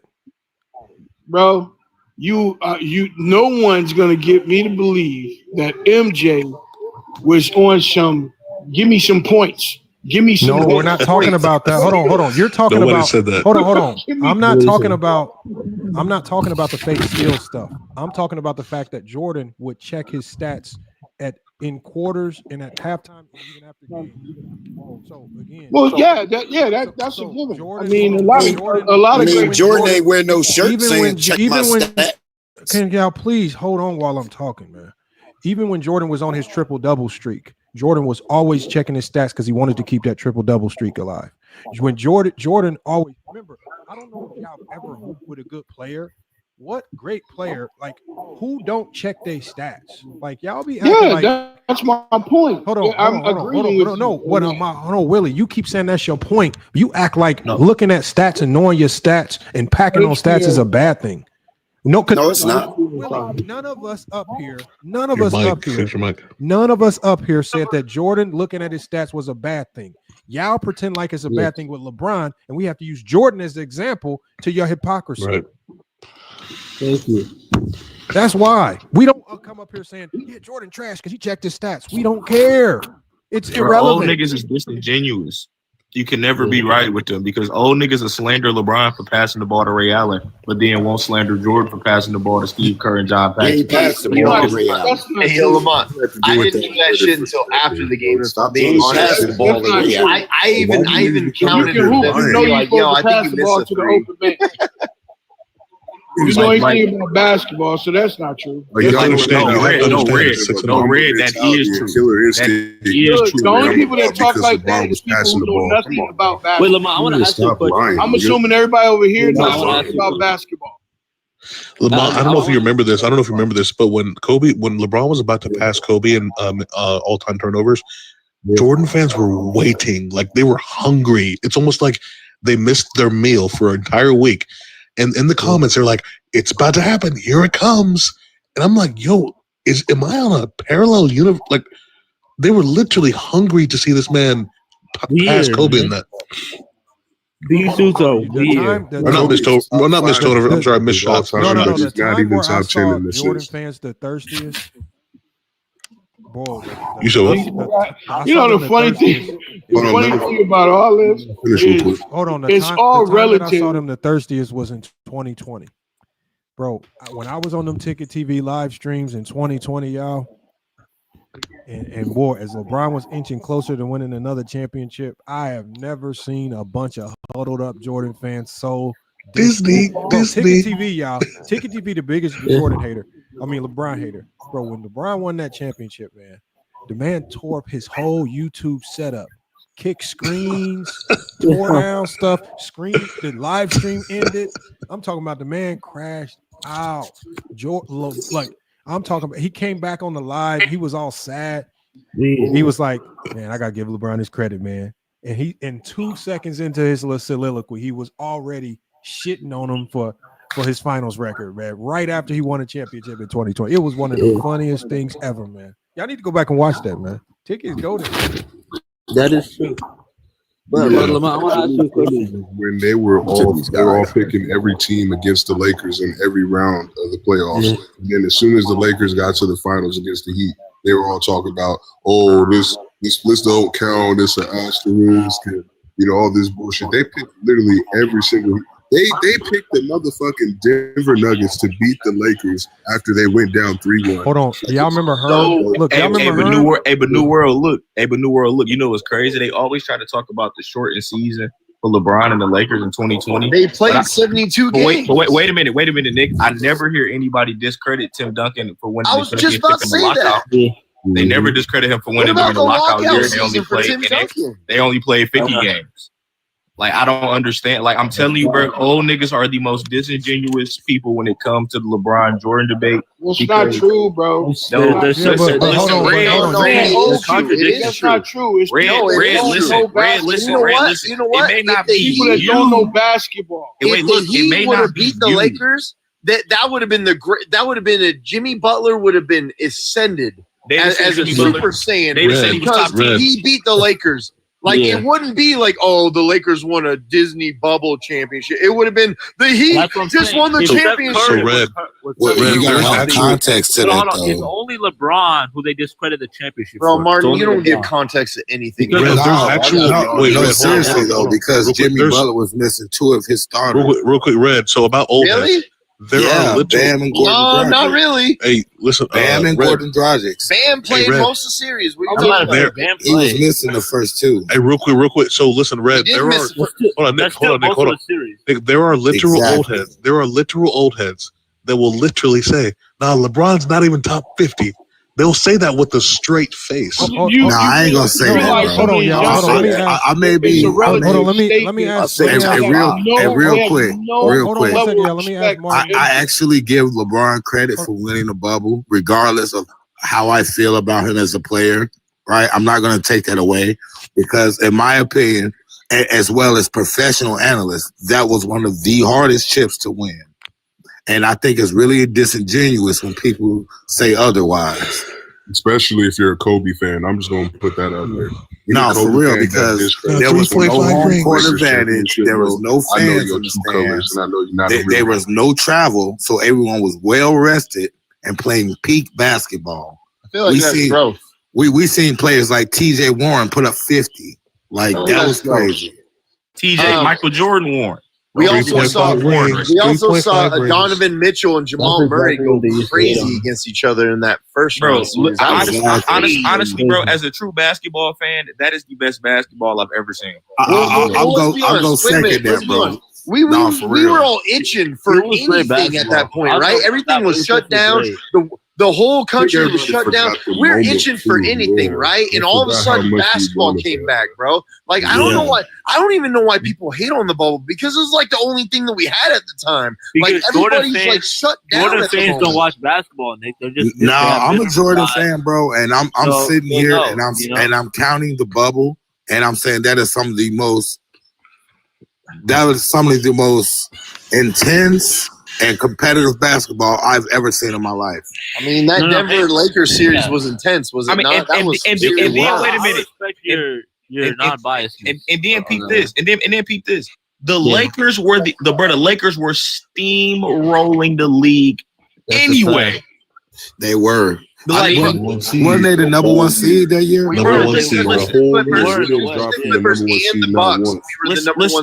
Listen, bro. On January 26, 2020, when Kobe Bryant lost his life, I said the Lakers are winning it all. Facts. I knew it. No.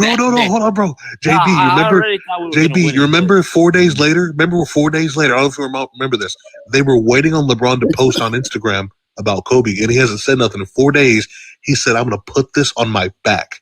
Bro, yes, bro. Like, bro, they was putting belt to ads. It was nothing nobody could do. I wonder why nobody watched the bubble. What do you mean nobody watched the bubble? Everybody watched the bubble. Because Michael Jordan wasn't in it. Willie's just chatting, man. That was one of the lowest final ratings. Just with like 07. Why do you go off Willie, why do you serious question? How can you get Willie, why do you think that was? Willie just said it was one of the lowest fucking watch. You know why? Because casuals like you didn't watch it. Everybody was in the house. Real basketball fans didn't watch it like you. They were in the house. But see, wait a minute. But this what wait, Nick. This what I'm talking about with old heads being disingenuous. 33 million. Bro, Willie, do you know what's happening during 2020 championship? A global pandemic. People were losing their lives. Hey, Willie, do you watch basketball today? Yeah. You do? I'm a Knicks fan. Yes.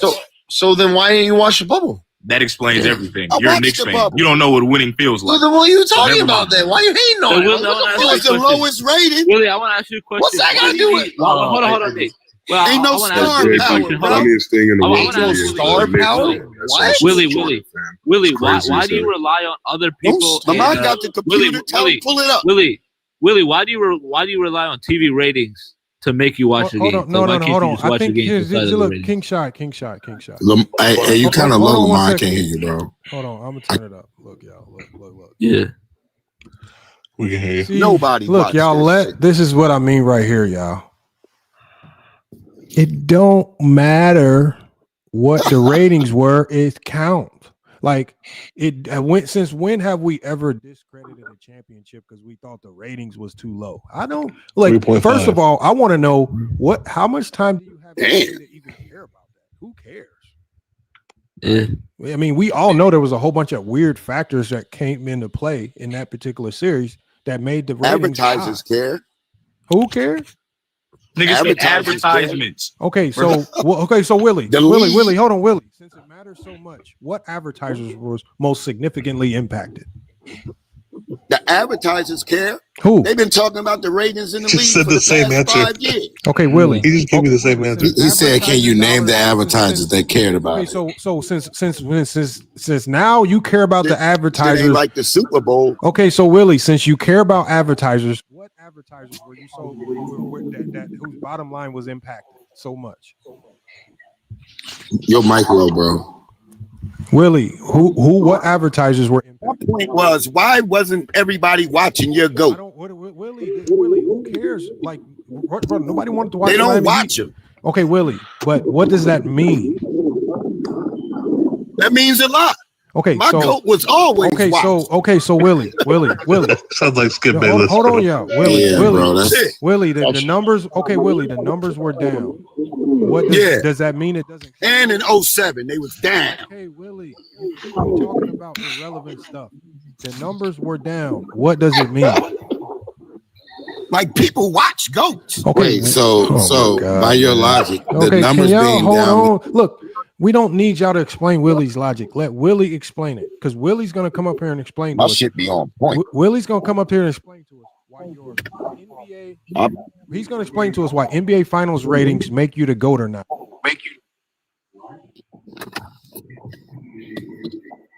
Why? You saying why? Because GOATs are star power. It brings everybody to the set. Your GOAT don't bring everybody to the set. I'm sorry. So Sounds like a 90s hold rapper. on. So according, you told me to look it up, and I'll share my screen. Hold on, I'm sorry, y'all. My mic keeps messing up. So I'll share my screen here. The most watched athlete in the most watched NBA athlete in history is Yao Ming. Does that mean he's the GOAT? Tell us the most watched finals in NBA history. This thing sounds like a 90s rapper. And not even just that, like he Yeah, can't even answer the direct I know my question. shit. So Willie, Answer why that. can't you just hold on? Why can't you answer a direct question for once? I Why agree ask- with Willie. He sounds like shit. Why, Okay, why don't you, hold on, King Shy. Can look, just let Willie answer a very easy question. Willie ain't never name called nobody. Okay, That's how Willie, you Willie. know I'm a Okay. You're not 6. You don't have to keep talking, Willie. The question is this: if it's about watchability and being the most watched and the most liked and having the most fandom, because that's all what you're talking about, then why is Yao Ming and Jeremy Lin and Vlade Divac and all the people who atop the list of the most global worldwide fandom and star power, why are they not your GOATs?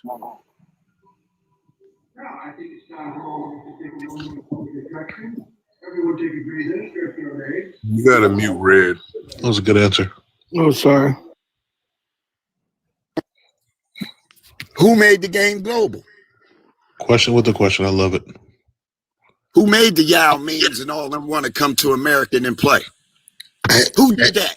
Hey Willie, what about the 2016 finals? What about, you mean the Kyrie shot? Yeah, so that finals was the most watched finals. Martin. Yeah, and I hold read on, something y'all. that Hold on, Curry please, is a y'all, bigger draw. Please, y'all. First of all, before we can move on to another question, we still have a question to ask Willie. I need to know if we choose GOATs by viewership and fandom and watchability, why is Yao Ming? Would I be wrong to say Yao Ming was my GOAT?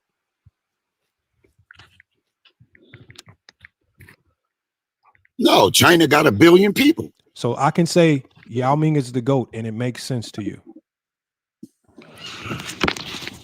Yeah, but no, that doesn't even make sense to you. Because Yao Ming is not using more popular. Willie. Yao Ming. We're not using my logic. We're using your logic. If having the most fandom, viewership, visibility, watch time makes you the GOAT, then would I be wrong to say Yao Ming was my GOAT? Because this is your logic. Yes, you'll be wrong because Why? Yao Ming is not more popular than Michael Jordan.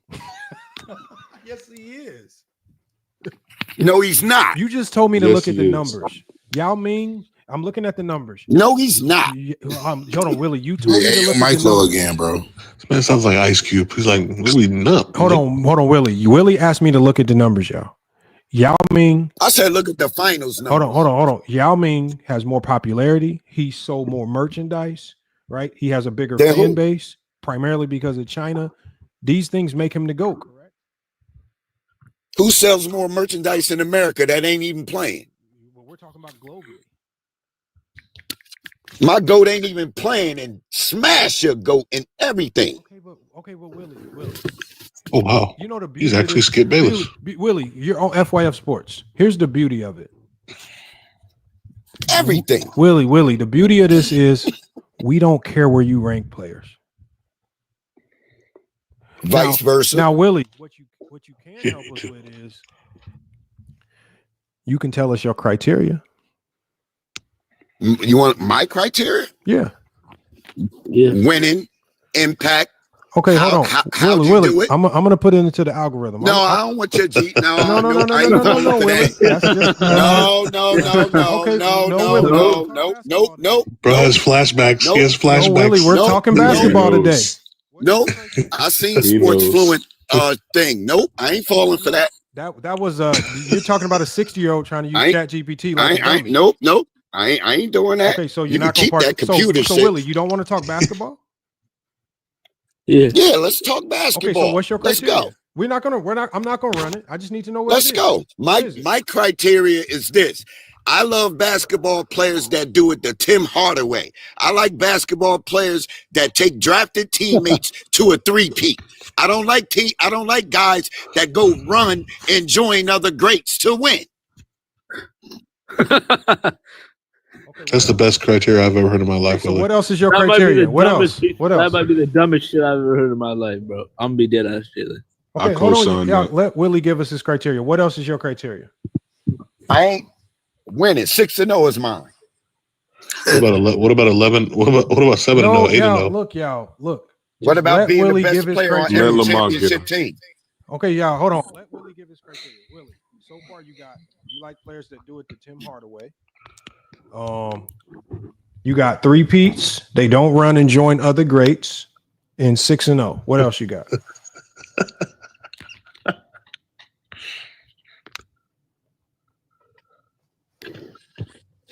They bald, Nick.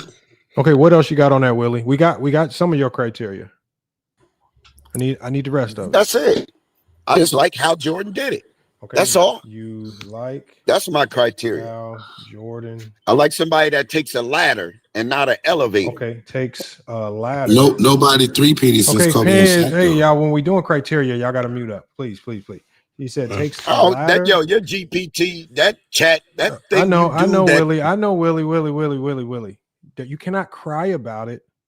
Don't get mad about it. Like, look, I know that y'all don't understand the technology, so y'all say that I'm programming it.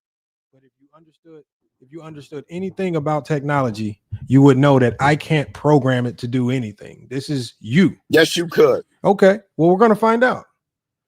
Unless I specifically tell it. Chat GPT, bro. I know, Willie. We just. I'm talking to you. Willie, here's the problem. Your brain and your thoughts are so scrambled. We need AI to organize the bullshit for us because this shit is fucked up, man. God damn. This is the dumbest criteria ever. So we need AI to organize them. So, Willie, the last thing you said, the last thing you said was takes a ladder and not the elevator. Your criteria is 4 and 6. Mine is 6-0. Okay. So is that part of your criteria? Nigga, why do you keep trying to use these one-liners as it's like, just say your criteria? Bro, I'll be he's gotta be bald. Go back to the bench, bro. Go back to the bench. I got Willie's criteria, y'all. Willie's criteria. That's not my criteria. Okay, so what's your criteria? What's yours? Losing? I've done it already. Question. Bro, no, hold on, Willie. Actually, Hold on 1 second. Willie, when we ask you for your criteria, all right, so let me get this straight, y'all. Just so people who with these chat GPT nightmares and fears, we don't ask you to put you on the spot. It's just to see how you understand the game. It's not to say you wrong. It's not to laugh at you. It's just to see how you. So if you guys just gave true criteria, why don't you just give true criteria instead of this made up babble that makes you look even dumber? I don't know. I could just go to Google and say who's the GOAT of basketball. It says Michael Jordan. All right, FY, I'm out, y'all. My kids just came to the house. All right, I appreciate y'all. You can go anywhere and so get Willie, anything you want. Willie, what do you value in the game of basketball that you apply to your criteria? What Allen Iverson value. I value what Allen Iverson value. When you walk in the stadium in Cleveland and the whole audience erupts in LeBron's house. That's what I value. Allen Iverson got LeBron as a GOAT. Top 75, number one, Michael Jeffrey Jordan. Hey, New World, New World, as Chilltown said, for the people in the back, Y'all ain't even watch Jordan play. Y'all running his criteria. Okay, so hold on, y'all. Let me read the criteria. Willie, did you not hear what New World just said? Hold on one second. Hold on 1 second, King Shy. Let's read the criteria. He likes players. Oh, this is a gotcha moment. Oh, it says LeBron. Man, get out of here with that lie. You see catching me out there with that? Hold on. This is the thing. He's so. You are forcing some chat GP. I'm talking basketball. No, bro. Hold on, bro. I'm just Aura. Everybody what your I don't know why y'all get so mad at what y'all say. I'm just reading everybody your criteria, and then you get mad at me. If you don't want me to read, like that's your criteria. This feels redundant. I gotta be honest. This feels very redundant, and it makes no sense. I was just about to say it's a circular conversation. No, it's because Willie's let's just move on. He's not going to have a genuine conversation. Yeah, he's being very disingenuous. He's just here to troll and talk shit about LeBron. Just get rid of Willie. Willie's starting to sound like Beeman. Yeah, because none of y'all can fuck with me. Not one of y'all. There it is. What are you talking about, nigga? Willie likes to talk to honest. liars, nigga. And Willie's trying to have a real like- conversation. I feel You're like not talking that basketball. helmet you're wearing in your profile picture is for your house, all not y'all just can for do. work. That's what LeBron fans do. They got a picture of Willie, a I'm a short Jordan bus so they fan, go bro. to work every day. Name calling. Bro, That's all I I do. want to talk basketball. Let me cook real quick. Hey, We real can't quick. talk You don't basketball talk unless you basketball. leave. Hey, real quick. Hey, Willie. I'm a huge Jordan fan myself, bro. I grew up watching Mike as well. But when I'm asked a question to articulate my thoughts on why my opinion is so, I do that with factual information. I'm not going to just say he's the GOAT because he's 6-0. No, I'm going to give you actual criteria to solidify my opinion. I'm not just going to say a biased statement with nothing to substantiate that claim. First That's of all, what you're Michael doing. Jordan fan Thanks for too. having me on, bro. First of all, I'm a Michael Jordan fan too. I know how this works. I've seen him do this to several people. So I'm 53 years old. I watched Michael Jordan's career. So I know the criteria. You didn't get a lot of games. You didn't get a lot of games. So if you know the criteria, It's actually impossible to get a lot of games back in the 80s. Hey, yo, Lamont. So if you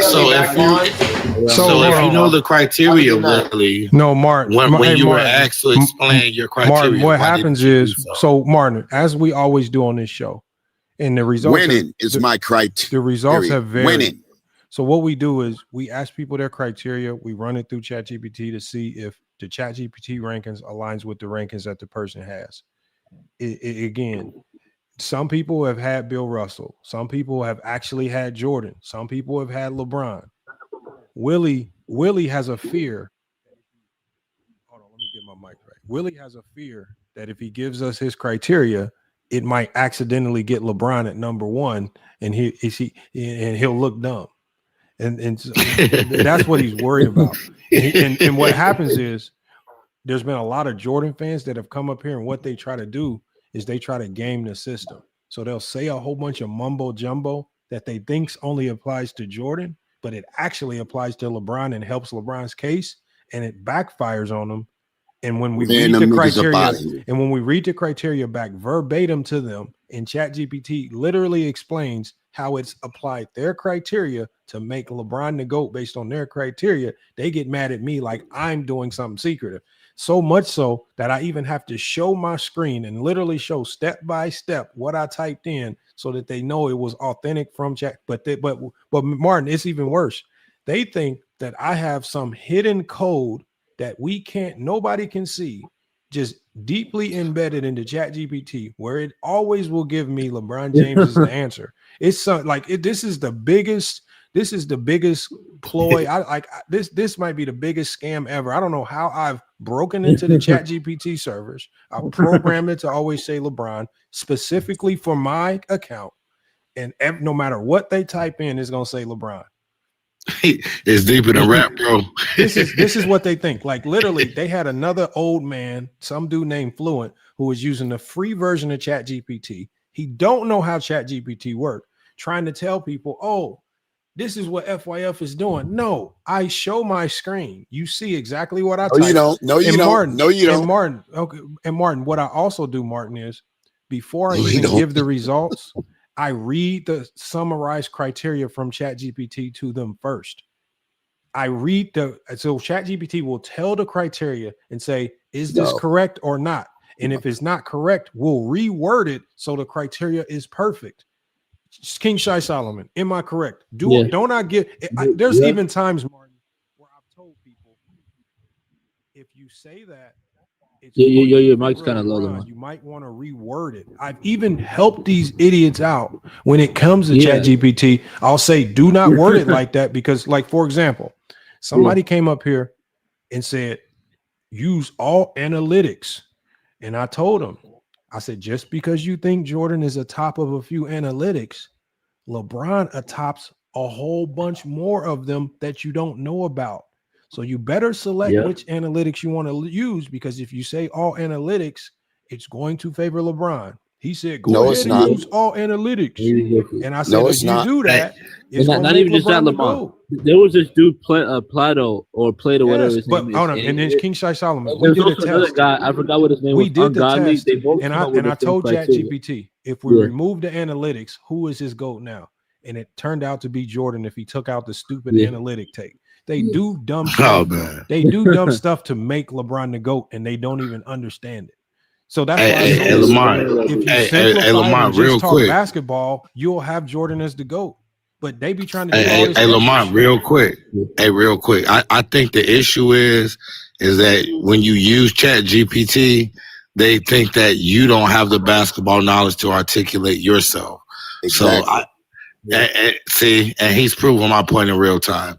If you were saying these things from your mouth yourself without using the technology, they would then still try to debunk what you're saying and ask you for a source. Martin,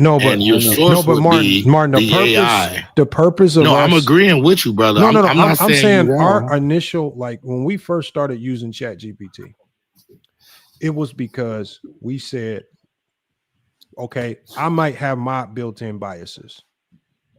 Somebody else might. I said, this AI don't give a damn about how I feel, what I saw growing up, my favorite player. It only knows information. I said, so if we just give it, because remember, Willie is the one that runs around saying everything that he says is all facts. If it's all facts and not opinion, that means his information should flow directly into AI with no issue, because it's all facts and it's not any biases, and it should give out the result, the same result every time. Like, for example, 1 + 1 is 2. There's no way around that. If I put my criteria is undefeated in the finals. If I put 1 + 1 is 2 into, now see what it says. If I put 1 + 1 is 2 into ChatGPT, it's always going to say 2. There's no other way around it. So again, if everything that you say is only facts and it's not wrong, and you've already done the math on all this stuff and you've already done the logic, then why are you so worried about the results? I agree with you, brother, 100%. My criteria is undefeated in the finals. I think undefeated in the finals. I said it there too. As I stated earlier, though. Okay, hold on, y'all. Hold on, Martin. He said his criteria is undefeated in the finals. Willie, is that your final answer? Is that your final answer? Put that in there. Okay, as the best player. Okay, so hold on. Undefeated in the finals. That means player. John Havlicek is your GOAT. as the best player on every championship team. That's subjective. That's not a fact. That's As an subjective. MVP. That's subjective. That's still subjective. Look, hey, and Martin, see, this is Now Martin, he wanted Martin, to use the Bill Russell trophy. Moving the goalposts. Martin, this is what I want you to see. Because first of all, think of what he just did. This happens all the time. He said, my criteria is undefeated in the finals. Run that. But then he realized, oh, that won't work. Let me add another layer. So I can't hear you, bro. we always have to add layers to the criteria to help them fix it. That's all they do. Well, first of all, you gotta your remember mic the cut first out thing when he you was said. talking. No, my the mic. first thing that nigga Something's said wrong. was I think winning it's is his because criteria. I think it's because I'm running I'm running a live stream on YouTube and I'm running a live stream on TikTok, and it keeps making my mic keeps making the volume go all the way down. I don't know why it's tweaking like that. So hopefully I don't keep getting these issues. I'm about to shut this one down anyway. We're going on 4 hours though. We're going on 4 hours. Yeah, this was fun. I want to ask you a question though. Yeah. You said that there was some weird stuff going on Instagram, man. Yeah. So somebody sent me a DM today, right? And I'm gonna tell you the name. No, I'm not gonna put his name out there. Somebody sent me a DM on IG, and he sent me a screenshot, and it was like a screenshot of like your I don't know. It was somebody like type your name on Viz's channel in the account, and he told me in the message he was like Viz saying you botting his like doing. He says I'm doing something to his channel. Oh, I know what you're talking about. Because I guess he showed me a screenshot that Viz had like. Hold on, y'all. He said like Viz had like 8,000 people in his live stream, and Viz and people in the chat were saying, yeah, FYF sent bots, and it's just like, bro, do you know, like I was at a GCU game today. I didn't even know nobody was live. The reason why I couldn't even go live on time today is because I told Johnny I gotta be at this game. I have to be. You cutting out. No, I was telling Johnny the reason why I couldn't start the live on time is because I said I have to be at this game. Like I can't be late. I have to be there early. I have to leave late. I didn't have time, and so. And the next thing after the game, I'm looking at my DM and it's just like somebody said. He's even DM'd me about that, Lamont. He got not only did he do that, but he even pulled up to one of the TikTok lives. This is my thing, like, and you know, and I'm sure he'll probably hear this. Like, I don't know what people he's pissed off, but I don't care. Like, I don't care. Like I don't really like I don't mind his channel even existing. Do your thing. If he thinks that his YouTube success is gonna come from making videos about me, then have at it. Like it's free promo. Like y'all realize that my book sales tripled ever since he kept doing videos on it. Wait, you got a book, bro? Damn chapter, bro. Yeah. So encyclopedia. Hold on. It's not even about that. Like I don't mind it. Like I don't mind any of his content. I know that most of it is for entertainment. Is 99% mostly false. He's not looking to he's just like, so again, he can have at it. It doesn't bother me. The only thing that bothered me was do not steal my content for 3 hours on my live stream and then pretend as if you don't know you did something wrong. And that the part that just bothered me the most was the pretending as if I'm this innocent victim and you're striking me because I'm making videos about you and I'm cooking you. And I'm like, bro, it's just about just rules of engagement in the content. Like, don't disrespect the content. Do whatever you want, but don't like, I hate when you play like a Karen and now you running around playing victim. It's just like, bro, if you want to play the game and you like, I don't mind that. Like, do the videos. Just don't steal the content. That like, there's rules of engagement. The way we use content, we don't steal each other's live streams. And then when if we do something that crosses the line, don't run around acting like you a victim when you get a strike, right? Because strikes are very rare. Like content creators, we don't like getting strikes, and we don't really like giving them out. It's just when you cross that line. If we don't give strikes, it's just gonna open the door for everybody to just abuse it. So and not only that, Lamar, he gets mad that you know what I mean, I told you about the live stream, but at the same time, a 3-hour plus live stream of another content creator's show. Yeah. And you're going to bullshit around recording the stream. Like, yeah, if it's not going to be me, it would have been someone else. You know? Nah, King Shot Lamont, it's over for that nigga. He turned down $6,000 to debate. Oh yeah, that was nasty work. Hey, Martin, check this out, Martin. Martin, you wasn't there. I was on a stream, and you know, Gilbert Arenas pulls up on our YouTube streams all the time. And Gilbert Arenas pulled up and asked this dude. He says, "I got 6,000 if you debate GOAT James Kingdom right now on the Jordan LeBron GOAT debate. I'm putting up all the money." You know what this dude said? It started at 2,000 Mark, and it jumped think about up this. to This 6. is 6 bands. This dude said, "I need 2 days. Let's do it Sunday." What? Well, for that 6 bands, I'm gone right now. What you talking about? He hopped on trying to start shit with me. I would have hit Chat GPT, came up with some shit in 10 seconds. Martin, I would have finessed some stuff, bro. I would have made that shit sound good as hell, bro. I would have.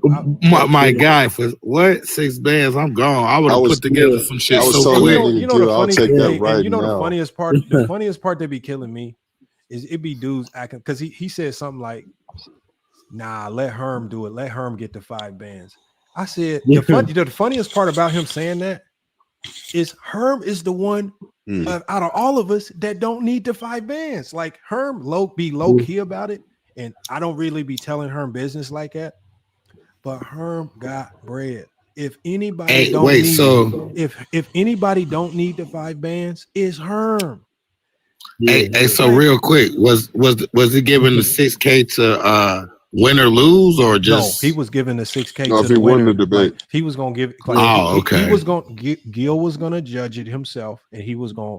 He said in the chat, "I'm gonna zell it to who I think wins right now." He said, "Dude," because he kept. First Gil said 2,000, and then Biz said, because you know how people do when they don't want to do something, they'll try to raise it to a number that they don't think anybody will jump to. Biz was like, "I do it right now for 5K." Gil said, "Fuck it, let's do it for 5K right now." And he was like, nah, give me 2 days. And putting all money on man. And then look, I'm putting all money on man. I know, but Mez won't debate. So, but then he said, "Fuck it. If you don't want to do it for 5K," he said, "Let's add another 1,000 on. Let's do it for 6K right now." Turn your notifications off. I need 2 days. Oh, okay, I got you. No, that's crazy, bro. And we know that if anybody's good for it's Gil. Gil is good for it. Gil would have sent that money right exactly. now. Hey, New World, get you a big, bro. I heard that lighter flicking. Oh, yeah, you heard that? Yeah. No. If I even told Gil, I was like, "Nigga, if you got that on the table, I'll get this nigga right now," because he was talking reckless to me. I was like, "Nigga, it's easy work to get you." Nah, but look, y'all, this would be my thing. Like, I know that some of Willie's arguments, like, as a fan, I guess to fans it can make sense. Willie's arguments don't make sense to me because it's hard for me to see the game not as like like from a basketball perspective. I think Willie looks at it purely from like a fan thought. It was process. black and white. Yeah, I mean they see it black and white, Lamont. Like and so that's why I don't try points. to kill Willie too much, because I'm not about to sit up here and try to argue like the number one objective in basketball. You said what? What's the number one objective in basketball? What is it? It's you to tell win. me. Yeah, it's the score. You win by points. Okay, you don't win just by points, though. So Willie, let me tell you this then, Willie. You hear him? So Willie, think about it like this. If the number one objective in basketball is to, Willie, think about it like this. If the number one objective in basketball is to score, then why shouldn't it be the number one objective of the other team to stop you from scoring? It's 2 sides of the game, Willie. You can't forget that as a basketball fan. Because Willie, some of y'all will give credit to Jordan for scoring, but y'all won't give Bill Russell credit for defending and winning 11 championships. Yeah. Bill got his credit for his error. And even if we're going on scoring, no, because hold on. Because you time. said so, Willie. We all know that the overall objective when they play is to win. Bill Russell stopped everybody from doing what you said is the most important thing the most. He stopped everybody from scoring the most, which is what you said is the most important thing. And he won 11 championships while doing it. He was the greatest winner while stopping people from doing what you said is the most important. But you don't have him as the GOAT. That was a whole different league. Since the 1976 merger, Michael Jordan has been the greatest winner we have ever saw. Willie, today's league is completely different from the 90s. They didn't play zone defense back then. It was one-on-one. But easy lane to the but basket. Willie, but see, Willie, so again, that takes us to, so now if you're going to do the exclusions, then couldn't we exclude the 90s, because the 90s with illegal defense is a much different league than what we see in the 2000s? No, you cannot exclude. Completely different. But you just excluded Bill Russell's era. Yo, they had two different leagues in the 60s. Okay, but they got two. In the 70s. Now the league is one league. We see NBA players. They got the G League now. We see NBA players in the Big Three. We see. Oh my God, you hear this? No, so no. What I'm saying, Willie, is this: the G League is like minor league baseball. No. What I'm saying is this, Willie. What you're doing is you keep trying to look for ways. You keep trying to look for ways to lift Jordan and denigrate others. Like I told you just a second That's not ago, what Jordan Willie, fans do. Hold on, Willie. I just told you. I said if you said the most important thing in basketball is scoring the basketball. And I said Bill Russell is the greatest player all time at stopping people from what you said is the most important. And he won more championships while doing so. Then when I said, how come you don't have him as the GOAT? And the first thing you did was, instead of talking about Bill Russell, you just discredited his whole era as if that was an acceptable reason. But you won't accept me discrediting Jordan's era. Bill Russell wasn't better than Wilt Chamberlain. No, what I'm saying, no, think about it. Will you accept me discrediting? Like he wasn't the best player in the league. Will you accept me discrediting the 90s? Jordan was. Will you accept me discrediting the 90s because of the illegal defense rules that allowed Jordan to be the best scorer of the 90s? No, just like I don't discredit today because they shoot a bunch of threes. So why did you discredit? I just want to understand. So why did you discredit Bill Russell? Bill Russell is not a better basketball player than Michael Jordan. That's never the I thought it was about winning.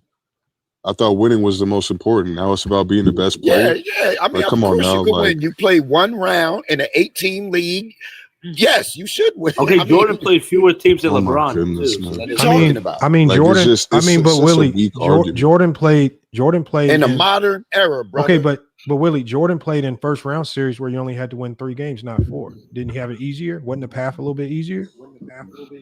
Yeah, it's not the same league. Like they played less games in the playoffs, and they didn't fucking have zone defense. But New World. But we don't have to go into the nuances of it. It's the logic behind it. Does not make sense to discredit everything Jordan did just only because the first round. Okay, let me finish what I'm saying, Willie. Let me finish what I'm saying. Hold on, y'all. It does not make sense to discredit anything that Jordan did just because the league was different. We just give credit where credit is due based on your ability to be great for during the time and how the game was played in that moment. Because Jordan couldn't control winning 3 games in the first round. Jordan couldn't control the illegal defense. Jordan could only control the things that he can control, which was himself. So illegal defense is what made Jordan great. Just like Bill Russell had no control over the league when he played. And we can only judge Bill Russell over what he was able to accomplish when the league, for what the league was at that time. And it's just like it's unfair for us to try to say we're going to diminish Jordan for changes in his era. It's unfair for you to try to diminish Bill Russell just because he has more championships in his era than Jordan. You're diminishing. You have to try to kill and take away from other people. You have to kill their whole legacies just to keep Jordan up the way you are explaining Jordan's greatness. I'm not killing Bill Russell. You trying to make me sound like I'm killing Bill Russell. Then hold on, y'all. What did he say about Bill Russell's era? Did I say that or did Willie say that? I said it was a different era. That's a whole different era. Okay. So Willie, if it's different, Willie, to diminish the accomplishment. What I mean is, you didn't have Moses Malone, Dr. J. It was ABA and NBA. Willie, Since the 1976 merger, when all talent, all great talent was allowed to play, but Michael Jordan is the greatest basketball player since the 1976 merger, without a doubt. Yeah, you have to count all of NBA history. Okay, hold on, King Shy. Without a doubt. Willie, what we're saying is this. You're trying to pretend that you only said it was different. Are you before saying, the merger? Are you Bill saying Russell. Are you saying after the merger? Okay, Michael listen to Jordan. what I'm saying so you can hear the question. Are you saying these things as a negative to drop Bill, or are you saying them just to say that there were changes and differences?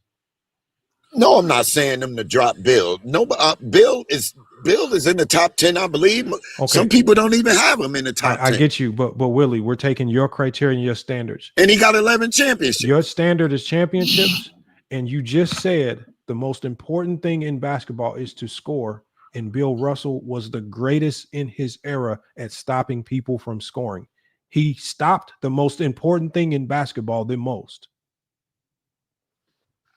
He's arguably the greatest defensive player of all time. By your standard, he meets your GOAT standard, but he can't be your GOAT because you don't like his era. No, I don't. Greatest scorer in this era for winning. I particularly don't like the segregated era. No. But you like my brothers wasn't allowed to YouTube play. Channel that you go on.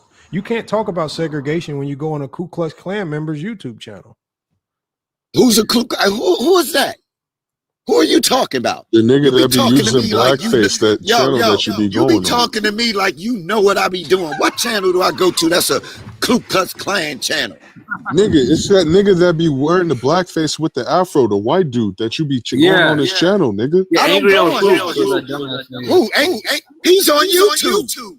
You be on his channel, nigga. I do not be on his channel. Yes, you are. What is you talking about? You can't find me one comment on his channel. Hey, Willie. So don't tell me I'll be on his channel because you don't be on the Sports and Fitness rants and No, I'll be on 93 Zay. He does. I like shit like that. Let's not get off track. Hold on. Let's not get off track because then we go down another thing. Zay be smoking these jokers. Okay. But Willie, right now, views. He got less. Okay, he does more with less. Willie, right now, like Michael Jordan did. Willie, right now we're just trying to understand your logic, because your logic says Bill Russell is the GOAT. Okay, bro, I don't even want to say that word because you might get offended, but no, my logic doesn't have Bill Russell as the GOAT, and neither does yours. The criteria you just gave us. Nigga, he won 11 championships and has 5 MVPs. That's literally the best player winning 11 championships. What's up, the best defensive player in this era. Okay, hold on. We got in this era. Nigga. Hold on, y'all. We got Brock's That's born. Crazy. You wasn't even in a. Okay, Willie, just please don't crash out, Willie. Please. Willie cooking, y'all, man. Hold on, Bronx born. Hold on, Bronx born. Let me bring you in. You can say Willie's cooking. Willie don't need, Willie don't need your validation. What we want to hear. Good. I don't. Guess what? He gonna need my validation. Well, why do y'all act like 5-year-olds, man? I'm gonna let you talk. Bro, just come on with it, man. Come with the kid shit, all right? Get on with it. I can't never get on with it, man. Have a conversation. Have a conversation, man. Okay, Get on. now, Hold on. Mute up. We're gonna leave you on mute, and then so you can hear everybody out. So again, we always say on this channel, stop trying to validate other men. Nobody cares about Willie's opinion. Willie don't care about my opinion. Like nobody cares about our opinions, right? So again, Willie comes up here whether you're here or not. He don't give a damn that you're validating him.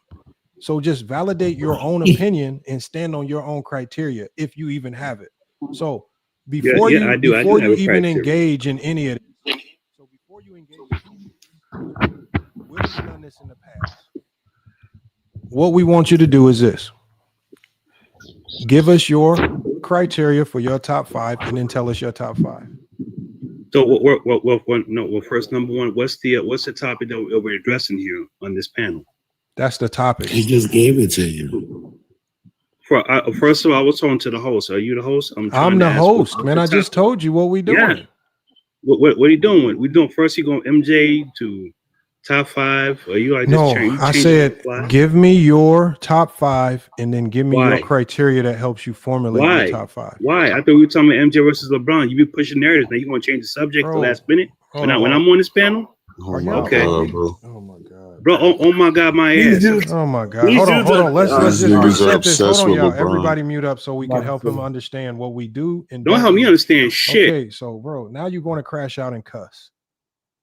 I say what the fuck I want. Oh my God. Now we got like how do we got old YNs? Like we got 55-year-old YNs who can't control themselves, man. That's what I'm saying, bro. Like we just like Yeah, we these ain't even trying to. Knicks I'm not fans, even man. trying to be combative with anybody. I just literally said your top 5 and your criteria, and as soon as I asked it, this motherfucker talking about you can't like, bro, what is wrong with y'all grown men? Willie, why you I'm ain't grown. saying that? He was standing up for you. So I don't call. I Because never Willie use the ain't well, word. bro. Martin, Willie stands on his own. Willie will come in. We will talk shit about Willie. We will go back and forth, and Willie will come back every time and will talk shit with the best of us. Willie don't need no other grown man. You gotta, if you don't respect Willie for nothing, he stands on his own 2 feet. I respect that. He will pull up, Right or wrong, huh? bro. Willie Nigga is will 10 go out toes. swinging. If Willie say something wrong, he gonna go out fighting. He gonna cuss us out. He gonna lead the panel. He gonna You come gonna back. crash out. Yeah, no, I don't do that. Yeah, you do, Willie. Yeah, you do. I don't. Yeah, You damn. never heard me. Yo, you have never heard. You have never heard me.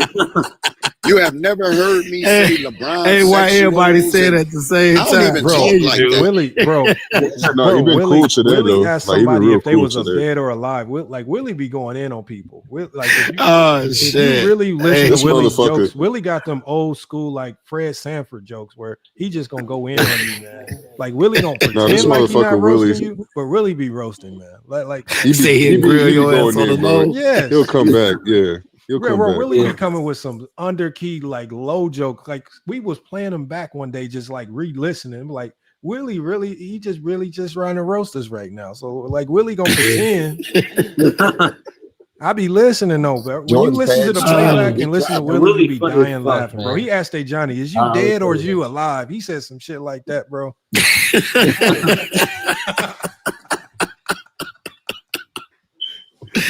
Oh, I needed that laugh, bro. Willie be going in, man. Oh my god. Yeah, you Don't be let saying him some of fool the you, craziest shit. Yeah. Shout out to Willie though, man. And Hey, y'all know respect, it be the man. old Respect heads. to that It be the man. old heads with the funniest jokes, man. Because they'll say anything, bro. And Willie's not even. This that nigga old. said. They Willie- do This say nigga some said slick crime. ass shit. This though. nigga said all crime stopped when motherfuckers was watching Jordan in the 90s. Said crime went down, nigga. Oh, No, nigga, I could not believe what this nigga said. man, people And was funny getting thing, robbed and unalive and for people Jordan, didn't, bro. and people didn't believe that until they started Googling it, and they was like, "Yo, he made some sense." That's crazy because I'm from 'Cause Chicago. Google even says Hey, it. Google hey, you know even what's says crazy? it. Hey Willie, I'm actually from Chicago, so I grew up watching Mike. I knew people that were robbed and unalived for the Jordans, bro.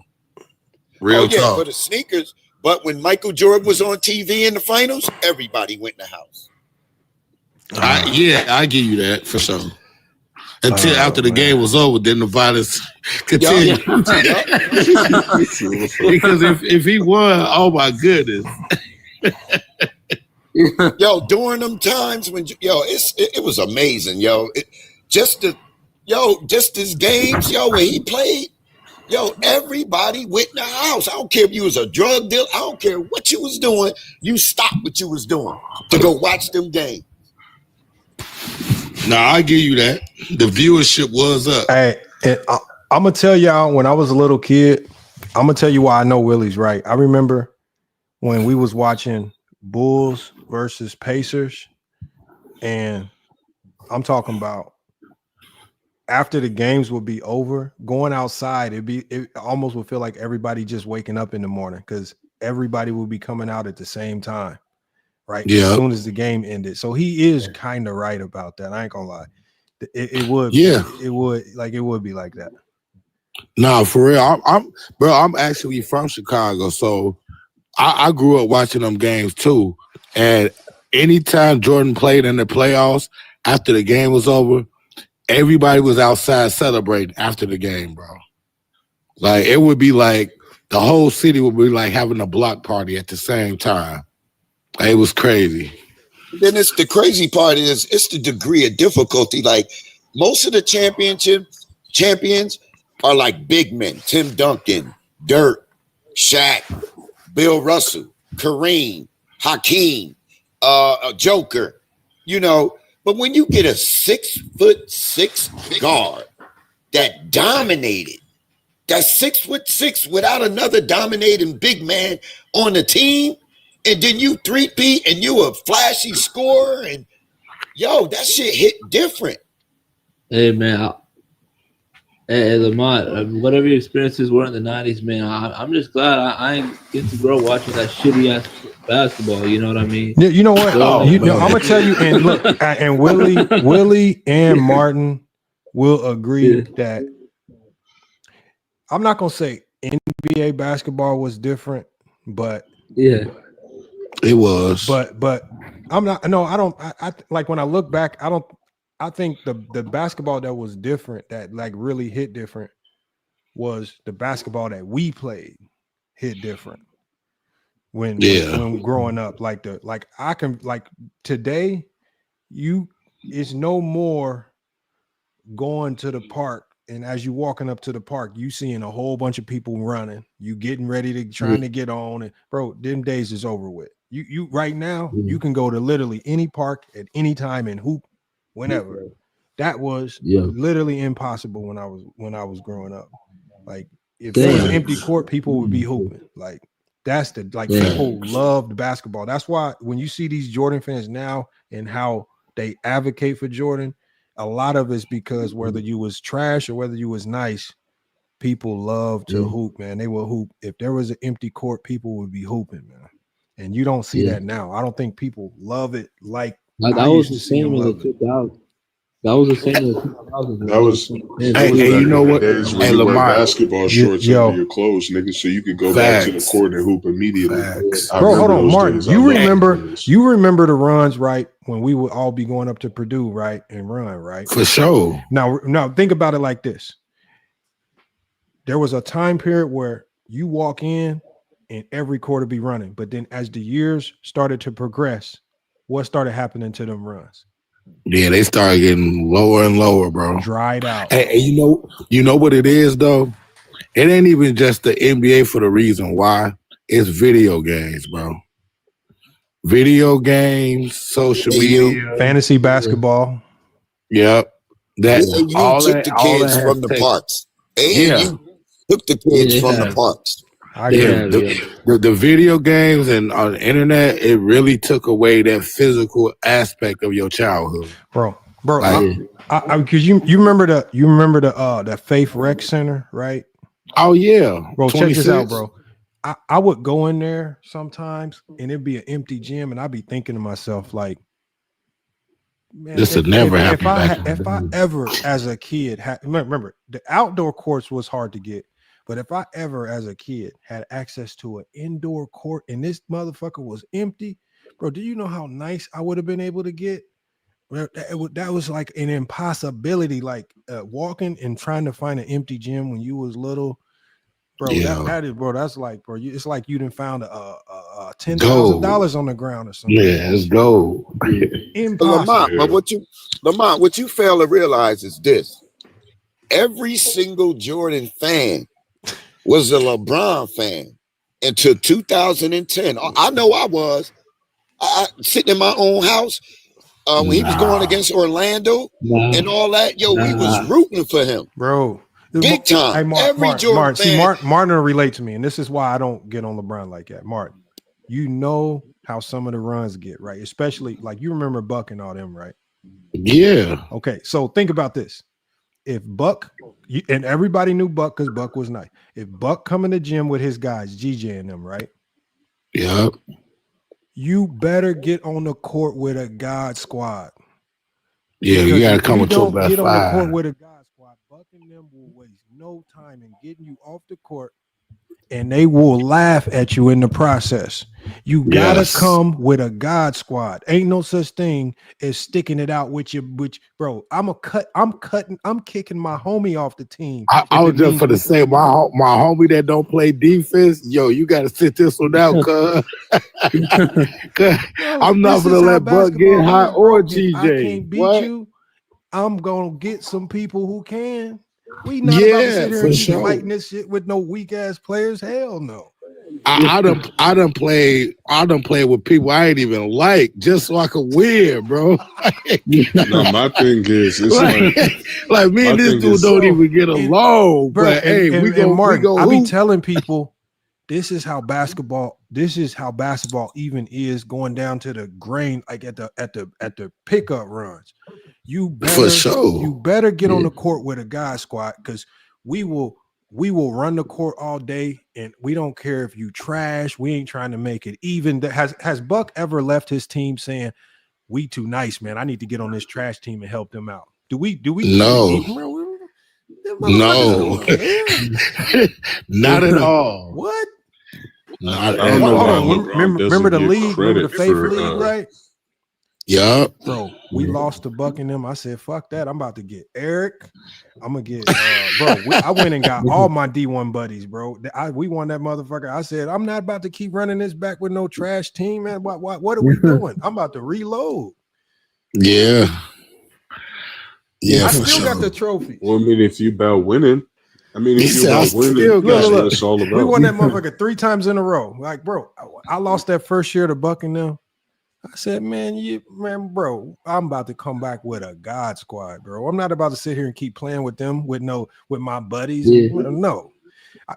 It's common sense, man. You want to win, like you gotta pick, you know what I mean? Pick a team. Don't pick some bum. LeBron should get credit for leaving Cleveland when he did. Because at the end of the day, if that nigga stayed there and signed another 4-year contract, that's why I don't get mad at KD, bro. I respect what KD did, bro. That's what winners do. Same. Bro, you go to the winners, man. Like, bro, man. Yeah. All this talk about keeping it fair, man, bro. I'm telling y'all. I'm trying to win. Fuck all that fair. Thank you. Because I tell you one thing. In Miami, you know who wasn't complaining about Bron? The Miami Heat fans. When KD went Golden State, you know who wasn't caring about all that fairness? Golden State fans didn't care. The only time you got mad is when they was beating your team. Yeah. Bro, this is that's dumb, facts. bro. Nah, that's real shit. Even when these niggas get on 2K, they be trying to build God friendships. squads. Like, bro, keep it even. Oh, we're all nice to each other. Barney and friends. Nah, it's competitiveness, brother. It's who the best at the end of the day, and it's not fair. And Martin, it's not fair, bro. It's definitely not, bro. It's definitely not. A lot of it had to do with ego too. Like, if you know that you nice and you actually show it, like, somebody gonna try to dethrone that. Yeah. Definitely. And it could be somebody that's not even as good as you trying to do that. No, it's crazy because everybody who says that, bro, you know what the saddest news I got, man, because I left Lafayette a minute ago, came out here to work to coach at GCU, but that when I got that news about Dustin, man, bro, hey, that was my man's, right? Yeah, like, bro, that like, I knew him. I knew him because obviously all the runs and stuff. He set up all the runs, but but he played a huge role in like putting Lafayette on the map. I'm talking about a lot of us know each other because of Dustin. Like real shit. He set the runs up. He connected people. He set leagues up when he didn't have to. Like he did. Yeah. Bro, I ain't gonna lie to you, bro. Dustin really saved my life, bro. Like, damn. After I left college, I ain't had no plan. Like, I couldn't get no job in my field. Mm-hmm. He put me on with coaching, bro. He put me on with reffing, bro. Dustin, and then I wouldn't even know half the people I know in Lafayette if it wasn't for Dustin, bro. Yep. Like, my man's connected me with so many people still to this day that I'm networking with that still put me in a position to win, bro. Still talk to everybody. John Tay. I talked to Eric, man, bro. Did anybody figure out what happened though? Was it just like natural? It was. He He passed. He was having health complications. See, I didn't know before he passed, and he passed in his sleep. Is what happened. He had stopped breathing. So and his mom found him that way. Damn, man, Dustin was a good dude too, man. Yeah, man, that one definitely hurt, bro. That one messed up a lot of people, man. It did. Yeah, I knew. Like I caught the news. I couldn't believe it at first. I'm out here in AZ, so I'm just like, what is this? Like RIP. Bro, I was in denial. I ain't gonna lie to you. I was in denial. Like I found out from I don't know if you know Jarlin.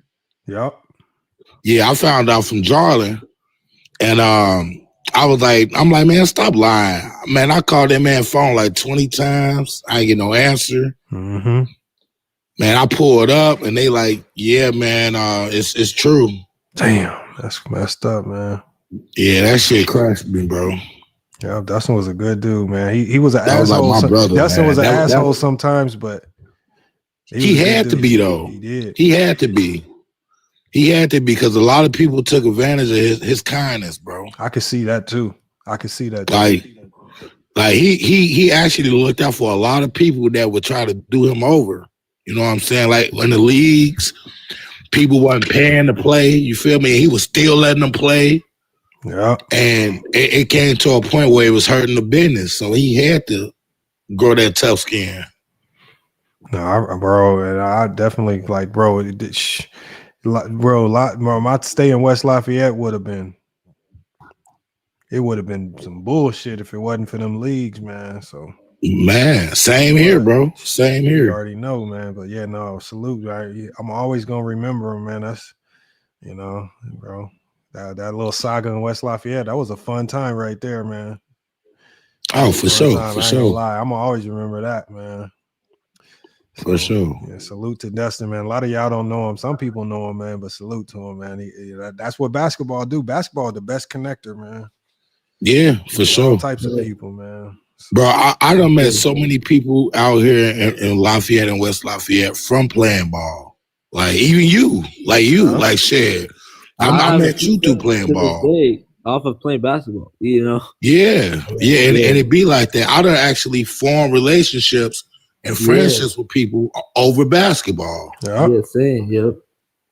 Like we'll be complete strangers before the game, and then during the course of the game, I'm talking shit, they talking shit, we hooping, and at the end of the game, you're like, "Hey man, that was a good run, bro." Oh, somebody on YouTube asked who died. No, it was one of our homies from West Lafayette. His name was Dustin. He just, he was just a dude who he hooped. He liked basketball. He went out of his way to set up all the runs, open gyms, do everything, pick up runs, leagues. He coached, man. Dustin, he put people on overseas to play ball. Didn't he Man, put he- old boy on? Because I remember the youngster who went to IU was going to his gym. Yeah, Rob Hennessy. Yeah, Rob. Yep, Rob was.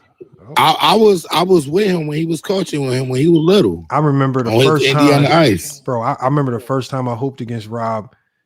This motherfucker, definitely in high school still. This motherfucker was busting our ass, man. I was Oh, like, yeah. what the fuck? They got. Hey, you know the crazy part about that, bro, is he got 3 other brothers, right? And Rob, to me, in my opinion, me and Dustin always said Rob gonna be the nicest one out of all 4 of them. Mhm. Alante had the most rise. I remember Alante. Yeah, Alante will hoop too. He was the Alante older had one, the right? most rise. Yeah, he's the oldest. I remember he was in the leagues. I remember him. Yeah, for sure. Alante had the most rise. His brother Charles was the most athletic. Joseph was a baby, but he played a little bit. He actually turned out decent. But Rob, he always had the IQ, the skill level, and the execution, bro. What? Hold on. What? Why didn't they work out at IU, man? Was the coach? He got hurt. Oh, that's right. He kept getting hurt too. He kept getting hurt. Yeah, he kept getting hurt. I think he has suffered an ACL, and he got back healthy, and then he got hurt again. And he ended up he ended up transferring to like Cincinnati. Yep, didn't work out. I don't think he didn't. played. Yeah, it didn't work out. But I think now he been training to go overseas, so I think he about to do that because he back healthy now. Okay. Nah, it's still some hoopers that come out of there. For sure. But look, man, I appreciate y'all chopping it up. I got to get this one shut down. It's going on 3 a.m. for me on the West Coast. I know it's way crazier for y'all. It's almost 5 here. Bro, yeah, I already know, man. So it's 1:48 here. I know I started this live late, but like I said, y'all, I had to be at the GCU game today, y'all. I had to be there. It wasn't no wiggle room without it. They needed me, so I pulled up. How y'all do? We played Oklahoma State, and we almost pulled it off. Oklahoma State's undefeated. We was going toe to toe. They had a big man. We could not stop them. We took the lead late, but they are some gamers. Oklahoma's a good team. They well coached. They coached by you might know him. You know Steve Lutz. He coached with Painter. Yeah, Steve Lutz, who coached with Painter out in West Lafayette. He's their head coach now. So I chopped it up with him for a little bit. Oh wow! Yeah, I chopped it up with him, man. So it was good to see him again. But yeah, so it's like I say, that's basketball. Basketball, like that's how I be connecting. Networking. Like, I'm in West Lafayette. I meet Painter and them, the crew, PJ Thompson and them, Steve Lutz. Now Steve Lutz somehow is playing at Oklahoma State coaching, and I'm at GCU, and I run. That's what basketball do. Crazy. Yeah, man. You create paths for real. So yeah, man. I'm finna get up out of here too, man. I'm when your next show is, bro. I'm gonna stop by. The next show that we know for sure is going to be we know it's going to be next Saturday. We try to mix them in during the week, but we just don't have consistent days during the week yet. So I'm gonna try to just start getting a better schedule out so people know when we're gonna go live. But you know, with me coaching right now in the middle of our season, it's just like it's hit or miss. Hectic. Yeah, it's hectic. I ain't gonna lie. This the most traveling we done. It's been crazy. So well, shit, man. Good luck to y'all boys in y'all next game, man. For sure. Yeah, we got another one coming. We just played a team. We just played the other day. Our club team, GCU club team, and we smacked the life out of this JUCO. We beat the brakes. Oh yeah. Oh, it got ugly. Hey, them JUCOs be tough though, bro. Nah, we not like we nice though. I ain't gonna lie. We beat. I seen some of your footage that you had up on your page. Yeah, we nice, bro. Them boys looking good. We beat them 112-52, bro. We beat the brakes. Oh damn. Oh yeah. Y'all were just running practice plays at that point. Nah, bro, because we just played them. We just played them in New Mexico a couple weeks ago, and we only won by 3. We was pissed off about it though. And so this time we got them at home. Oh yeah, that was a statement game. We beat the brakes off of them, and the coach was mad at me and stuff. He was talking about your big man being too physical. He pushing like, bro. It's basketball. What you want me to do? You want me to tell him to stop pushing y'all around? What you want me to tell him? Right. He wouldn't say shit if he was winning. Bro, that motherfucker dunked on him to start the game. I think they knew what time it was, man. Oh damn! That motherfucker did like a 2-hand power dunk to start the game. I was like, yeah, it's over with. Will they let you put up footage? Yeah, if you go to my YouTube channel, I'll be posting our games all the time, the full games. I'm gonna have to go check that out, bro. Yeah, if you just scroll through my YouTube channel, I'll be posting the full games all the time. So oh yeah, I'm gonna go check that out. So yeah, if you know anybody in West Lafayette, man, if they got bad grades or something, they trying to get to D1, you got to send them my way, man. We gonna get them right. For sure. So. But I'm gonna shut this one down. Appreciate you chopping it up. King Shy Solomon, New World. Appreciate y'all pulling up as well. I'm gonna go ahead and drop y'all down. And Martin, salute, man. Appreciate you. Yep. Blessings to you, bro. Yes, sir, man. But look, y'all, man, it's FYF Sports, man. Salute to King Shy Solomon. King Shy Solomon out here, man. Look, King Shy. I don't know what's going on because I didn't tell you the full story earlier. Yeah. But the gist of the story was the dude sent me a message saying that something was going on in Viz's chat where he got a whole bunch of people watching him, and he kept saying this is FYF, and I'm like,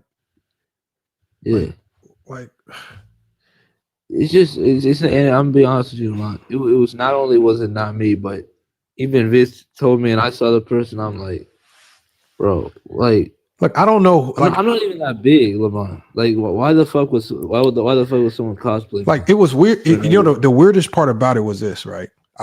When I went back and looked, I saw people in the chat saying, "Yeah, FYF be using bots," and then they were saying in the chat, "Yeah, the bots are gonna get your channel taken down." So I'm saying to myself, why would I be using bots if y'all also saying that bots will get your channel taken down? What good does it do me to use them? Like, the logic don't be making sense, and it's just like they're always contradicted. Like, it just sounds dumb. and my thing is, I don't know what's going on with his channel. I don't know. Like, I don't know what he got going on, but whatever's going on, it ain't me. So I just wish that people like, bro, I wouldn't do that to nobody channel. Like, I don't hate Viz, but I'm just not. I just don't go over to his channel. But my thing is, I just don't understand why. Because I even got to get on Dreamers Pro about that. Because Dreamers Pro had some bots in his chats that were saying something about FYF, and it's just like, and I get bots in my chat that say Dreamers Pro and Ticket TV and stuff, and I just block them. So I'm saying, if I see bots on my channel, I just block them, and I don't think nothing of it. But you see bots on your channel, and the first thing y'all do when y'all see bots on y'all channel, Dreamers Pro, what's the first thing he do?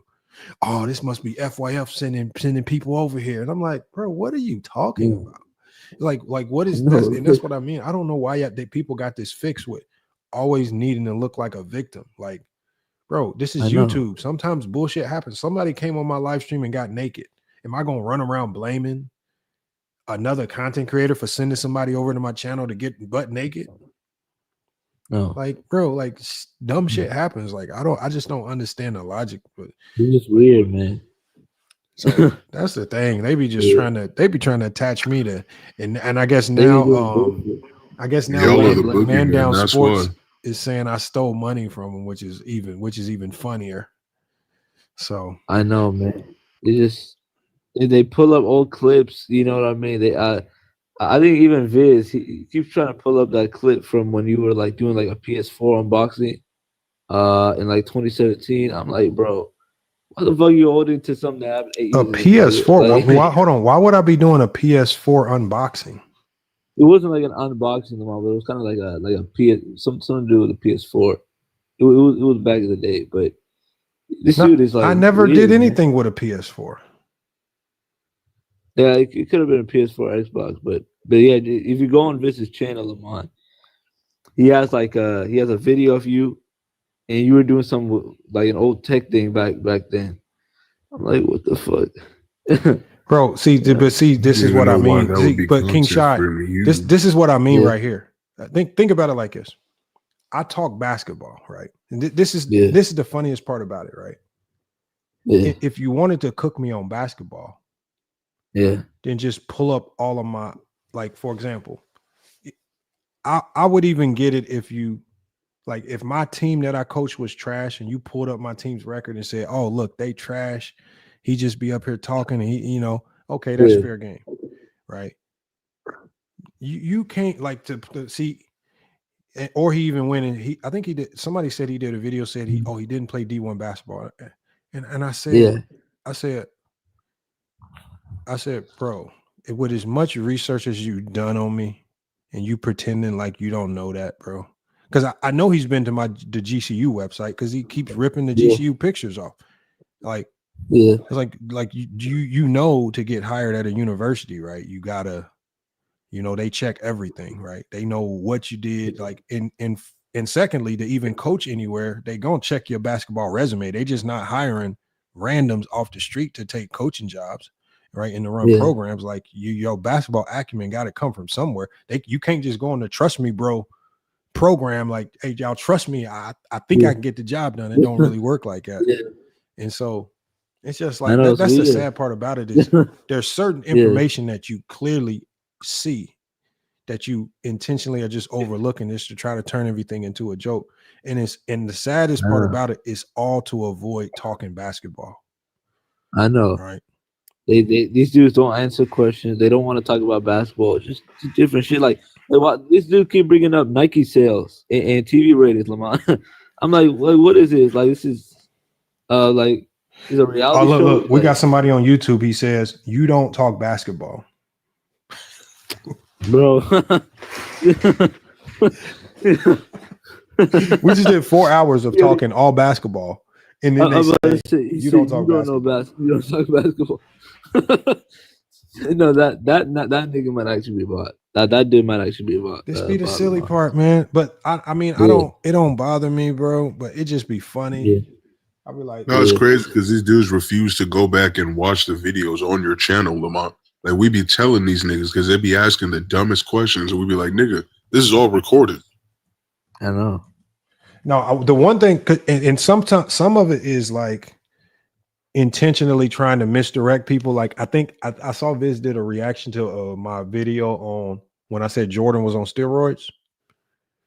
And I guess the whole point of his video was he was trying to push the narrative that I was saying that Jordan was on steroids. And it's just like you intentionally clip out where I say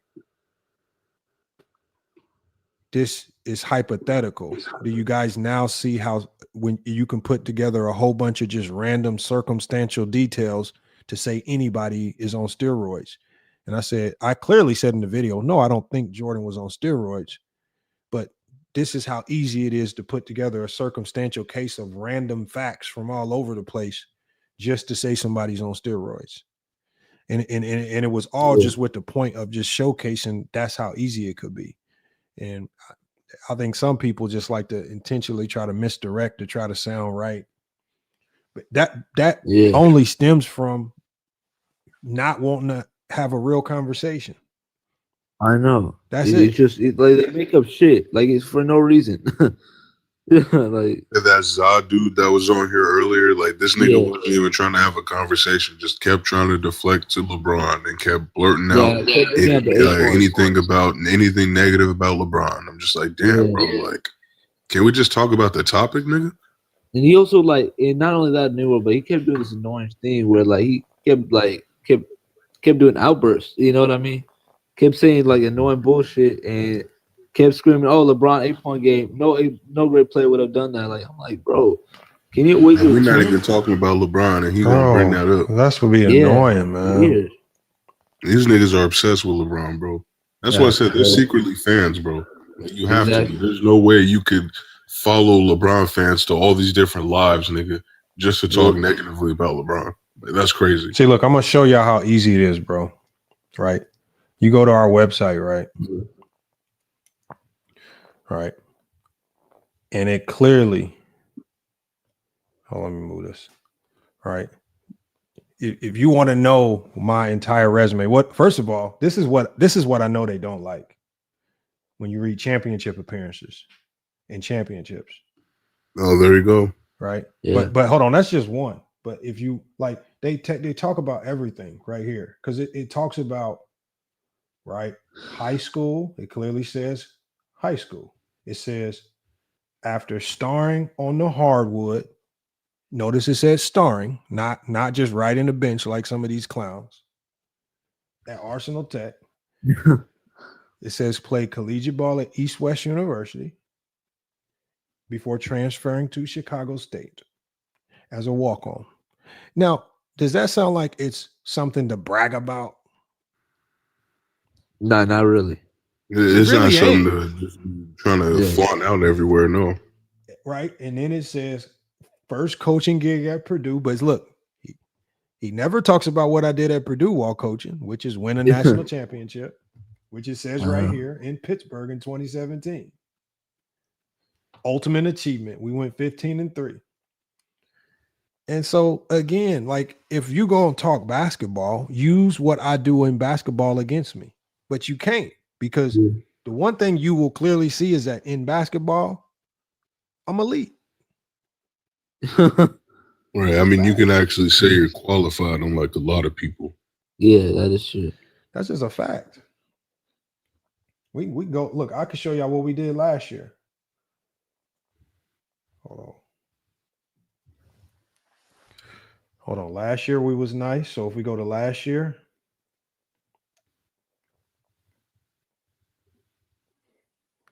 nice. Okay. Right. We lost in the Final Four. We go to the year before that.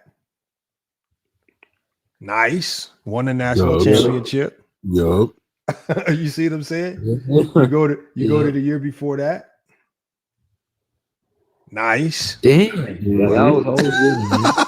was See what happens And these are with blowouts, me. nigga. Like, God See, damn. the problem with me is that you can't say it's not credible because I have to take everything that I say about defense, offense, and I have to go make that shit work against other college teams. Yeah. Like I can't just talk some good shit, like and just hope and pray, like so, like or just go to my like Viz go to my job at 1 a.m. and pass up $6,000 offers from Gilbert Arenas. You know what I'm saying? Like, come on, man, stop it, bro. Stop it. Yeah. Bro. But this is what I mean. They can't fight me with basketball, so they try to make up shit, look up shit. Like my name is public. I've never like if I wanted to hide shit, nobody would know my name. Everybody's know my name from day one. I got nothing to hide. So it's just funny. Yeah, and not only just that, like, and this is all comes back to the fact that they just want to deflect basketball. They don't want to. They don't want to talk basketball because if you want to talk about me personally, talk about me personally with basketball. It's right here. Everything you need to know is right here in front of you. This is what I do with basketball.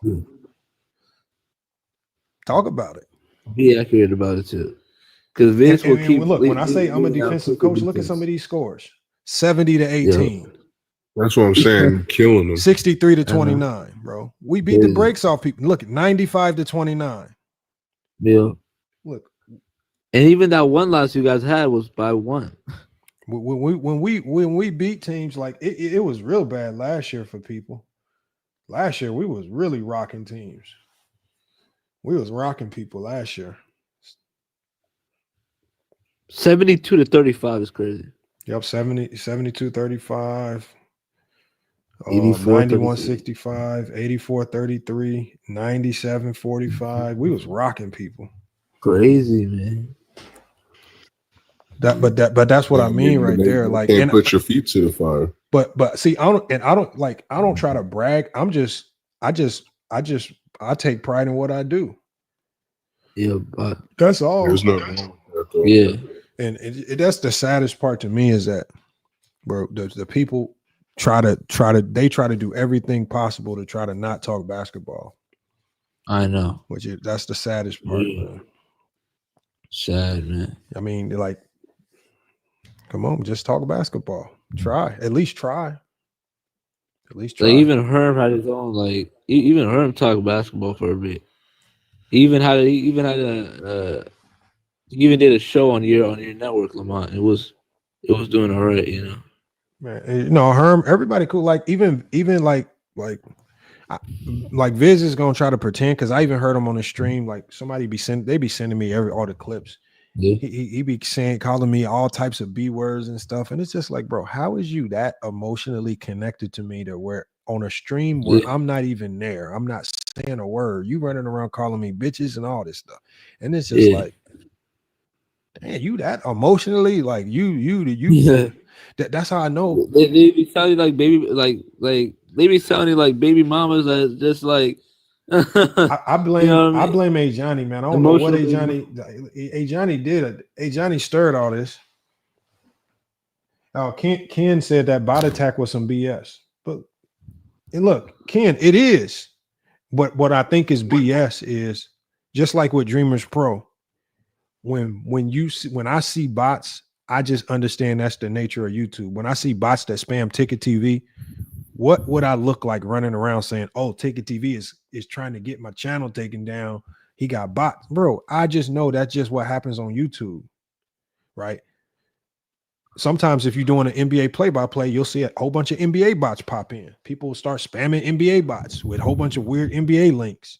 You just block the shit and move on. That's just the nature of YouTube. Mr. Vengati says, Lamont, come coach my tag Cavs. Man, look, man, I'm trying to get moved up, man. The NBA is a different game, though, man. The NBA, you gotta be super connected. Damn, Lamont, you really, if you want to make, hey, you know what they say, man. I mean, technically, you do look like you are good enough to maybe make the NBA win as an assistant. I can't let the cat out of the bag now. Yeah, but I did have an unofficial. Gotta build up that resume, man. Well, no, I had an unofficial offer. It's only a matter of time. I had an unofficial offer from a JUCO, and so I did get so it's unofficial. Obviously, everything's tentative. We talking and stuff like that. Yeah. But from the way it sounds like, to me, the only problem is this school is located in the straight boondocks. God damn. Yeah. Damn. So it will definitely be a crazy. It would could be a crazy switch up. Crazy environment. Yeah. And my problem is when I coach teams, I don't know how to just coach for a short period of time just to get another job. I'll be trying to build dynasties, bro. Like I'm trying to. I'm trying to build a dynasty. So. Yeah, build connection too. Because switching up, it gets does it get repetitive and redundant, but at the same time, you know what I mean. It gets harder and harder to like, you know what I mean, come up with different schemes and meet new players on different teams. You know what I mean. Mm-hmm. So, but yeah, so the biggest thing is salute to all the content creators, man. Keep cooking. I mean, if you feel like your content strategy needs to be about me, have at it, man. I keep trying to tell people nobody cares about me. You're not gonna get that many views trying to talk about me, man. It might make you feel bad. It might make you might feel like you got your one up with some pushing some lies and narratives, but I promise you, nobody cares, man. I promise you. Come on, man. You wasting all that time in thumbnails. like New World. Can you imagine sitting at home spending about 30 minutes to an hour making a thumbnail about me just for nobody to watch the video? Come on, man. That's insane, bro.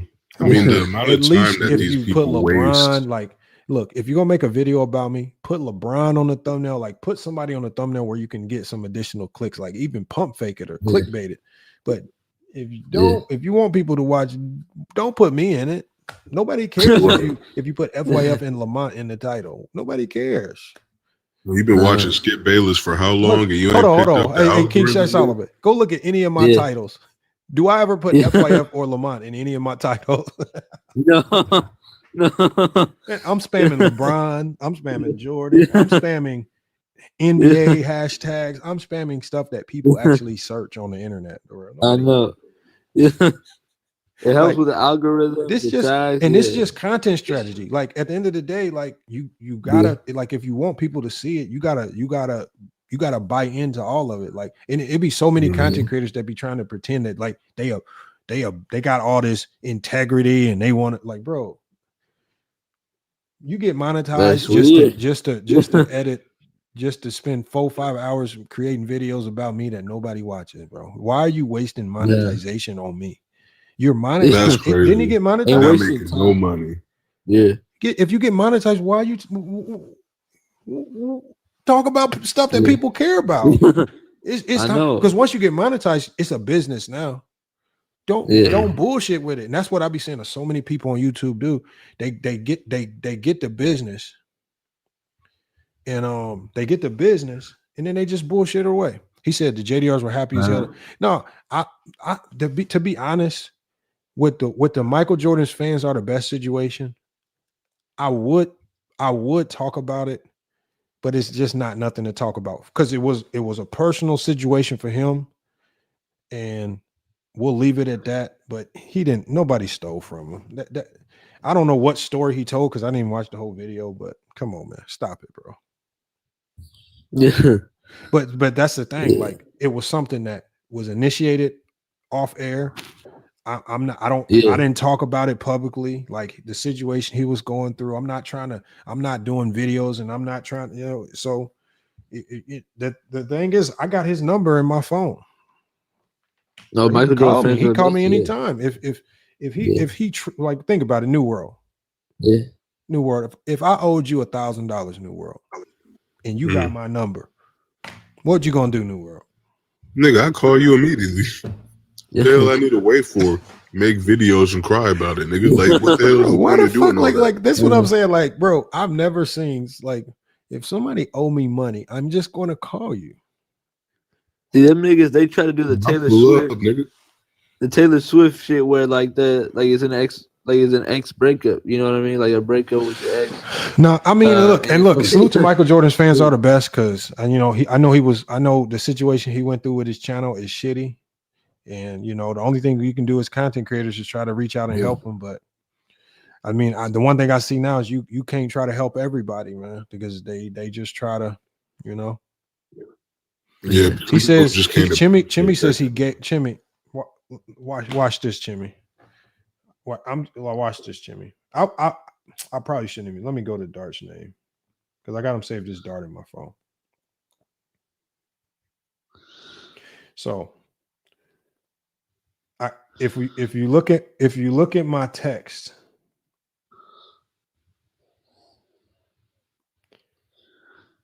if you go to my text thread, you will clearly see. I got the text thread right here, y'all. I could really just show it all, and y'all will see. But see, all the facts. Me this whole thread right here, that would be if me showing it would be petty, showing DMs and doing all that female shit. That'd be petty, right? Yeah. I always tell people if I stole something from you, like for example, Viz is on some campaign where he says with my business I stole 10,000. First of all, I was making like 15,000 a month. How would I steal 10,000? First of all, I was making that in a month, but I sold the business. Yeah, I sold it.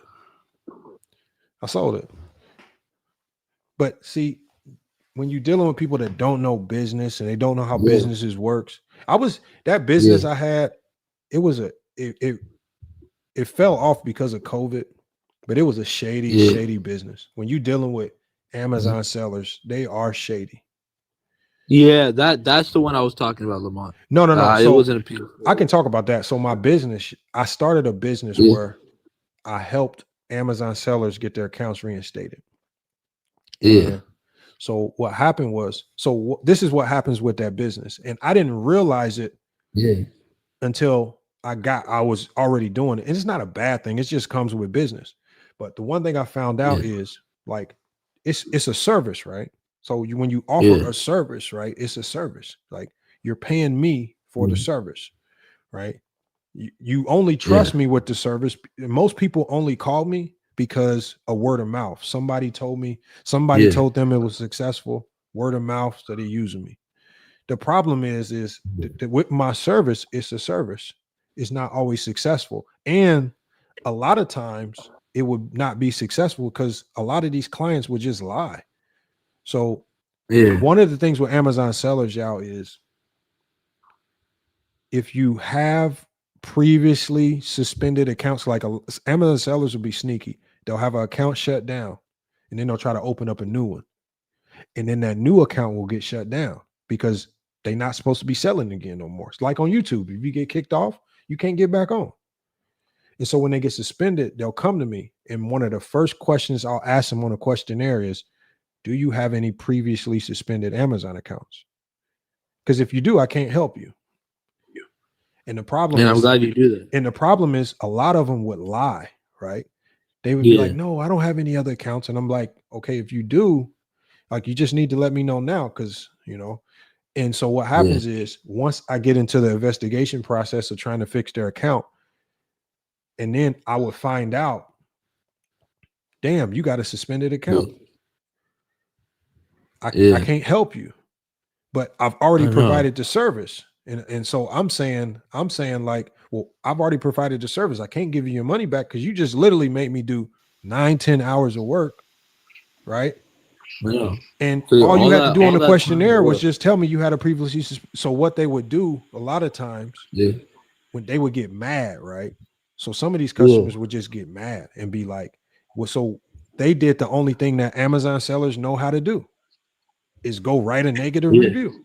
Because if you think about it, the only thing that hurts Amazon sellers are negative reviews. So the only thing they could think to do to me as a business is to go try to write a negative review and say he scammed me and like, but that's the oldest trick in the book. It didn't hurt business. It didn't do anything. It was just because when people talked to me and they saw how knowledgeable I was, they knew it was BS. And plus I just had too many customers of word of mouth basically saying that motherfucker knows what he's doing. I got so nice, bro. Check this out, King Shy.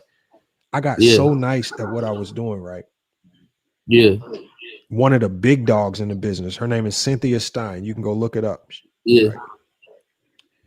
Bro, she sent me a cease and desist letter saying, you need to tell me how you're doing this.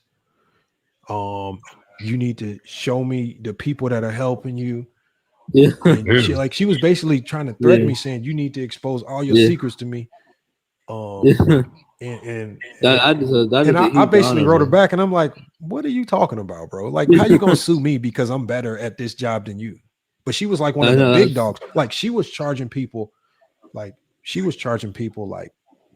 8,000-9,000 each. And so I come through with my strategy that's working and I'm only charging people $250, $350, $450. Yeah. And she cracking people. I'm talking about for thousands. And I'm like, damn, they charging you that much. And so once I saw how much the big dogs were charging, I started to slightly raise my prices, not too much. Yeah. But ultimately, once COVID hit, COVID fucked up the market for what I was doing. I don't know what happened. COVID fucked up everything. So what happened when I saw business going down, I said, let me sell it. I need to sell this. That's when, if you remember in 2020, I transitioned from my business into YouTube. Yeah, you see what I'm saying? That's when I started. That's when I got into YouTube because I sold the business. So I ended up selling my business, and y'all can look him up too. I sold it to another big lawyer in New York. His name is CJ Rosenbaum. He runs a company called Amazon Sellers Attorneys, and so he absorbed the business. He took over all those clients, but no, so it's sold. So. Yeah, that's hey man. Yeah, Lamont, to be doing that good in the business, I mean bro, it was a good bit. It was annoying because I would have customers calling. They would literally call it any time in the night, bro. 2 a.m, 4, and I would wake up out my sleep sounding professional as hell because that's how you got to be when you run your own business. And so I didn't mind it because it was way better than working a 9 to 5. It was annoying dealing with the negative reviews because some of these people would get relentless with the negative reviews. Like they would change accounts and write them in different names, and it's just like all this because you lied. You know what I'm saying? Like for example, I don't know why they can't just make it like simple. It's called a service. Like once you provide a service, like my service, like I can't put no money back guarantee on this. It's not perfect. It's not flawless, but we gonna try. Yeah. I know. I mean, that's just how some people are. But see, if you think about it though, and that's why people like Viz, this is how I know you've never done anything significant in business. Because anybody that's touched any real business it don't look like nothing. Like if you can go to any business in the world and they probably like most big, like if you go to look up McDonald's ratings, there's some McDonald's with like a 1-star rating, right? Because people will literally go write any review on anything. That's just how it is. I know. McDonald's rating, In-N-Out, Burger King. Bro, if you go to Amazon, like Amazon themselves, Amazon.com, if you go look at their rating on some of these sites, people hate Amazon. They didn't give me my money back, and they didn't do this. Bro, people will write a negative review saying anything, bro. They will say anything. Anyone could be negative. Like, it's not gonna perfect all the time. But some people just hate, man. You just can't. That's why I wish, like, if Viz was intelligent, like, I don't think some people know how to take information like that and flip it to try to educate people running their business. Nobody's gonna try to take information and try to make the next business better. Like they always want to like, and this if you notice, I don't even like making it a black thing, but if you notice with black people, they always do that. Yeah. Oh, he's scamming this, that, and the other. Bro, come on, man, stop it. You really think hundreds of $1,000s? You really think I would be sitting on the internet publicly? Come on, man, stop it. Come on. That's just not how it works. Come on. But this is the day and age that we live in, man. People they just try to be messy, talk about stuff they don't know about. That's the saddest part about it. Hold on. Ken Lynn says, "Hey Lamont, just clear it up. I don't even mind donating for entertainment or whatever. The current state of shit is sad though." No, it's not even about clearing it up though, Ken, because there's nothing to clear up. Like I sold my business. I sold it. You know, it's sold. And there's certain aspects of it I just can't talk about because when you sell a business, there's a non-disclosure aspect of it. I mean, I don't know. That's just how business works. I sold. It's sold.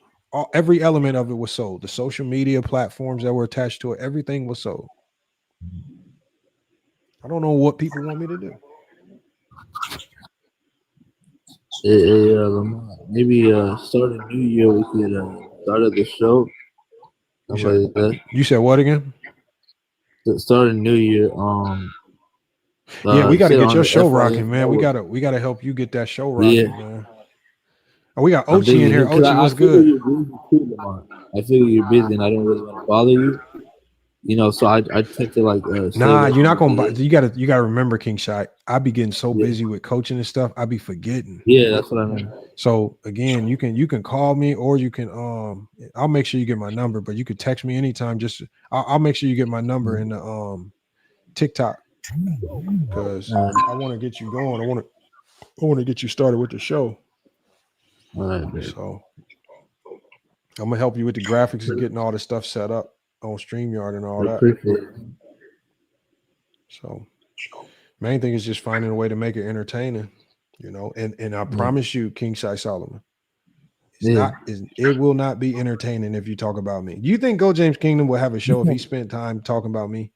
Come on, man. I know it's just not. Yeah. No, that's what I'm saying. Like, be creative, like because I'm gonna tell you, if I feel like like I think H30 and them had a show, right? Yeah. And they kept doing football topics and they kept doing WNBA topics.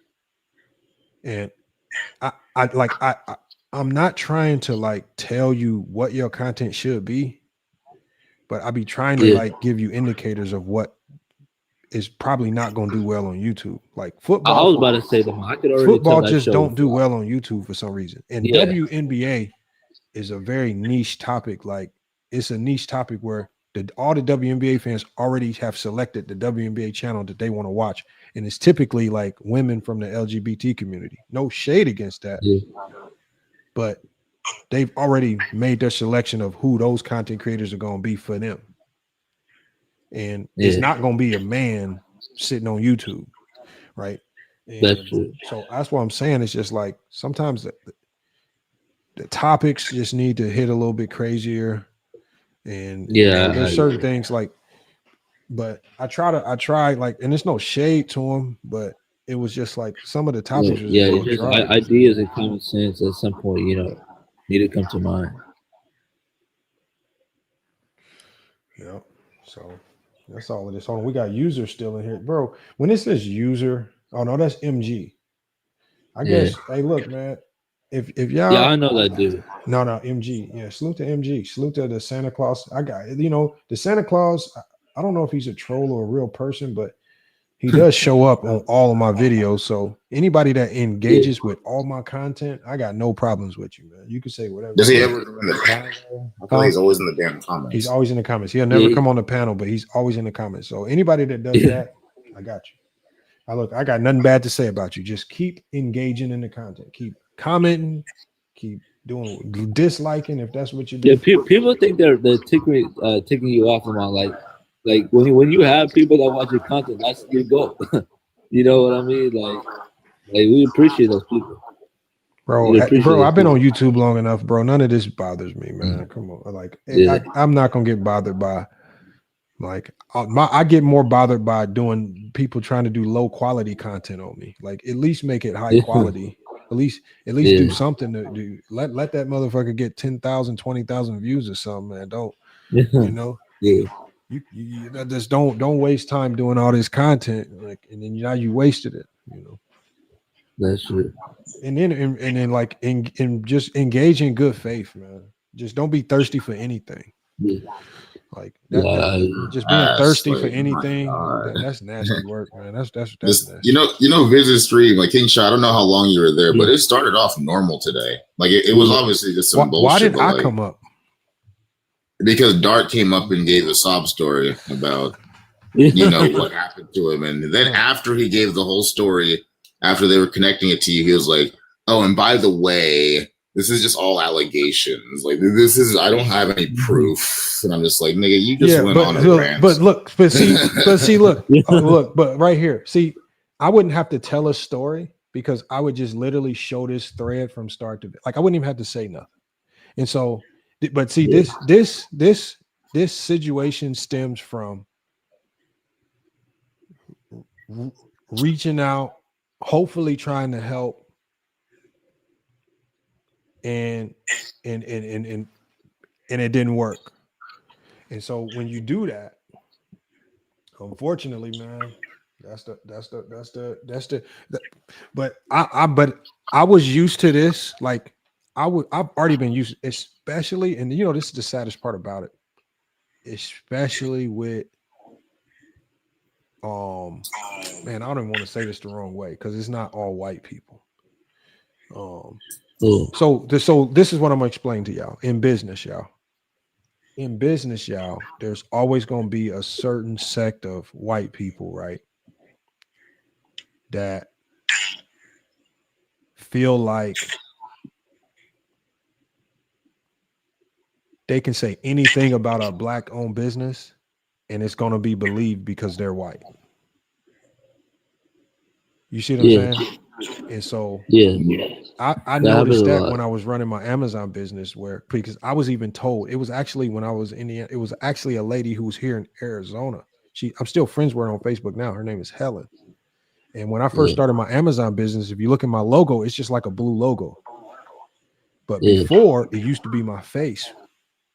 And she told me, she was one of my first customers, and she was like, "You should take your face off the logo." And I was like, "Why? Like, what's going on?"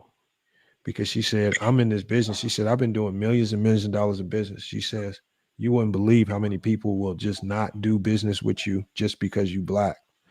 Right. And so that's where I got used to talking super professional, because the more professional you sound, the harder it is for them to delineate what race you are. Right. And so cleaning up slang and being super professional and just doing anything, because she was a white person. And she told me something that she didn't even need to tell me. But that's when I started to realize that you run into a lot of people who feel like remember, just like there are men who are Karens. They feel like that just because of their skin color, they gonna be believed over you, right?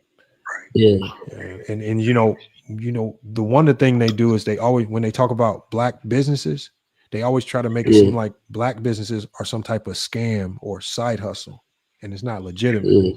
So they'll always say, business on the side or something like that. Or like when Viz said he had a t-shirt business or something, like some little small, like little bullshit that anybody can start. And that's what comes with the territory. But you learn all this when you're in business.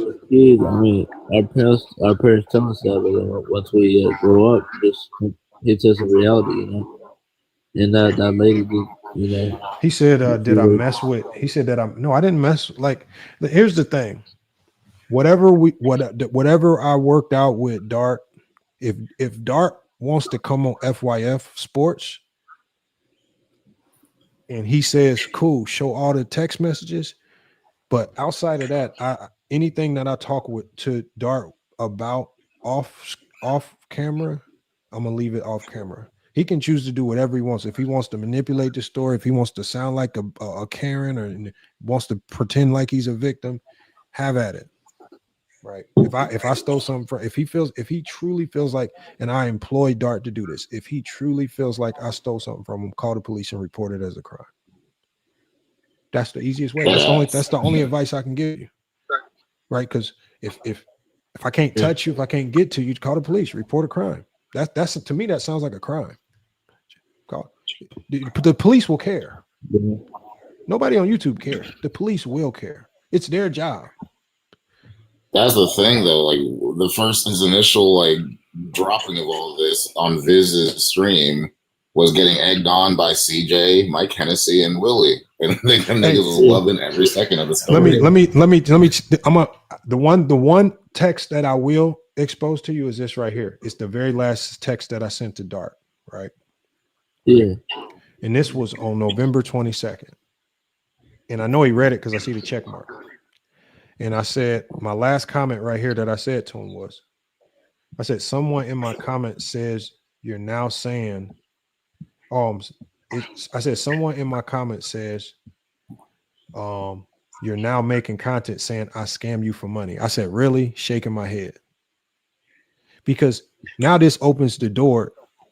If you truly feel scammed, I just messaged you. If you truly feel scammed, let's talk about it right now. That was on November 22nd. Do y'all see? What do y'all see? Y'all see no replies. There's 0 replies after that. So again, this is how we know it's just male Karens looking for attention, man. Because when I talk to people, I'm on 1, keep it private, and 2, I'm gonna deal with it head on. I got no issue with Dart. I still don't have an issue with Dart. I didn't even know there was an issue. And as soon as I heard there might be an issue, I reached out to him. We can hash it out right now. I got no response. I see that he read it. I got no response. Does that sound like somebody who got scammed? Come on. No. and look, if Dart wants to come on FYF Sports, I will, and he's cool with it. I will show the whole text thread from start to finish. Yeah. And not only that, like you put the point, Lamont, like if this was a serious, not only scam but crime, these dudes were reported. You know what I mean? Like they should have the balls to report. And I'm almost positive somebody's gonna tell Dart this. And I didn't know Dart. If Dart truly felt this way, I didn't know. He never let me on. So if you did feel this way, Dart, call me, text me. And whatever is going on, let's see if we can make it right. If you feel like you got scammed, if you got scammed, so this is how you handle business. You don't handle business going to low level YouTubers just looking for muddy content. That's true. That's woman. That's what makes you look petty, right? Mm-hmm. But I try my best to stick to basketball. Like I say, I'm not about to put any of Dart's information or business out there. It is what it is. It was unfortunate what happened to his channel. Don't know what I feel like the only topic to make this very messy because the topic I was cooking all of them. I'm not gonna lie. It was literally I heard some of that too. It's so annoying, like how we actually had to discuss this, but like whose team like was that much better? Because he said, "Oh, Tony Parker got a Finals MVP on LeBron's head," and I was like, "Okay, so then LeBron got one on his head in 2013." And then of course they deflect, and Viz said, "Oh yeah, he got a super team ring." And I said, "So you think the 2013 Heat was that much better than 2013 Spurs?" No, but Ochi, Spurs were not that much better than the Ochi, 07 but think Cavs. about it. Ochi, think about it. See, this is where I learned, and I think this is why a lot of them don't like talking to me. Is because I don't let them take me down a trail of talking about basketball information that is one, just pure narratives and fake, or is meaningless, right? So Tony Parker got a Finals MVP on LeBron head. That is meaningless information. It means absolutely nothing to any basketball conversation because we've seen Dennis John. We've seen all types of NBA players, Andre Iguodala. We've seen all types of less than NBA players get Finals MVPs, and it ain't impacted nobody's legacy. Why are we talking about it all of a sudden with LeBron James? And they get mad because once you open the door that this has always happened in NBA history, we have never made it an issue for no other player. Why does it matter now? they struggle with answering why it all of a sudden matters with LeBron James, and that's where their frustrations start. Because now you start making them talk real basketball when they can't talk narrative. The narratives is what they like to live in. They like, remember, we just grilled Willie with his own logic. Wait, this stream was Willie. Did he come back? So Willie, God. Willie came on, and Willie said, Willie said the most important thing in basketball is scoring the basketball. That is all we need, Willie. Because Willie says championships, and the most important thing in basketball is scoring the basketball. I said, by that definition, that makes Bill Russell your GOAT, because Bill Russell, if scoring is the most important thing, he stopped scoring at an all-time level. And he won 11 championships while stopping the most important thing in basketball, which is scoring. That makes him your GOAT. Well, that's not my GOAT. That's not what I mean. He played in the 60s. That era wasn't that good, bro. Come on. Yeah. Now he's talking narrative. Now he has to go with the narrative. The 60s wasn't that good of an era. Now I said, now you got to downgrade to 6. I'm not downgrading the 60s. I'm just explaining. I said, you're explaining to downgrade them. Jesus Christ. You keep like what you said the other time to me. Like another case in point right here. That a lot of these guys, right? You can't lock them into a take, right? So, for example, someone like Willie, he can't even come up with a simple criteria. You know, but see, King Shai Solomon, Willie knows once he gives me a real criteria, he's locked into it, because now every take from here on out, I'm gonna always reflect back to his criteria. Willie wasn't scared of ChatGPT; he was scared of giving me something in black and white that he can never get out of. He's scared of his own words. Yes, he's scared of his own words. Like Mez. Mez told me his criteria is embedded in analytics. He can never get out of that. Now you have to explain to me how Kobe's in your top 10. Because there's no analytics that say Kobe's top 10 at all. Yeah. So that's what I'm saying. This is why they always want to talk about what you say, but they never want to have an organic opinion of their own that can stand to criticism. Right. So even if you look at Viz, right? Viz's channel is built on crying about everyone else's takes. But yet you don't say any takes of your own for anybody, so we can see where your basketball IQ falls. Right? Johnny's trying to do film study. Johnny's doing a whole bunch of stuff. Everybody's criticizing his takes. Nobody wants to have. Shout out to him for that. I don't see, tell Viz this. Let's challenge Viz. Let's do a film study. Break down some plays. See if anybody will care. No, that'd be terrible. Like they were literally blazing Wizards MJ's footwork and his bag work, and because I said he was literally better and more effective in the 80s. But Ochi, think about it. Think about it. $6,000 for if you think the problem with being organic is this, right? You're only talking about the bag conversation because that's what me and Ajani were talking about. Remember, me and Ajani intentionally, we didn't even talk about the bag conversation immediately when it dropped. We waited like 4-5 days before we even talked about it after the news dropped. If you truly wanted to talk about MJ's bag, you would have talked about it when Paul Pierce first said it. You wait until me and Ajani talk about it just so you can talk about us talking about it. You see what I'm saying? That's the difference. Like, where's your organic opinion on it, as opposed to you just crying about what we have to say on it? And those are the people. That's why I still respect Ticket. Ticket will say some shit and stand on it, and we'll go back and forth on it. But I also would tell Ticket my stance.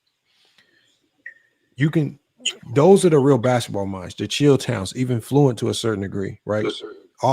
Anybody that's willing to stand on they take and not just try to criticize other people's takes, because there's only maybe 5 people in the world that have the ability to just sit around and criticize takes.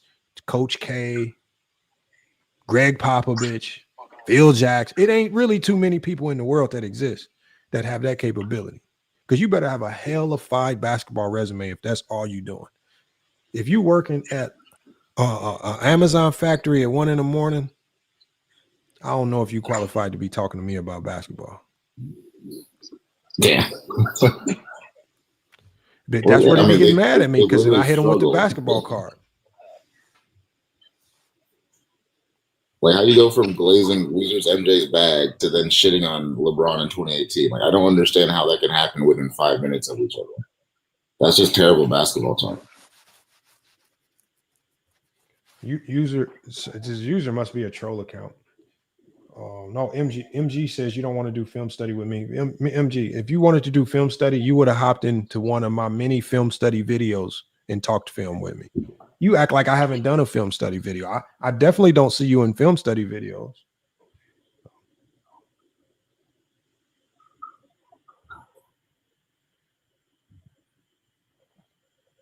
Yeah, all the Jordan fans missed the Jordan game. He said Viz says he's a driver or something making 130K. Man, bro.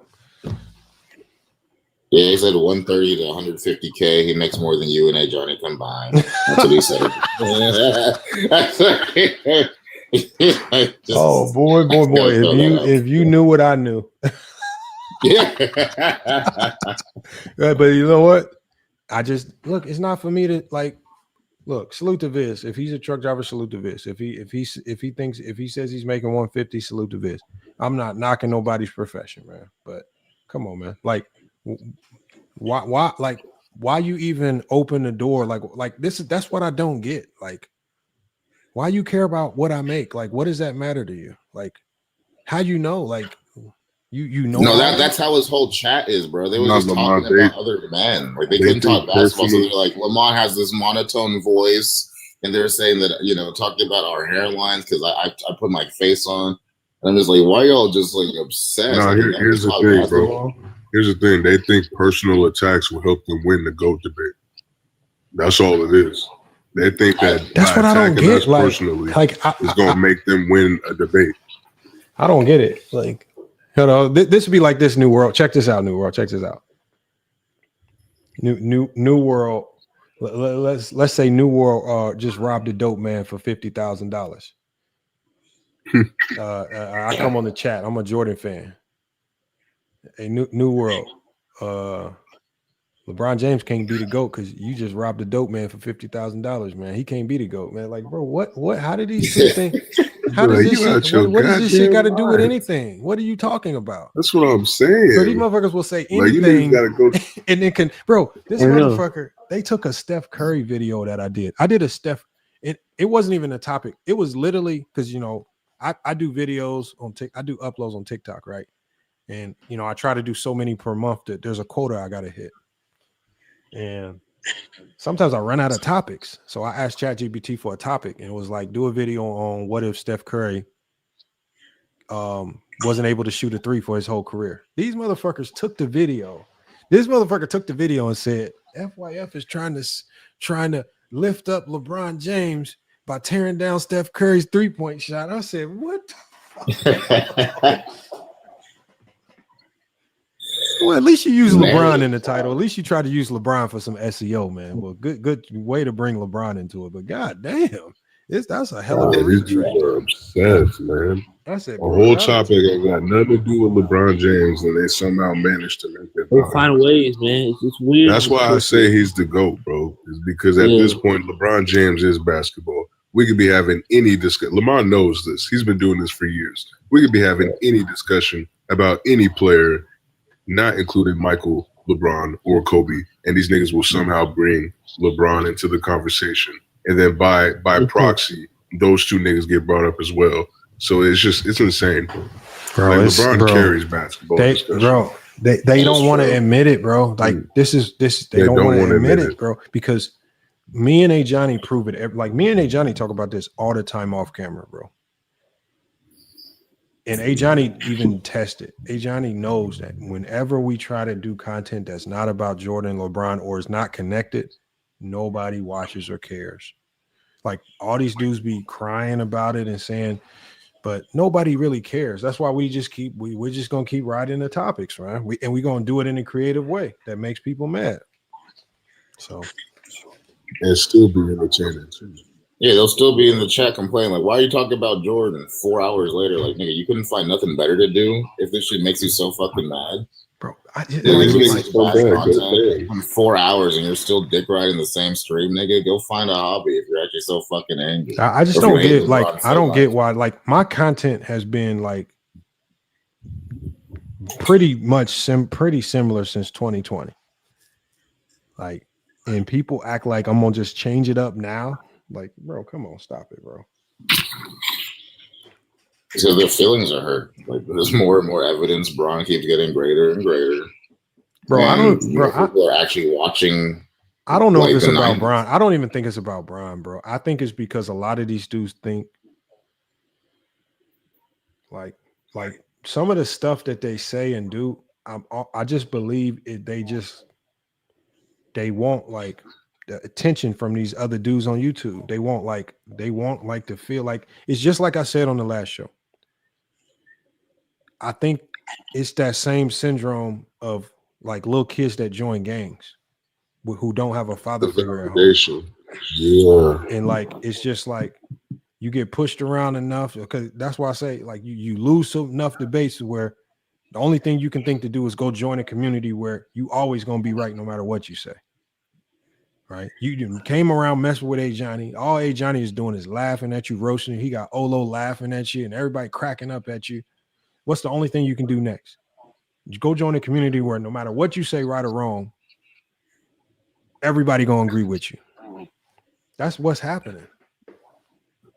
That's what's happening. You can go to a Jordan page, and as long as you saying you don't like LeBron, it don't matter what you say. No, that's true. Like, what if the LeBron hate is high, the low IQ takes are also very high.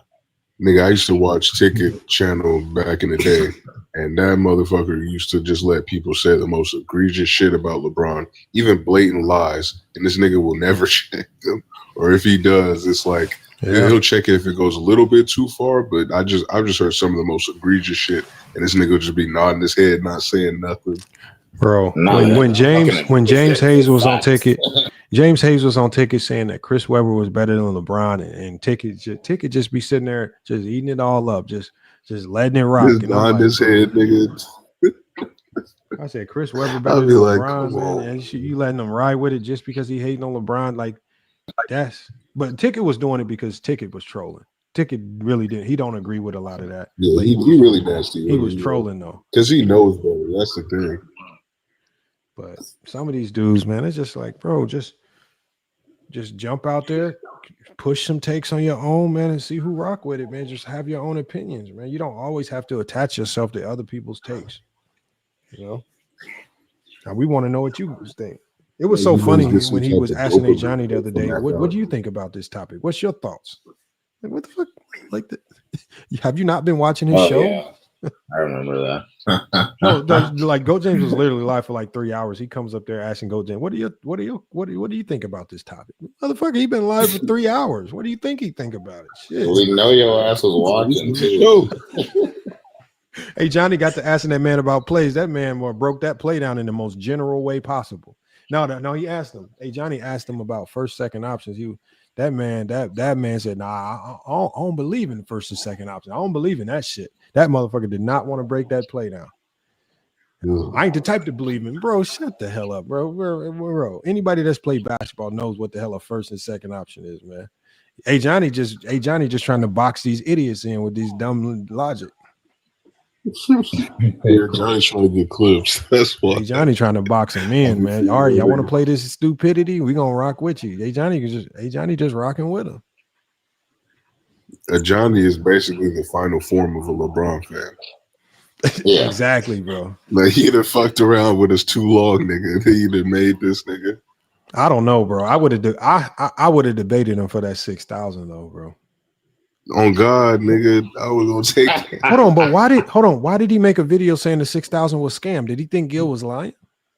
Yes, he said that he doesn't trust them niggas over there.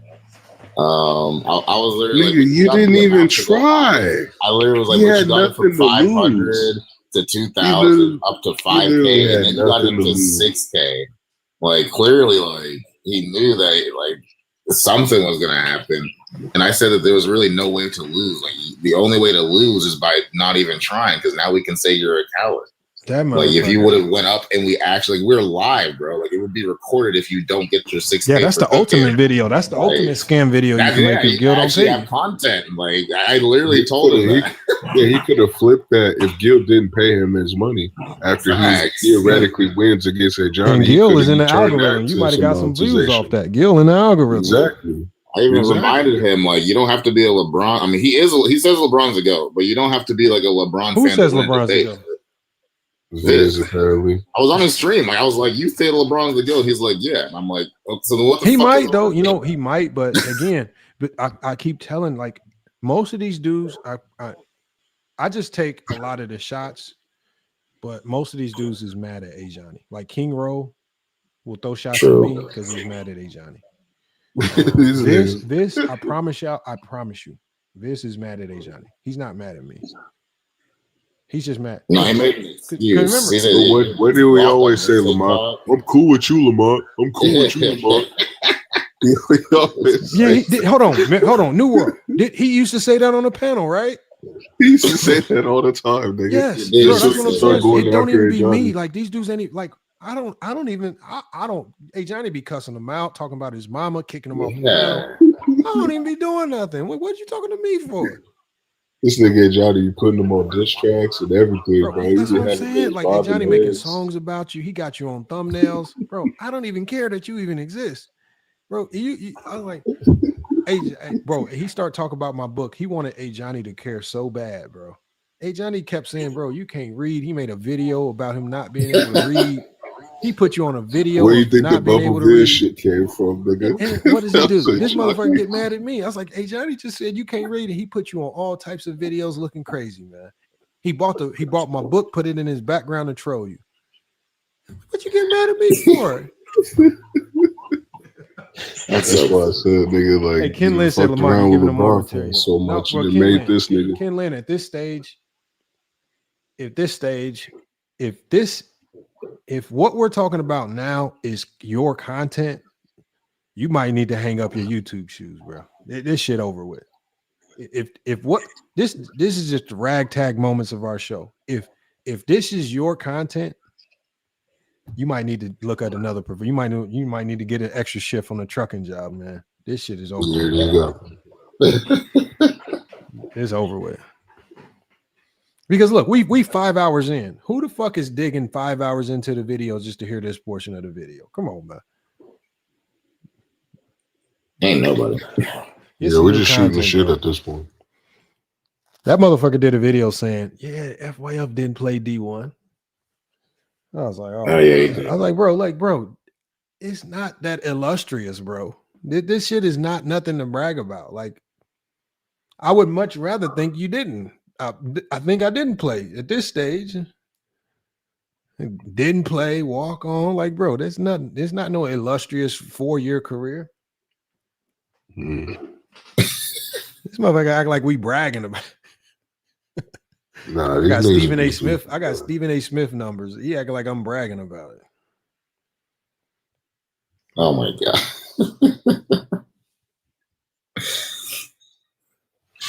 User says, Lamont, you mentioned before you don't care about rules. What rules are you talking about? I don't know what you're talking about.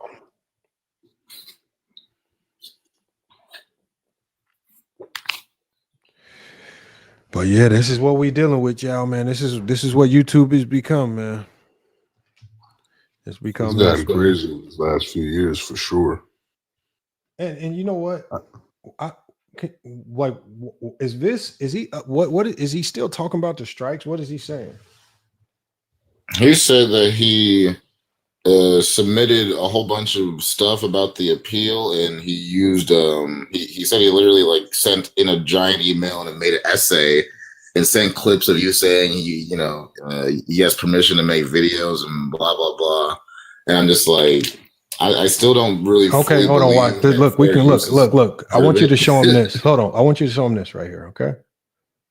See, he can, and I keep saying like, I can, like, I'm not really trying to pursue anything, like, but Let me share my screen real quick. Hold on 1 second.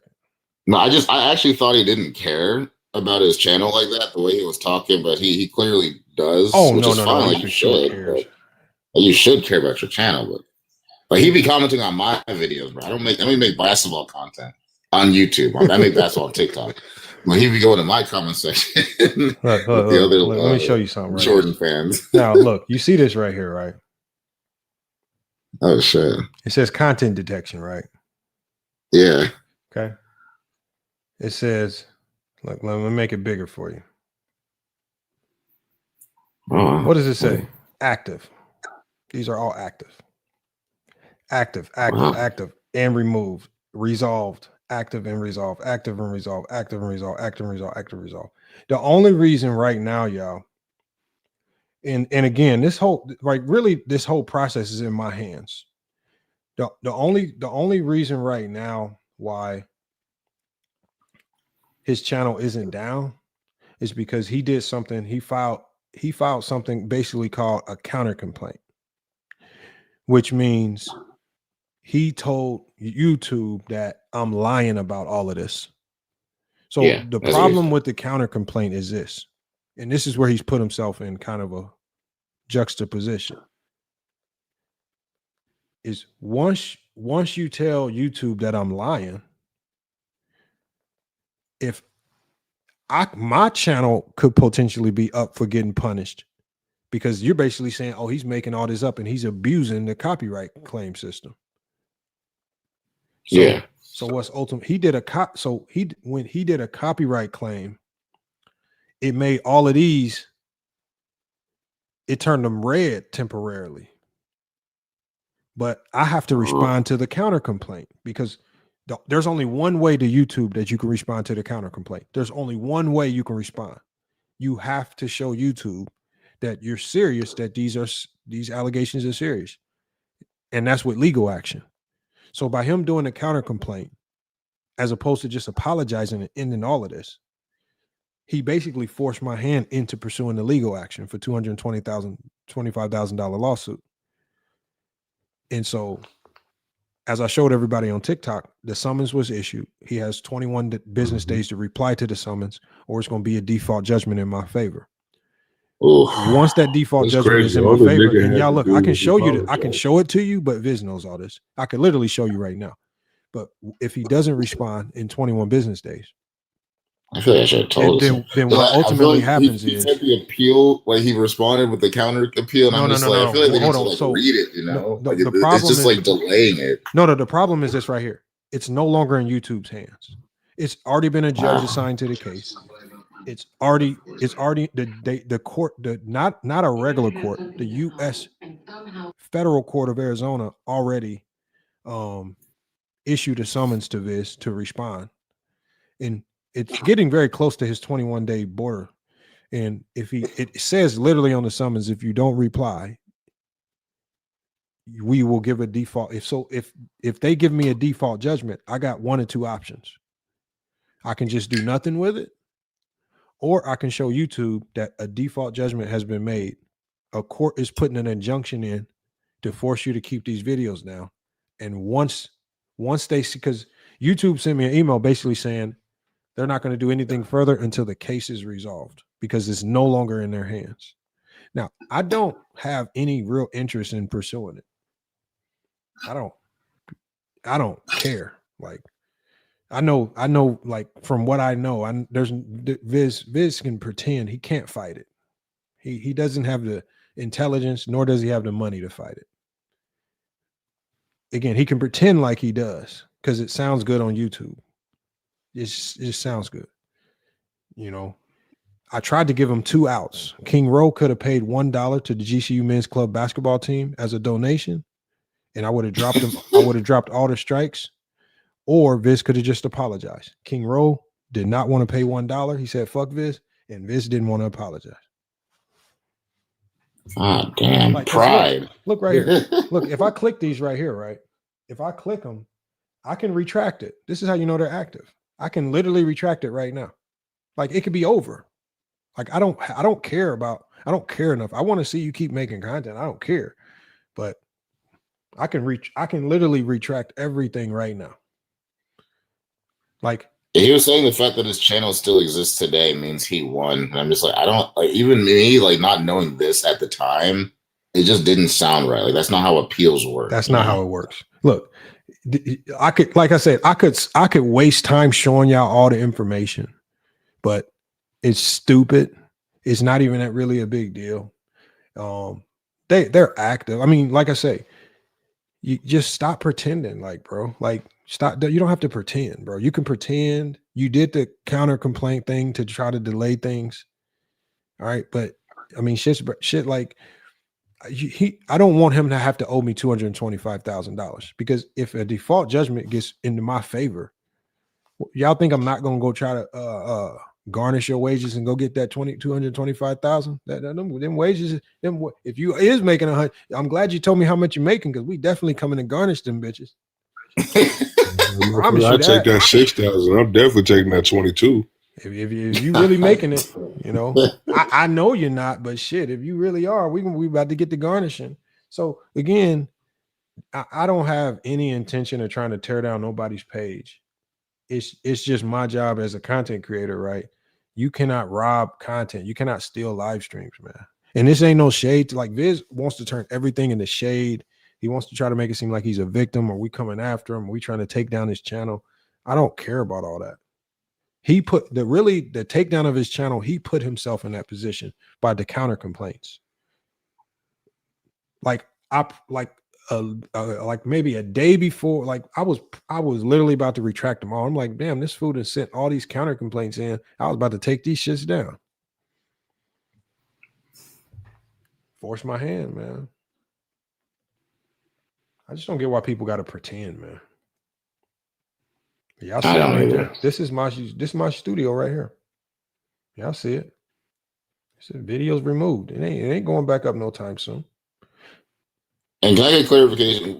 He was actually live streaming at the same time, right? No, what he did was when my live was going, he was streaming my live while my live was playing on his channel for over 3 hours. That's what I thought. But you keep saying that it was like a premiere and you went live at the same time. So a live premiere is a live because a live premiere, it looks like it's live to my community because it's the first time my community on YouTube has seen this content. The only other community that's seen this content is the community on TikTok. So what I do is I run it as a live premiere on YouTube because it's new to YouTube. It's not even in the YouTube algorithm yet. So if he's streaming my live, right, while I'm live, when the live is over, if you go, this is like on this screen right here, right? On this screen right here, you can click on this button that says matches, right? So after my live is over, there's going to be 100% match between my live and his live. He could literally go in there because there's 100% match and put a copyright strike against me because they're going at the same time. YouTube doesn't know who has the original content. I could be stealing it from him. He could be stealing it from me. Right? That makes sense. So we have to protect it because that's the type of bullshit that can happen, right? You cannot stream somebody's live. You can snip their live up. You can react to it while they live. You can do all that. But you don't run somebody's live the same because it's gonna show up in the copyright message tool as a 100% match. And that was a TikTok live from the previous. No, day, it wasn't right? TikTok live. It was a TikTok live stream. Yep, from a previous show that I did. I live premiered it on YouTube, and he was literally playing on his channel live while mine was live. Oh yeah, that's because. And the funny he part knew the topic because it was the TikTok from the day before. Because he was already like on there, like saying, "Oh, he's about to say this. He's going to say this." I'm like, "How do you know?" It was the live where we were talking about the 2011 NBA Finals. See, the reason why we know he knows about copyright stuff is he knew in that live because I'm signed on with NBA Playmakers, I can play NBA games, so I don't get copyrights from the NBA. But right before, he cut his live off right before we played the NBA game. Because he didn't want to get a copyright from the NBA. So he understands what copyright and stuff is. because he was worried about the NBA copyright. He wasn't worried about stealing 3 hours of my content, but he was worried about the NBA and the NBA video that I was about to play. Yeah, that's exactly what I thought. Because I was seeing it. I was really like, I was going between like the two channels. I'm like, is Vince literally just live streaming this? It was literally the same exact thing at the same time. It was the same thing at the and he was same trying time. to say that he did it. And just like after, Johnny like, said, you guys what were you're trying to done. do is you're just trying to pull people who would potentially be watching my video to his. Like if you look at if you look at a lot of his uploads, I want you to look at what he's doing, and it's all strategic. If you look at all of his uploads, right? He always tries to start the video with something from FYF Sports, right? Yes.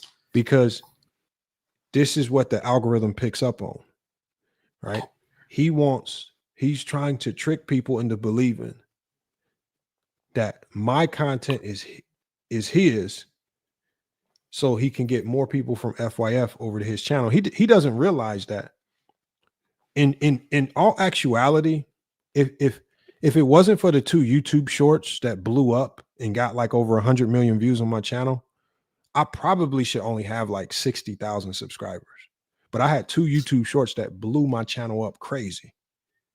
But none of those people that subscribe to the channel are in my algorithm. So I got 2 shorts with all these views, and none of these people see my channel because YouTube keeps them on a separate algorithm. Yeah, that's true. And so my subscriber count is inflated simply because of 2 shorts that went super viral. You can go to my channel, go to my shorts tab. You'll find them easily. Just sort through them and go to the ones with the most crazy viral. And when I go in my studio, I see how many subs I got from each one of them. And I'm like, yeah, I got a whole bunch of subs on the shorts feed, but none of these motherfuckers are getting my notifications when I'm live or nothing. So it's like all for nothing. So, and I think people think they can pull from that and get something out of it. And I'm like, I be just trying to tell people, like, let me be the test dummy, because shorts ain't the way to go. It's gonna fuck your algorithm up, right? And so, I mean, like, and you know, that's why people say, oh, it's fake subscribers and nobody's watching. It's just like, bro, YouTube's a dirty game. That's why I moved over to TikTok.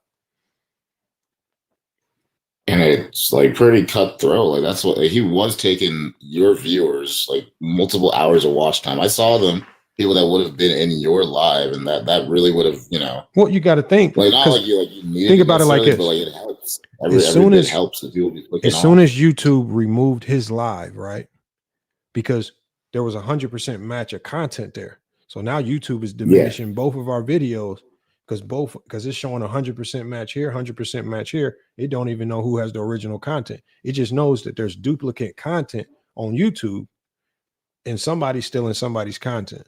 As soon as his video got taken down, my video immediately got traction on the suggested pages, and I think it went up to over like 15K views.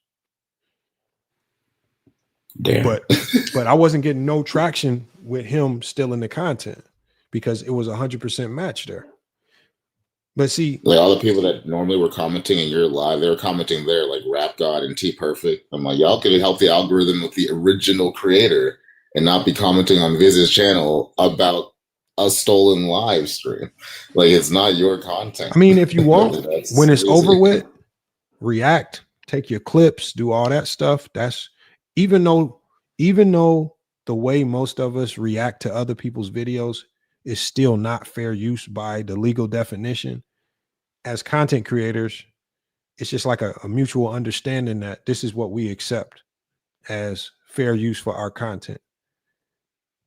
But and we don't trip over certain types of reactions, even though, because fair use, like people are running around with this YouTube definition of fair use. Talk to an attorney about what fair use is. I really suggest that. And once you talk to an attorney, you will see that this YouTube definition of fair use is not fair use. You cannot react to somebody's content. Like my content is sports basketball related. If you react to my content for the purpose of sports, that's not fair use.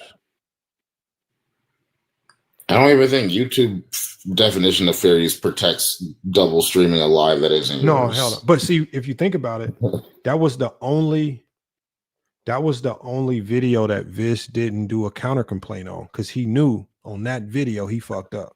He knew. He knew that he couldn't counter complaint this one because he knew he fucked up. But he did a counter complaint on all the other ones. And I told him I only did the other ones because you was running around acting like a male Karen on my channel, as if I'm doing something to you because you made a few videos about me. I don't care. But so now he's just obsessed with me. Like, I probably shouldn't have done it, because now he's Googling me. He's obsessed. He's saving images of me. He's talking about me. I mean, it's getting weird now. I mean, he hasn't even done a video. Think about it like this.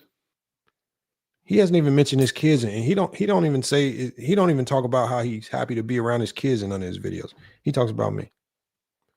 No, there's the last, I think, 11, 12 videos. At least 5 of them have you on in the thumbnail. That's obsession right there. That's weird right there. Because that's like 35, 40% of the time.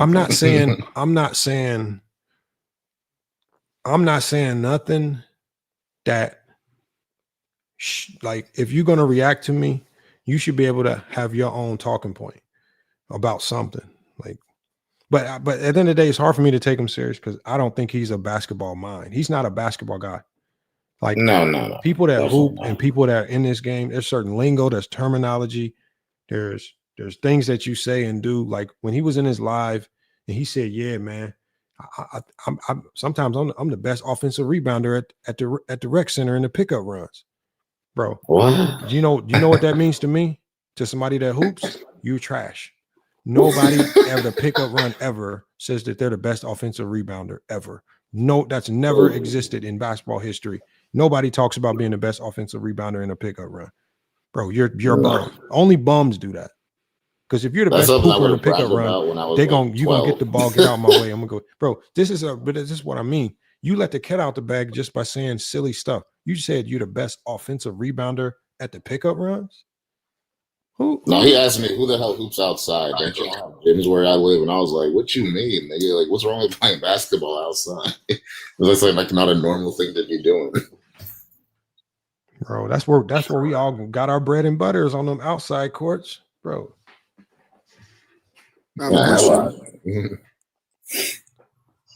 Double rims. You ain't bro. How you your game? We grew up on the double rims with the wind blowing.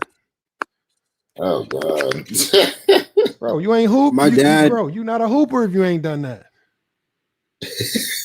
Facts, bro. What are you talking about, man, bro? What? Especially if you're in the Midwest or the East Coast, bro. You not a hooper if your hands ain't got freezing cold. You out there in the fall trying to hoop outside.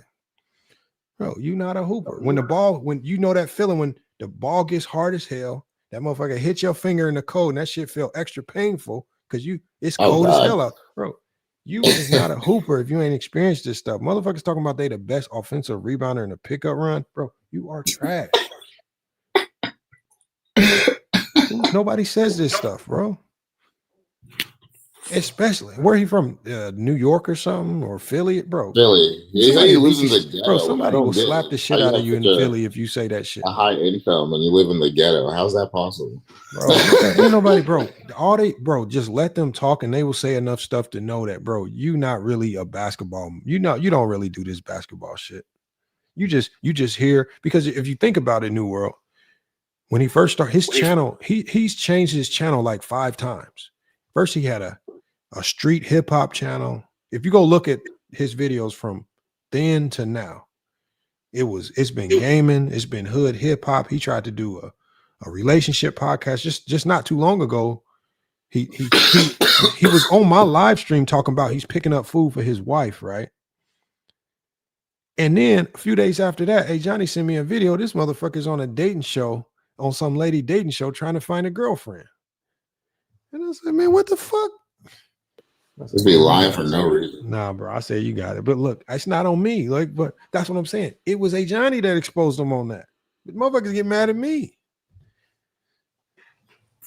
I don't know. Maybe he feels like he just got like bullied in a way because he'd be really playing that victim card kind of strong. I don't say nothing to him. I be telling him salute. He be coming in. He be wanting me to go back. Like, this is what's going on. Think about it like this.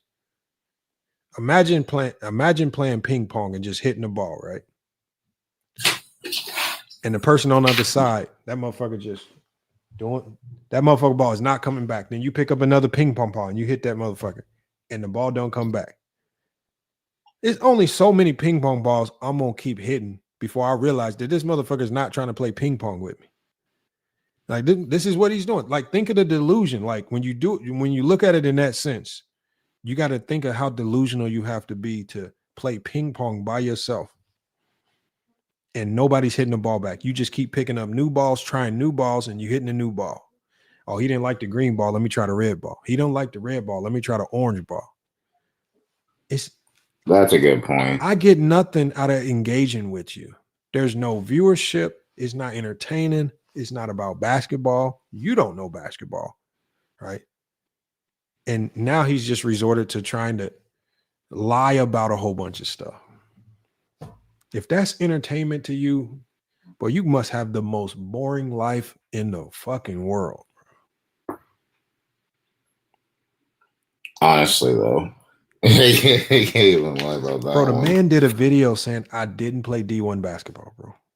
Think about this, bro. So that's what the streets want to know about. You know, we care about Lamont Lane's basketball. Yeah, they care, bro. They don't even care that these motherfuckers didn't even care that I won a national championship. I posted that shit about me winning the national championship. That motherfucker got like all they care about is winning. Motherfuckers do not care. I'll be posting my games. Motherfuckers do not be watching my games. I'll be posting my full games. We be blasting teams. Motherfuckers do not be watching, bro. They can't do that to themselves. Watching a game that proves you know basketball. No, it's not even that. It's not even that. It's just not. That's not what we're here for. We're here to talk basketball.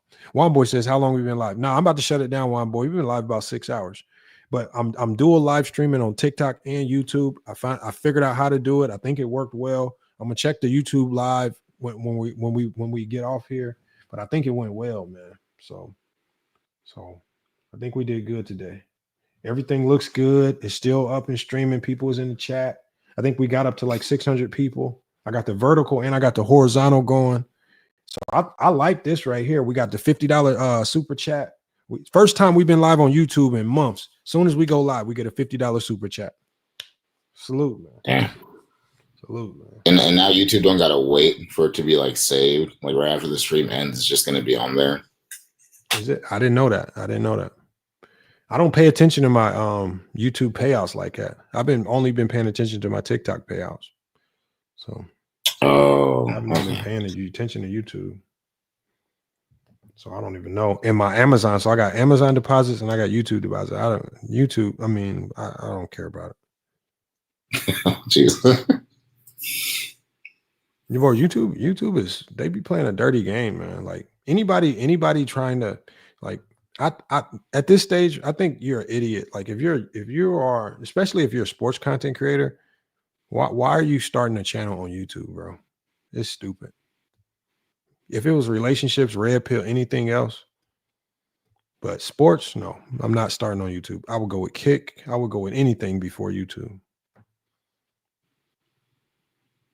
They're just not playing fair no more. They're not making it fair for sports content creators.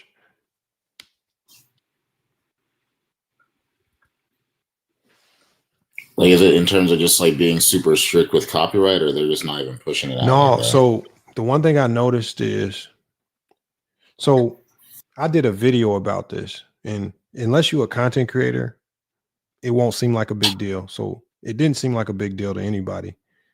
But I went to my YouTube studio and I went to my comments, and then I saw another tab. It said comments held for review. And I'm like, okay, damn, what is this shit? Why would I have comments held for review? Bro, I went to my comments held for review. I had like 1,000 comments being held for review. It wasn't that the comments were being held for review. It was all of my most engaging comments. It was comments with like 300 likes, comments with like 50 replies. Like it was all the comments that was the most engaging. And I'm saying to myself, why would all these comments, and I'm reading through them, they just talking basketball, no cuss words, no slurs, no nothing. I was like, why is YouTube putting these comments up for deletion in 30 days? And they all happen to be my most engaging comments over the last 30 days. Because your YouTube channel thrives on engagement. Yeah, exactly. So the way that they try to diminish engagement is they do it by way of comments. And I'll try to do a video telling people this. Nobody believes me. But they've started doing this when they started signing these contracts with the NBA. Because they want people to absorb ESPN and NBA content first before they get ours. This is why ESPN can put any, like there used to be a point in time where Ticket TV's content would show up in the algorithm before ESPN. And they don't like that. That will Even never if it's happen. content That will, entertaining. at this stage right now, I rarely get Ticket TV notifications. I rarely see, I don't even know if Casino for Life still go live. I don't get none of his notifications. Man Down Sports, none of his notifications. Right? Dreamers Pro, I don't get none of his notifications. And I'm subscribed to all these people.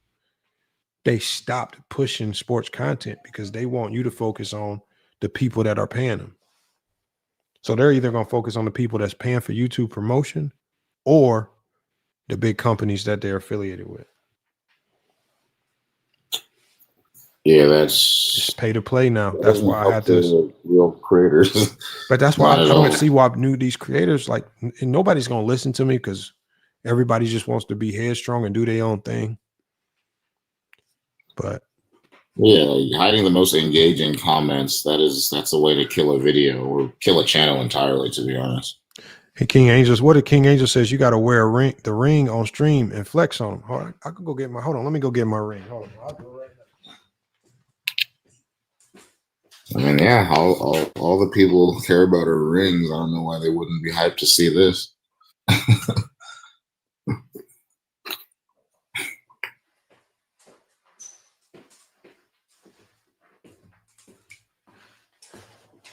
Yeah, just look at that. Look at that championship ring right there, man. Oh, God damn. Let me see if y'all can see it, man. I'm about to glisten. Champion right there, wow. King Angel. That's all I got to see. See, look at it. That's all we got to do when we get Michael Jordan fans are the best. We get all the LeBron James haters up here. I'm just gonna wear the ring on. Matter of fact, I'm gonna start wearing it every stream just because of that. Nah, you should. Damn, I only went to one CIF, and that's literally like high school California bullshit, and we lost the championship. Hey, look, I'm gonna be asking. I'm like, right? they're gonna be talking basketball, and I'm gonna be like, they're gonna be saying something about LeBron James. I'm gonna be like, what's your record in the finals? Well, damn. I'm a LeBron James haters come up here. I'm just gonna be holding my ring. Like, what's your record in the finals? What's yours, man? I got mine, man, and more is coming too, man.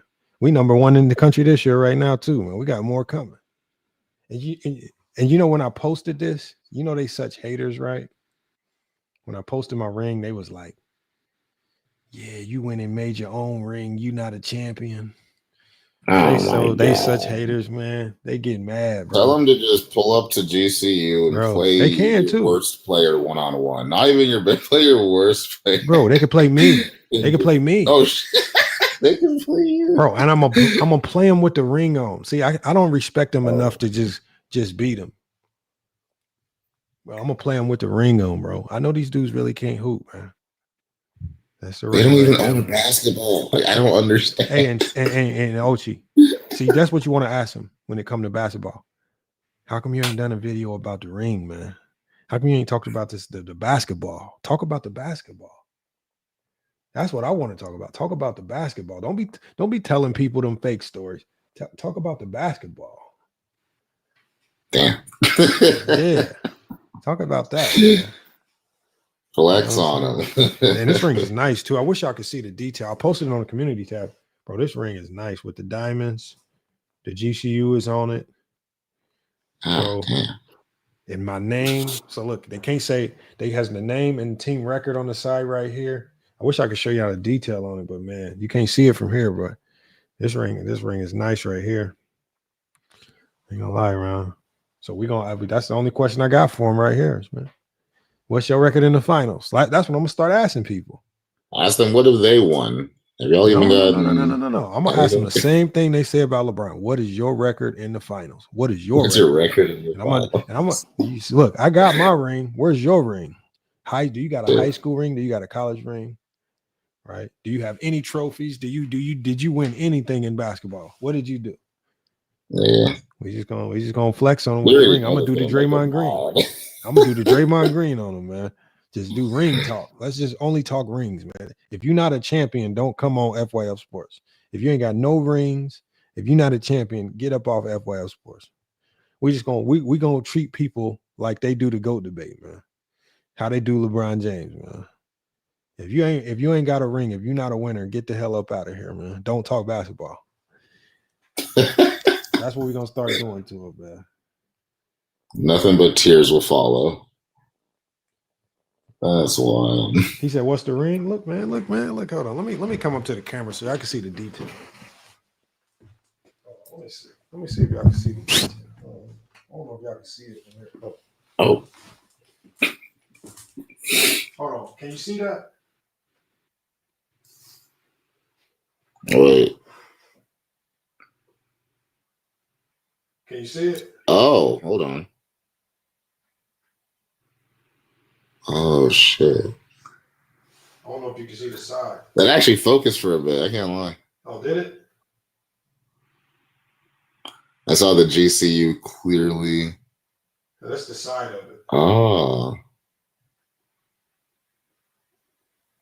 Damn. Oh, that's your name on there too. Oh my goodness. Oh yeah, this motherfucker nice, man. Yep, that's no hand here. That's fucking tough. But look, they not. But remember, y'all, they not gonna talk about the basketball, man. Because this is what I want to know. How many rings you got? What have you done in life, man? In the game of basketball, right? This is like no matter what you say. For me, this is forever etched in history in the books. It don't matter what happens to me. Dead gone. I'm in the books for having a ring. What have you done in the game of basketball? This is what you ask these bums. Like, if it's about rings, have you trained your kid to get a ring? This is why I always talk about their kids. They really get mad. Their kids can't hoop. They can't hoop. They got nothing successful in the game of basketball. They don't got a trophy to show. They don't got nothing. You know?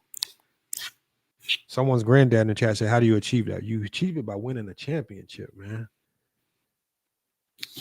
That's the only way you get a ring. You think the university is gonna go make rings like this if you didn't win? Why the fuck would the university make a ring for us if we didn't win? Have you ever heard about teams that didn't win? Oh, he said I'm muted. Oh yeah, my mic went down. Yeah, you haven't heard about no teams getting rings if you didn't win it all. This is winning it all. This is not the best in the state. This is not the best in the region. This is the best in the country. The best in the country. Yeah. You really gotta win to get a ring like that. Come on, man. You think the university spending all that money on these rings because we got second place? Hell no. Oh, man, you must be out your mind, man. Jerry, look, man, I want y'all to go look up Jerry Colangelo and Brian Mueller. Go look them up. That's who got the rings for us. Go look up Brian Mueller, President Brian Mueller, and Jerry Colangelo. But you know what? They won't talk about that. They won't talk about the basketball. They'll talk about made up stories. They won't talk about basketball. Man, Michael Jordan fans are the best. What the hell are you doing in the game of basketball? Talk about that. You out in Hawaii. All them badass kids running around the house. Playing What basketball? Huh? Does he ever play basketball? No, he don't even play basketball. None of his kids play basketball. Nothing in the game of basketball. But they want to talk about FYF sports. I want you to ask this. Willie, what has Willie done in the game of basketball? Does he have one of these? Willie talk about rings and winners. Is Willie a winner? Can Willie do this? Can anybody that talks about FYF sports, can they do this right here? Think about that. You can say that this is forever etched in stone. Like you can cry about it. You can make up your narratives about it. I got a ring, man, and this is etched in forever, man.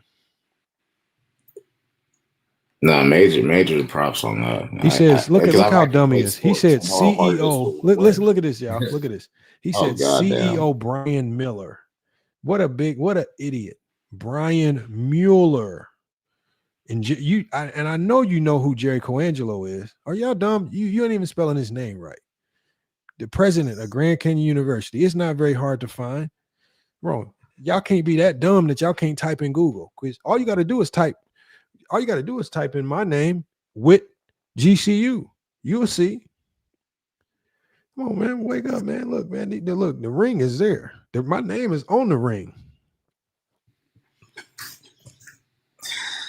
They hate, man. You see how they hate, man. You see how they hate. He says, why respond to negative comments? He says, I ask basketball-related questions. What? My bad. You right. You are right. He said, Lamont, name your top 5 dunkers of all time. My top 5 dunkers of all time. That's a good question. I'm going to answer it for you. I like that question. Top 5 dunkers of all time. Number 1 all time. Hold on. Let me ask you this question. Is it in-game dunkers or just dunkers? Because I think that's 2 different types of styles right there. Because I don't want to mix in-game dunkers with like dunk contest dunkers. Because if it's in-game dunkers, but dunk contest dunkers aren't even going to be NBA players at this point. In-game dunkers, I'm gonna go with Blake Griffin, and I'm gonna say these in no specific order because I don't have time to rank them. I'm gonna go with Shaquille O'Neal. I'm gonna go with. Is your mic lower again? Yeah, my mic keeps going lower. Okay, so I think I fixed it now. So I'm gonna go with Blake Griffin, Shaquille O'Neal. I'm gonna go with in-game dunkers. I'm gonna go with Dominique Wilkins. My sleeper. I'm gonna go with my sleeper. This one's a sleeper that not a lot of people gonna pick. I'm gonna go with Stromile Swift.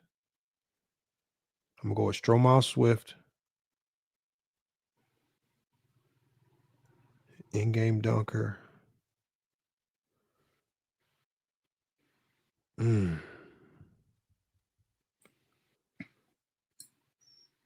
Like I don't look at Vince Carter as a crazy in-game dunker. He is, but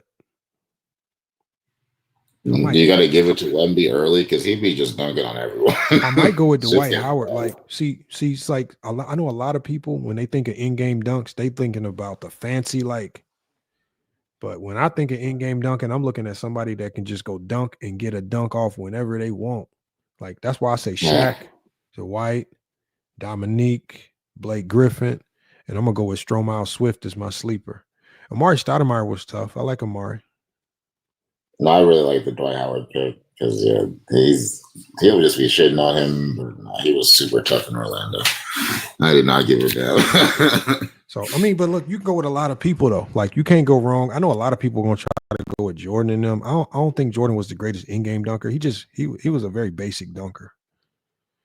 Not gonna be like a lot of guards, in general.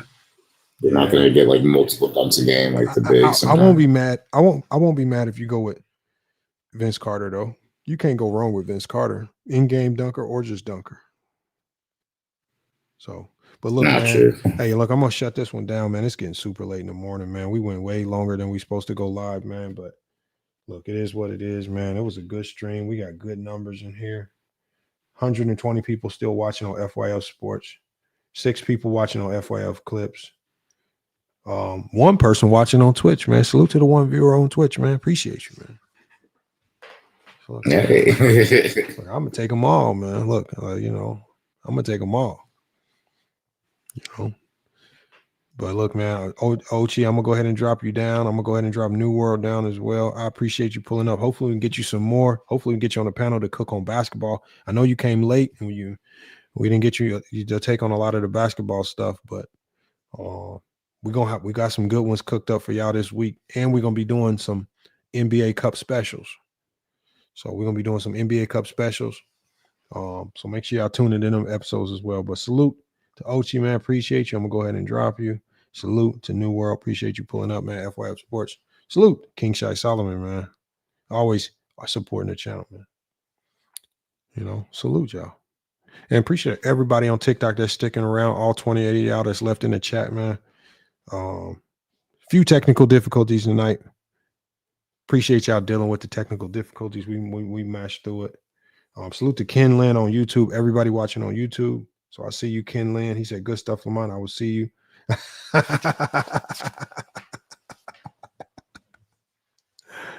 I like that one. He said, I will see you on Viz channel tomorrow. Yes, y'all will, man. Y'all know, bro.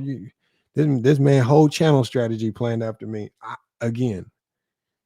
I got no knock against it, y'all. If that's your content strategy, go rock out, man. If he dedicated to it, man. So he might see some magic in the name Lamont Lane, man. He sees some magic. But if you're just doing this because you just want to get a one-up because you mad, come on, man. Don't waste your monetization on me, man. Go make some videos that people actually care about. Even if you got to go make up some stuff about Jordan and LeBron, right? Talk about something that's going to get you some money, man.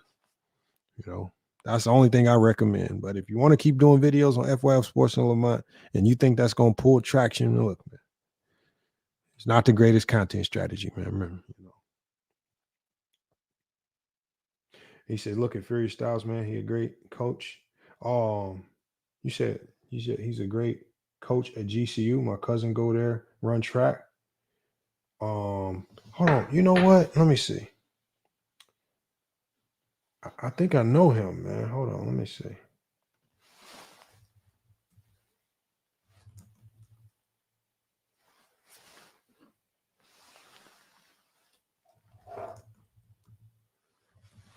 Let me see.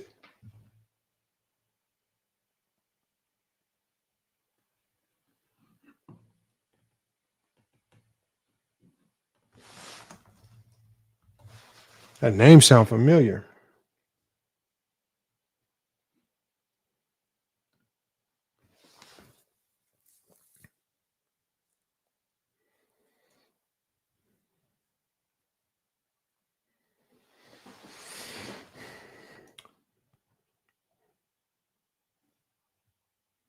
Oh, come on, man. Why y'all got to talk about Low, man? Come on, Low be cooking, man. Low, one of the ghost content creators on this thing, man. We can't tolerate legend winning slander, man. What's going on with that? Come on, y'all. We got to be better than that, man. We can't be like these other content creators, man.